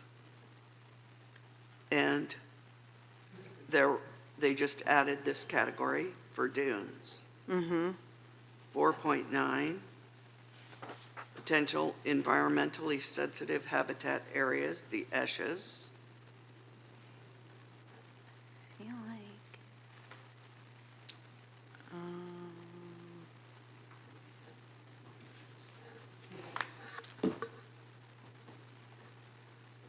Further studies, okay? Yes, I was just double checking where that jumped to page 26. I think that's okay. Okay. 4.10 is coastal, environmental, and special species status communities. No changes in language. Nope. 4.11, creeks and riparian areas as habitat, no changes. 4.12, protection of biological resources with new development, also no changes. Yes. 4.12, continued protection of biological resources with new development, and they are asking for assessments such as but not limited to. That's very general. 4.12, again, is the new development, just continued. 4.13, verification of ESHA, no changes. 4.14, management of ESHA, also no changes. 4.14, management of ESHA, and there are changes, buffer areas, Right. again. So I want to double check on this because, and I'm not sure if it pertained really maybe to one of the ones we just finished about wetlands, but the buffer areas concern me when we have ESHAs occurring immediately adjacent to existing developments, which I realize are just developments, but, Structures, just structures, yes, structures.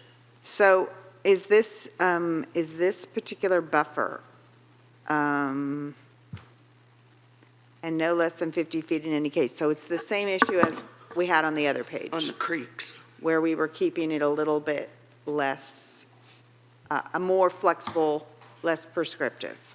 Correct. Okay, thank you. Okay. And 4.15, construction during nesting season. And Coastal Commission made no changes. And 4.16, protection of the California red-legged frog and the San Francisco garter snake. They made no changes. Right. The bowl site. Okay. Christine, did you have something about the bowl? No, I mean, I think I heard that it was dunes too, so it just adds another category of investigation, but I'm fine with that. Okay. It's its own category, the bowl. Yeah. Yes, it is. It is. 5.1, natural hazards. Coastal Commission did not make changes. Madam I Mayor? mean, we didn't, sorry. Yes. So I don't have anything till 5.2, but the time is currently 10:19, so presumably we're going to need to extend soon, and I was wondering if it might be an appropriate time for a 10-minute break before we go into Yes, please. the greater 5, since I think 5 and That'd be 6 The have the greater larger. fives. Well, 5 and 6, I think. So, 10:30. We Thank never you. come back on time, but we'll take a break till 10:30. Okay, thank you. Recording stopped.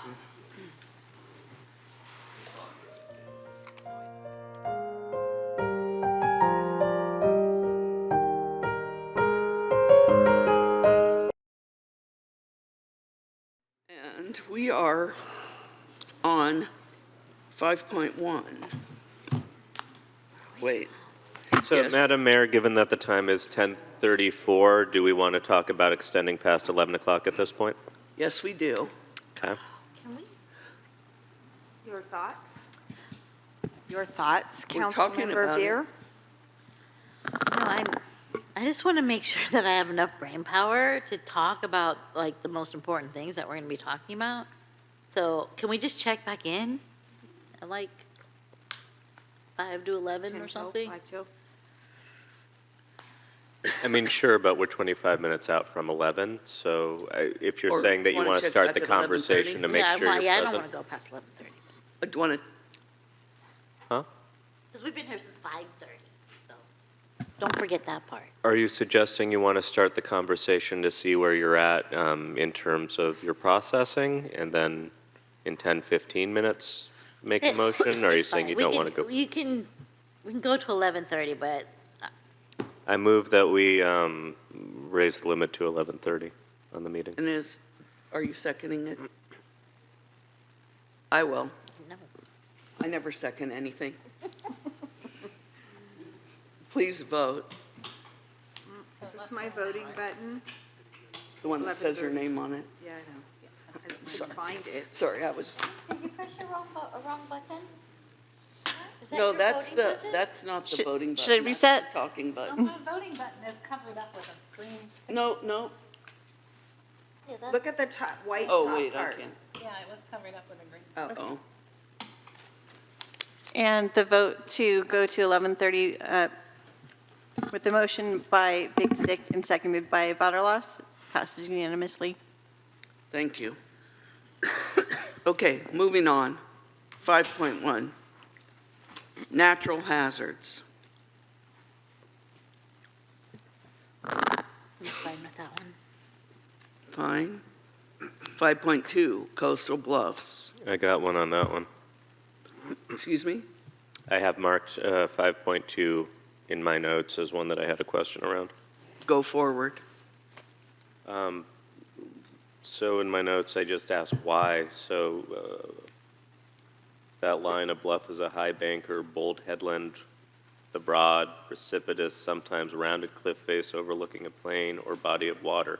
Why did we eliminate that sentence, or why did?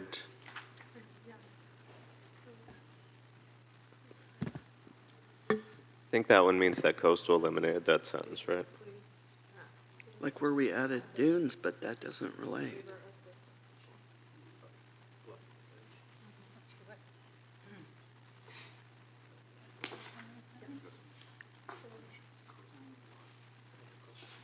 It says here that the text is in an introductory paragraph. So I think our recollection is that was proposed to be deleted because there's a definition of coastal bluff as opposed to bluff in the glossary. And so I think they were trying to align the definitions in the text a little more precisely. Okay. Okay, 5.3, reducing risks of property damage.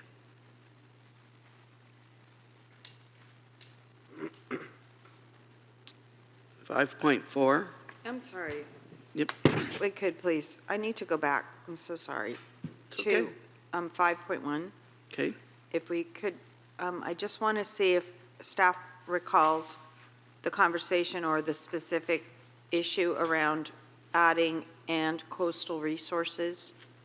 I know coastal says it's adding clarifying language, but what does that language actually mean in terms of natural hazards? I understand public health and safety. I'm not sure I understand how it pertains to coastal resources.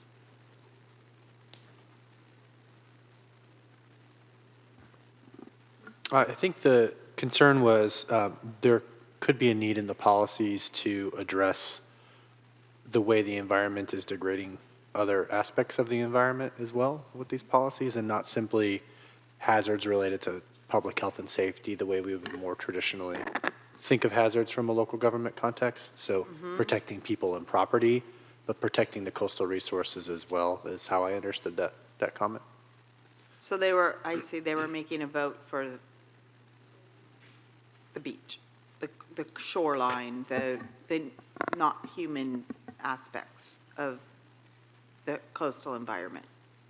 Right, I'm not able to say it's specific or even predominantly the beach, but there are a variety of coastal resources that could be adversely impacted from hazards. So, overtopping could taint the salinity of a water body and thus make it uninhabitable for certain species. So there's So ESHA impacts or such as well. Right, so exactly. So eroding bluffs might thus eliminate wetlands in some sort of weird hypothetical. So there's just a range of potential coastal resource impacts that could be adversely impacted by coastal hazards. Okay, thank you. Okay, 5.4, erosion prevention from hillsides. I have something on that one. Okay.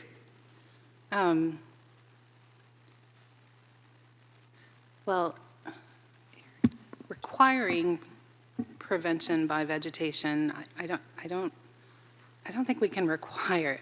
A project may not impact the vegetation, and you don't necessarily want to disturb the existing native vegetation that's already on the slope. So,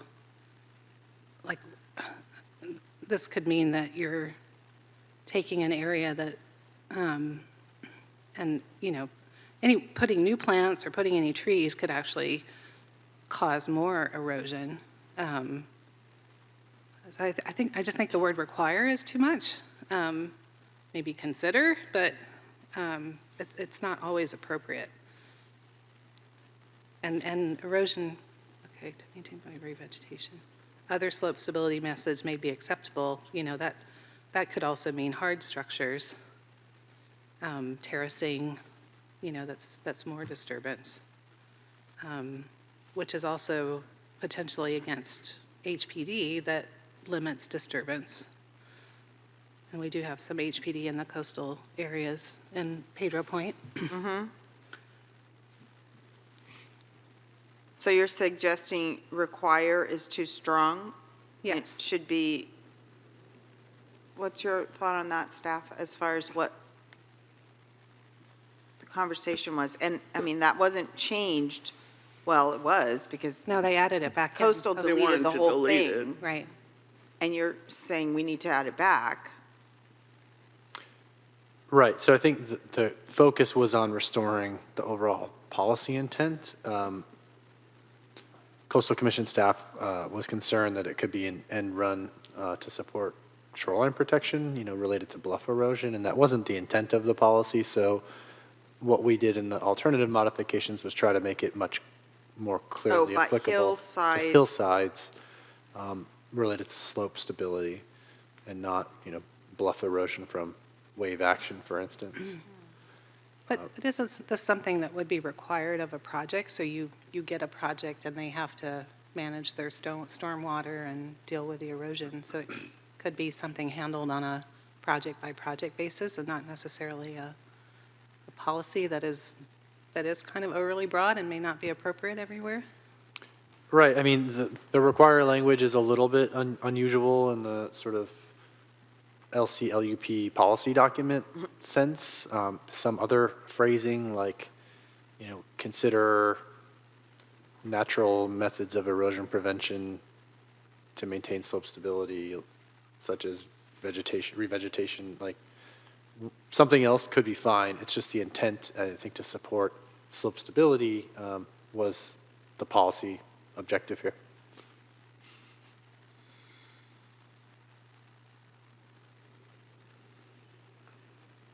So do you mind changing that word? Christian, sorry. No, as long as there's some suitable alternative that's other than maybe consider, because that's a little bit non-specific, but, incorporate natural erosion. prevention. Incorporate. Sounds a lot less harsh. Where possible or some, I don't know. It's still not Well, you necessary. still have to protect the hillside. You don't necessarily have to do anything if you're not impacting that area and it has plants on it that are stable as it is. So I think the concern here is that where erosion is a problem, you need to do this. If it's vegetated already and erosion is not a problem and slope stability is not a problem, then nothing would need to be done. I think that's implicit in the structure of the policy, but there may be a clearer way to state that. It's not suggesting that, okay, there's a stable slope without an erosion problem, but you need to Go in and fix. grub it, clear and grub it, and then revegetate it to protect it. That's not, I think, a reasonable interpretation of that.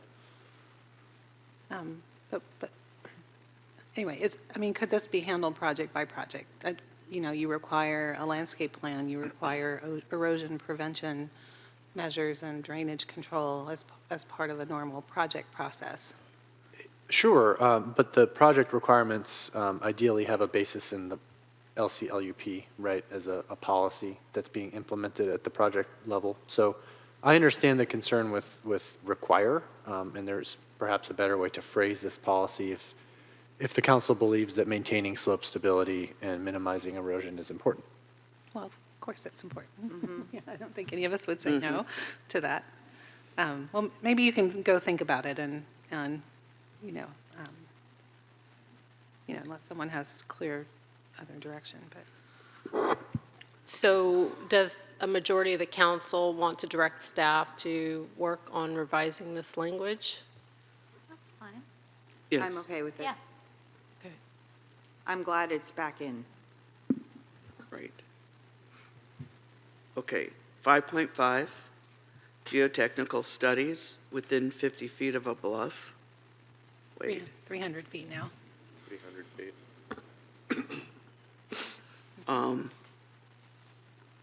Further geotechnical studies?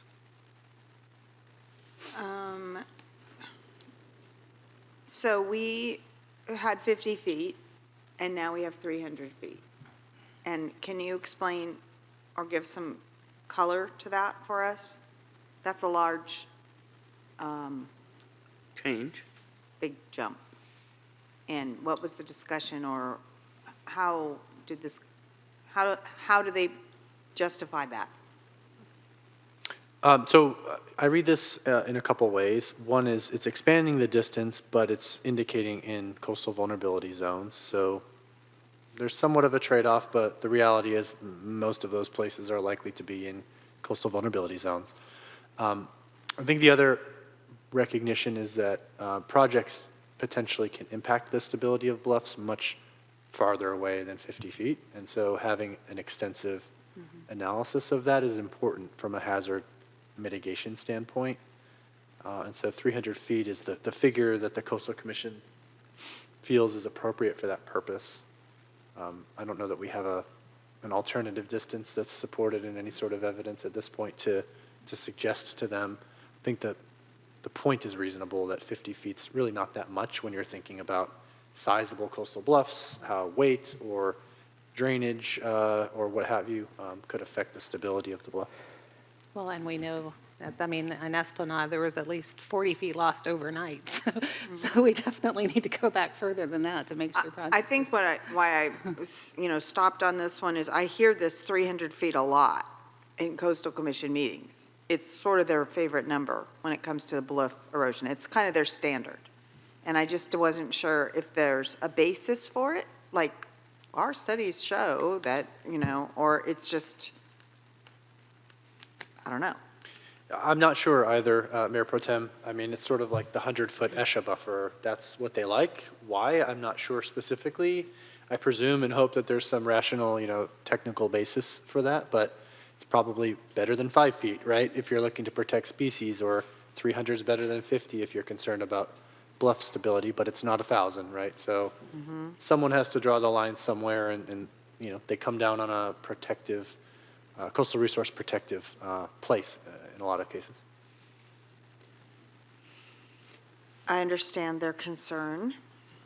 I'm just worried about the impact on our, the studies and it's the same points I made before about the impact on our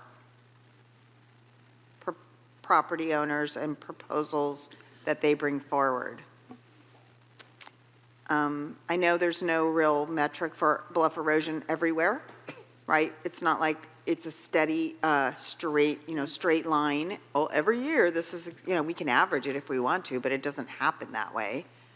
And I'm going to assume, based on this, that 300 feet is determined to be the safest expectation they can cement into documents like this? I mean, is that really what it comes down to? I'm not sure. We haven't engaged on that particular point in relation to the distance. I think maybe more relevant is the fact that it's in coastal vulnerability zones, and as you'll recall from the other policies, even if you're 1,000 feet from a bluff, if you're in a coastal vulnerability zone, you're doing geotechnical analysis. Right. So I don't know that it's going to get anyone out of geotechnical analysis even if it was 500 or 1,000 feet. Yeah. If you're in the coastal vulnerability zone, you're already doing it. I see. And geotechnical is required for a building permit anyway, for new development or substantial structural modifications. So they'd have to do it later anyway, and it's better to know that now so you're And planning. in terms of informing your design? Yeah. I see. Okay. Okay, continuing 5.5.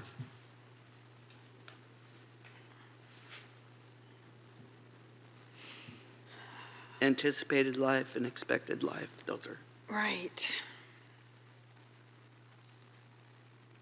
sounds the same to me. 5.6, new development in a coastal zone.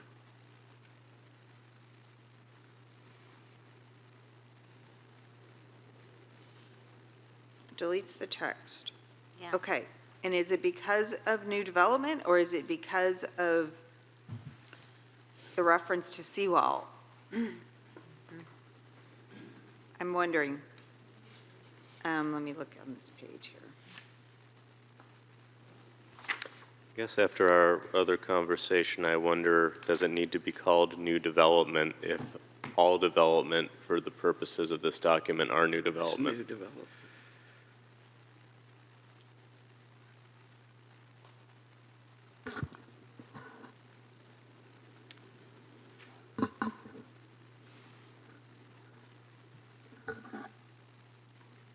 Yeah, because a house is a development already, I mean, Well, Right. isn't it? I know the as- definition, back to the an SSM definition. is a development, Yes. right? Mm-hmm. So it's not a new development if it's a modification to an existing property. No, I think we decided that substantial structural modifications are new development and how they're analyzed. Right? But all development is new development as per the definition. So that's why I'm No, pointing if that you, out. if you do a remodel that's less than a substantial structural modification, it's not. No, the definition in the glossary says all development is new development. So I think we're struggling a little to recall the specifics, but just looking at it with fresh eyes, I think potentially part of the issue is new development must be cited not to require shoreline protection, and it will be required to waive rights to future shoreline protection. So there's no need to include discussion of not accelerating the need for shoreline protection or increase the likelihood of needing a seawall. So I think it's in that sense that that was removed. And then the parenthetical thing at the bottom, or the italicized part, small improvement projects are exempt. This, they did not agree with. Right, I think exceptions are addressed elsewhere, primarily in the implementation plan. And so we have a robust list in the zoning. So it's redundant to reference it here. Somewhere I read there is an exception if you're just doing 10%, right? That you don't even need a coastal development permit necessarily. Right, so those are either in the Coastal Act or the implementing regulations adopted by the state. And we have Yes. an equivalent provision in our implementation plan Okay, that exempts that development. so it's not listed and attached to this particular policy, but it's in the other policies. It was at the end of our document, if I remember, 10% thing. I'll see if I can find it. I'll come back to this if I have Okay. another question. 5.7, flood zones, I have flood a- hazards I have mapped a by question FEMA. about that one. Okay, So this one's talking about flood zones and the coastal zone vulnerability maps. And that goes back to what we were talking about before, which is the new data. That might change those maps, correct? So they're mapping different types of flooding.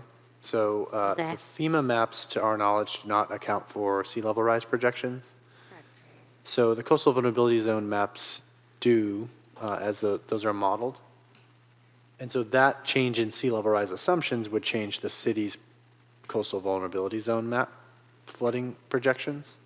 Now, in many cases, the FEMA maps will coincide with the coastal vulnerability zone maps, but will probably be a smaller flooded area because they're not adding in, in this case, 5.7 feet of sea level rise, as is in the plan currently. So they may be related, but different in important ways. anyone else on that one? Okay. Can I say something just to people? Sure. I yeah. learned this from David Chamberlain, who lives, right down the street here. So Sharp Park, so as Christian said, the FEMA maps do not account for sea level rise and flooding from that at all. And so he was told by his insurance agent that he was not in a FEMA flood zone and therefore did not need supplemental insurance for flooding. So he didn't get it. And so now he's been flooded twice the last 2 years, and his insurance didn't cover it. So people look at your policies.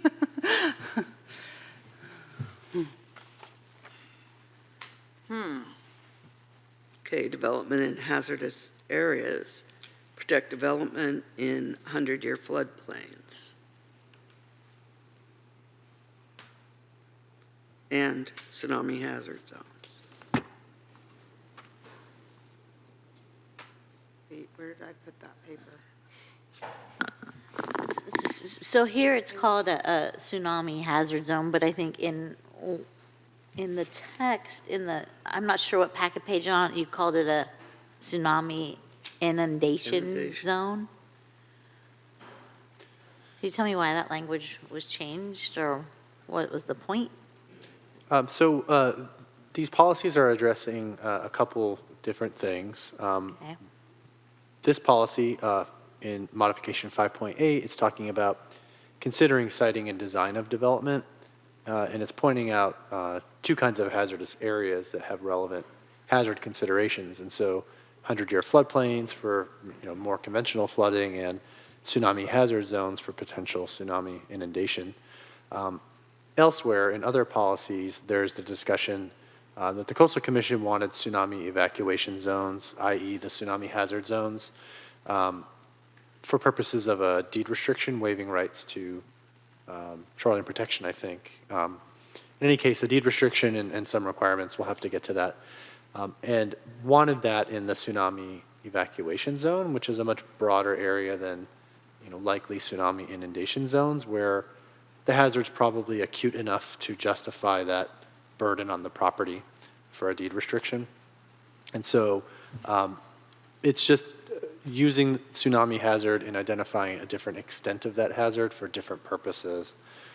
In this case, it's probably okay to consider the potential for a tsunami hazard because the area is potentially subject to inundation from tsunami and should be considered as a relevant hazard. The thing that I'm having a hard time with is the way that I keep rereading this sentence, and it seems like it doesn't mean the same thing as it started out to mean. That's what I'm trying to figure out. Because of the way that the edits were done, I get the, first edit, cite and design instead of protect. I totally get why they made that suggestion. Mm-hmm. But what I don't get is when we say with flood damage prevention programs, and that's turned into without the need for armoring. Mm-hmm. Because when I read this, my logical mind says, are there not other flood damage prevention programs, like, I don't know, a trench or a widen the creek bed, or, I don't know, seawalls or some kind of hard armoring? It doesn't seem to me as the only option. But the way this was modified, it's specifically addressing just that point. So I wanted to understand that better, because it doesn't seem like it reads the same anymore. So I think we're all well aware, I hope, of the Coastal Act provisions about shoreline protection, i.e. armoring, and how new development should not require that and needs to be designed not to require it for its usable life or anticipated life. This is, I think, just reflecting that in a different context where sometimes shoreline protection also provides protection from flooding, even though its primary purpose is usually erosion protection. So it's, I think, highlighting that point and then encouraging use of other techniques through the flood damage prevention program. So elevating the structure, putting habitable space above the base flood elevation, things like that are not armoring. So it seems to reflect sort of the baseline policy context that is elsewhere in the document, even though it deviates somewhat from the original language of the city certification draft. Okay, 5.9, flood hazard reduction, and that was deleted. The concern was that the ordinance was not yet certified in the LCP, not that they had an issue with the statement, the concept of the flood damage prevention ordinance. Okay. So I'm sorry. So how long ago did we create this document, and are we going to be seeking certification? Well, the Coastal Commission's position is that we need to, even though it's, I think, a federally required ordinance for purposes of mitigating flood damage. So we intend to undertake that as part of our implementation plan update. I think we may have put the ordinance in place in 2017, if memory serves. So prior to 2020. Okay, 5.10, regularly maintain flood control structures. This is where I had asked for a map of where these are, because, and the answer I got was really talking more about streams and creeks, which is not what this covers. So I'd really like to understand what are the flood control structures, drainage channels, stream beds. Pipes, culverts, drainage canals. Oh, wait. Right. I don't know if the issue is some of the terminology, but the natural creeks are a designed part of the city's stormwater infrastructure. And so they need to be routinely maintained to remove debris or vegetation overgrowth, et cetera. And so the Coastal Commission, I don't think recognized that initially. And so we just want to point out the fact that that maintenance is necessary. And so to compromise, it was, okay, you can do it, but make sure, you're complying with the Coastal Act and protecting the resources during the course of that maintenance.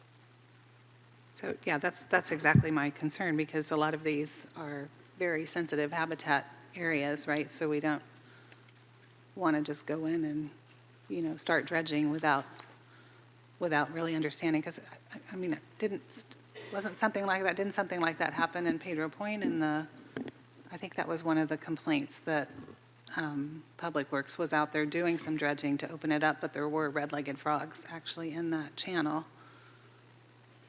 So I'm not prepared to speak about the specifics of that particular incident. What I can say is these need to be maintained. There's very little linear length of these creeks in the coastal zone relative to the overall maintenance obligation.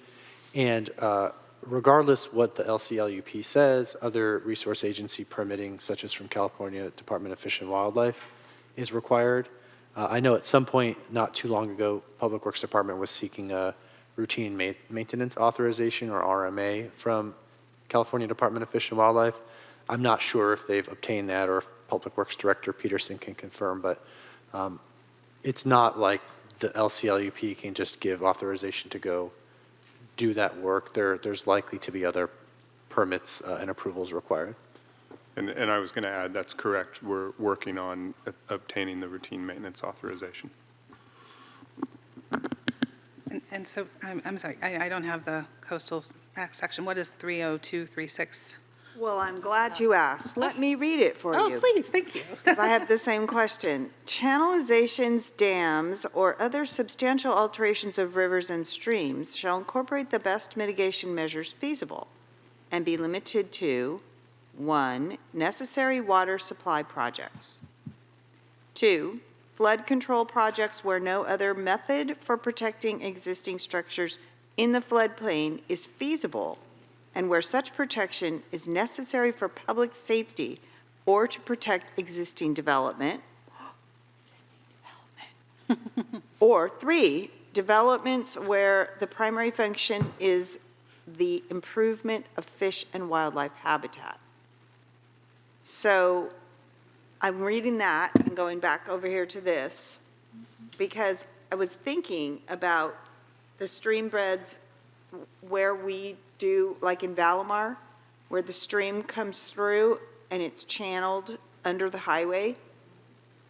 I was thinking about your neighborhood where the creek runs behind the houses. Right.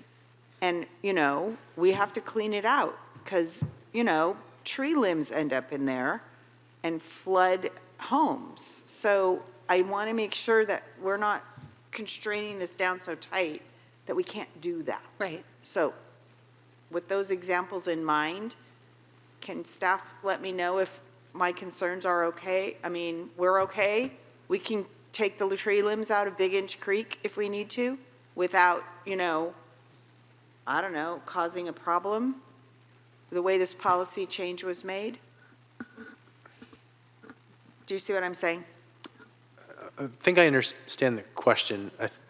I just don't know the specific technical answer, whether you actually should have a permit or not, to do that. My sense is perhaps not, but I don't know definitively.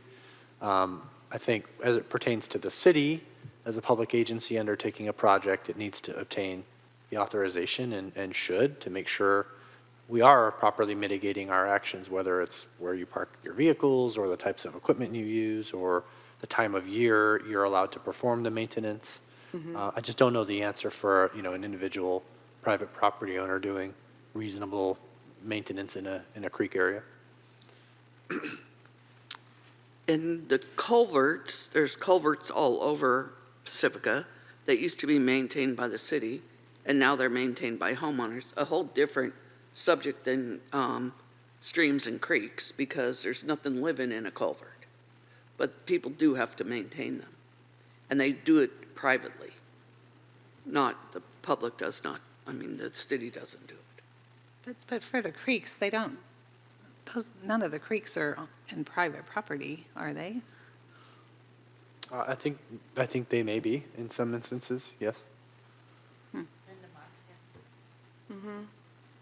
Oh, so Some people own so San Pedro Creek, people could go do work in the creek, even though that's a really sensitive habitat? I know. area? Well, I can give you an example where there was some tree problems when, not this last winter, but the winter before.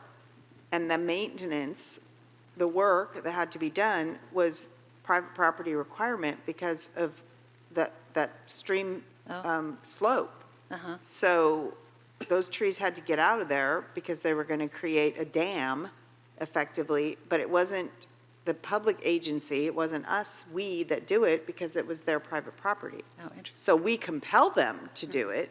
Luckily enough, they were already doing it. They got it, they knew it was their responsibility. And did they know they needed a stream permit or whatever it was? I know they were in contact with the city, but what was communicated to them, I don't know the specifics of that.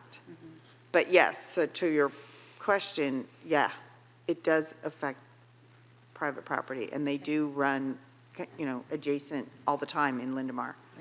You're right, Mary. And people do own to the middle of the creek, so. And So- I'll add, Makes- Director Peterson did confirm that we do have the routine maintenance agreement with Fish and Wildlife. Okay, so- We're moving past that one, or no? But are we done with that? Are we satisfied on this one? Yes.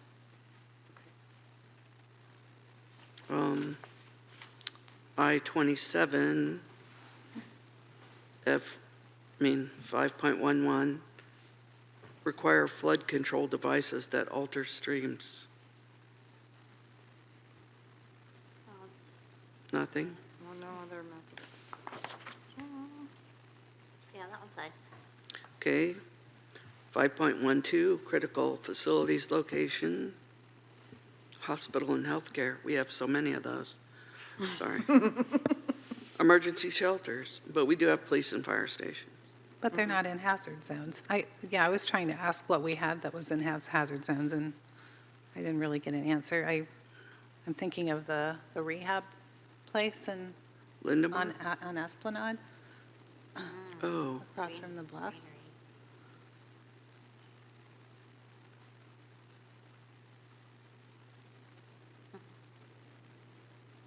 guess we do have a couple. 5.13, development review. Review development proposals to ensure they incorporated fire mitigation. They amended it to include ESHA buffers.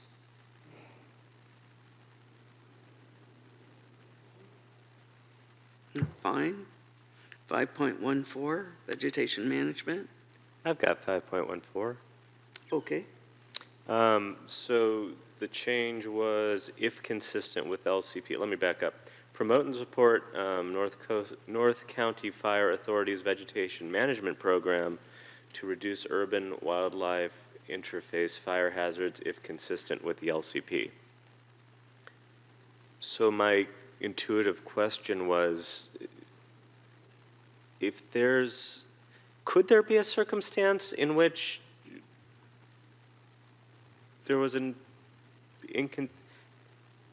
like this begs the question to me, is there a circumstance in which we're denying NCFA a vegetation management program?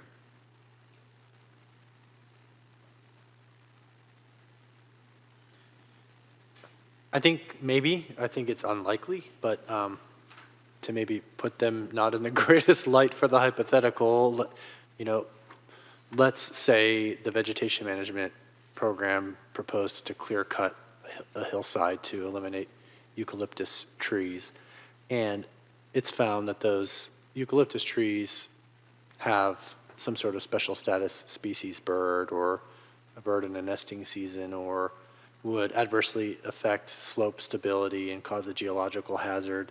So there are some potential situations where the laudable task to reduce fire hazard could run afoul of other LCP policies related to resource protection or other relevant hazards. See, this is so far removed from like the arguments in town we're usually having. This genuinely worries me. If there's a circumstance in which our fire mitigation runs afoul of the LCP and the LCP wins, the whole point of vegetation management, if NCFA is recommending it, is that we don't burn to death.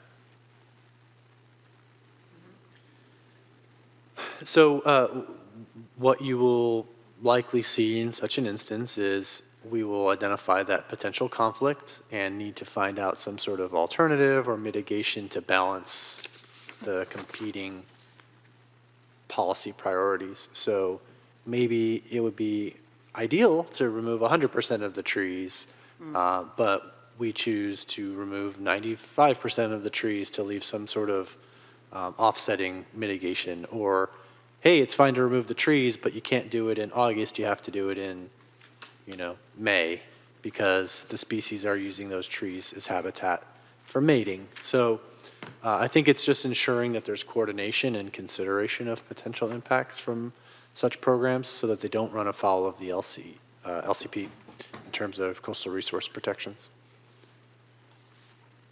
I mean, as long as there's a path whereby a resolution can occur in which that fire hazard is mitigated.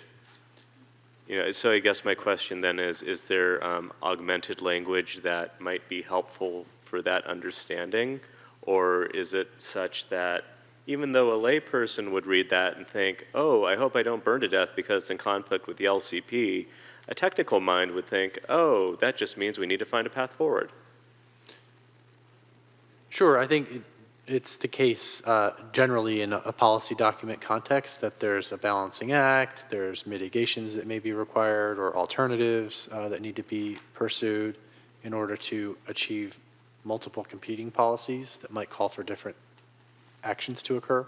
And then frankly, some of the voices of some of our citizens are kind of echoing in my head right now. It's a legal document, and so you better get the legalese straight, out the gate. So I guess what I'm saying is I would really appreciate some clarifying language around that particular policy, because when I read that, I thought to myself, fire department better win, and I don't think the intent is that there's inherently competing interests so much as there needs to be augmented process whereby as the next one says, a multi-jurisdictional approach in which there's collaboration and cooperation. So I would love to see some language about collaboration and cooperation in NHI-39. Please. I can support that. Me too. Okay. Thanks. Have we actually looked at their vegetation management program to see if there are any red flags? No, we have not reviewed that. Sorry.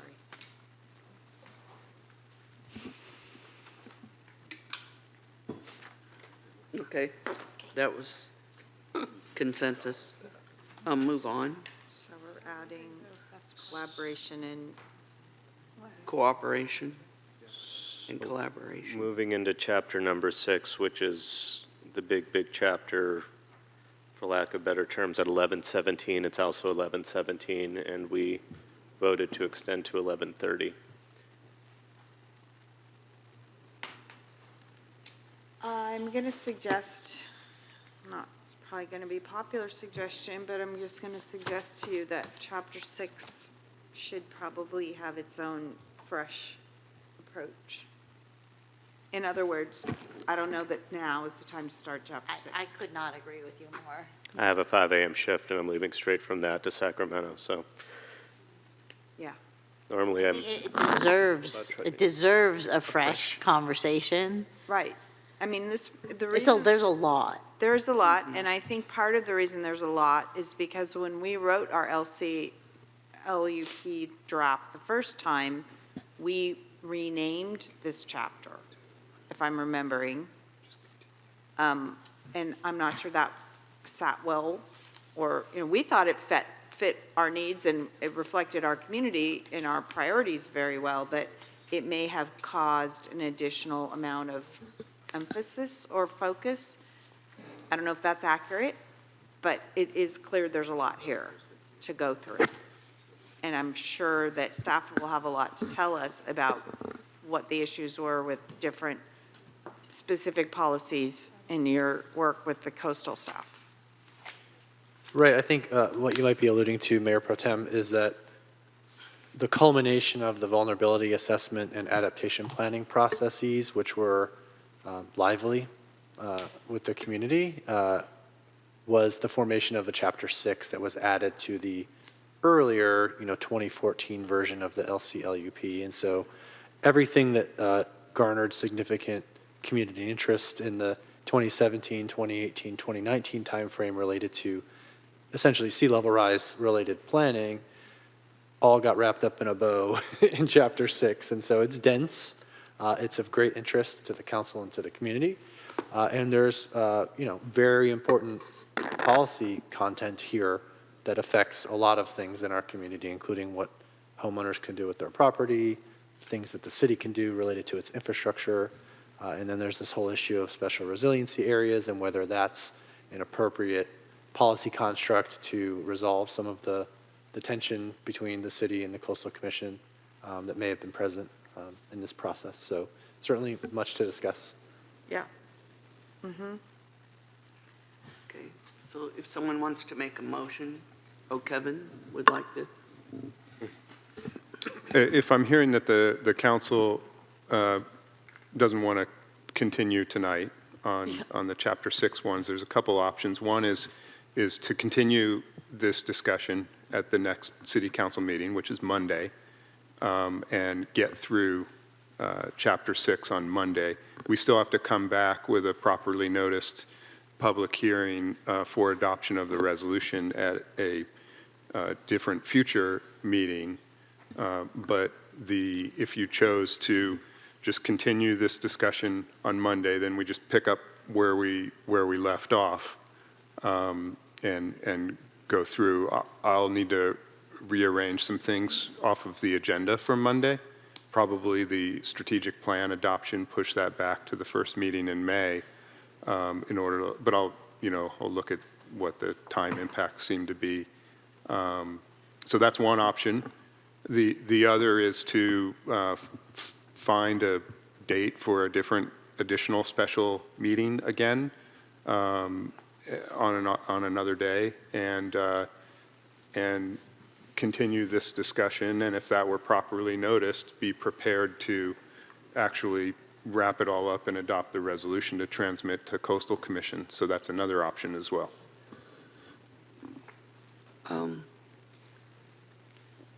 Monday? Monday. Monday. I think Monday's a good option. Agreed. Right, so then the motion would need to be to continue the meeting to a date certain, and it would be April 22nd, right? So moved. And if I could add, because it's important, since public input was already provided on the item. You don't need to redo public input on this discussion in that continuation. I'm going to second, though to that I would suggest that we were already contemplating whether or not we might do a second comment period. And so certainly that'll be a part of our considerations, I would think, on Monday, as the chair may or may not invoke that conversation. We'll decide that on Monday. Can I make one more request before we vote?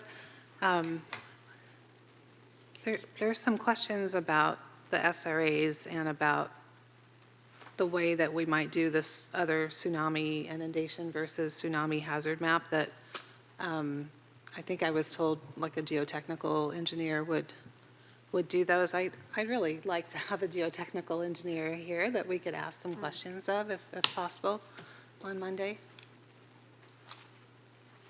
If that's possible. We can. Councilmember Bowles, I mean, are you asking, the city doesn't have a geotechnical engineer on staff, is that correct? We have a consultant we use regularly who comes to projects, planning to commission projects. Well, we could, so my concern is that that consultant may not be specifically retained to come and opine at a meeting on the LCLUP update. So yes, there are on-call consultants that the city regularly uses, but it may not be that somebody is retained specifically to come and speak at a public meeting for this, on this topic. Right. I think what we can do is reach out to those that we have access to as on-call consultants and see if any may be available, retained under a contract that would allow them to participate for this purpose, and see if they're available on relatively short notice for a very complicated subject. So we can make a reasonable effort, but I don't know that we can commit to that tonight. Or if there's public work staff that has more of that technical expertise that could potentially be here, that would be helpful. So what do we want, so we're saying we'll have public works staff, perhaps? I'm not aware, and I don't know if Director Peterson is still on the call. I'm not aware of Public Works staff that has that level of specific expertise that could opine on this, but we can also consult with them. Thank you. Yeah, thank you, Director Murdoch. That's correct. We use outside consultants. Thanks.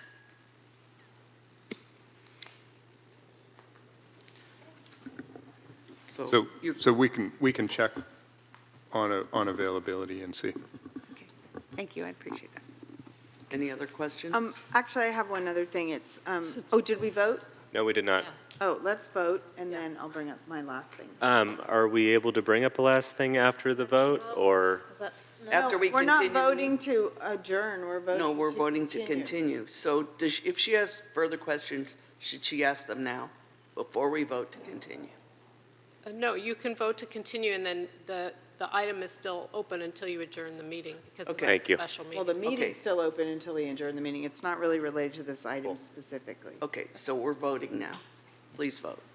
Where's my button? With the motion to continue this meeting to the date certain of April 22nd, made by Councilmember Beer and seconded by Councilmember Big Stick, the vote passes unanimously. Okay, this is a point of order, and I realize that it's really highly unusual, so I'll understand if the mayor's desires no, because she's the mayor. However, I would like to make a special request of the mayor to consider reopening public comment, because there is a very important clarification that needs to be made, that there wasn't an opportunity to do it since we didn't have a second public comment period tonight. I realize it's not really fair to the whole world who didn't have this opportunity, but this is really specifically related to a jurisdiction that is nearby and overlapping jurisdiction with Pacifica, specifically San Francisco City and County.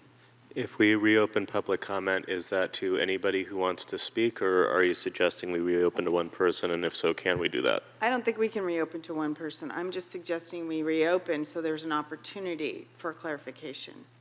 So if I think this is what the Mayor Pro Tem is suggesting, I think we can just state for the record that that's the clarification that needs to be made to the minutes, and just allow, council could just be aware that that's something that needs to be clarified for the minutes. And so when the minutes come back to the council, they will be correct. So is that correct? So is it something that a Mayor council Pro Tem? member can request the correction to the minutes, or does it need to be from the public? I specifically asked for a letter Oh, from the person. are we talking about the same issue? Yeah. Yes, we are. An email has already been submitted to clarify that. Okay. So do you want to just It's already- state what it is? I think we should. I'm Sure. sure everyone in the Yeah, room I'm is happy to. dying to know. I would be. I'm happy to read that Mr. Spencer Potter clarified for the record that during oral public comment made tonight, that he was speaking in his individual capacity rather than as an official statement from San Francisco Rec and Parks Department. The specific comments that he made were not approved ahead of time by SFRPD's general manager or by the San Francisco Recreation and Parks Commission. I appreciate that very much. Thank you. I wanted to make sure that was clarified. Thank you. Thank you. Any other further comments? And with that, may I move to adjourn? Meeting is adjourned. Thank you. 11:28 PM, underneath the 11:30 deadline. Oh, did we make it? We made it. We did.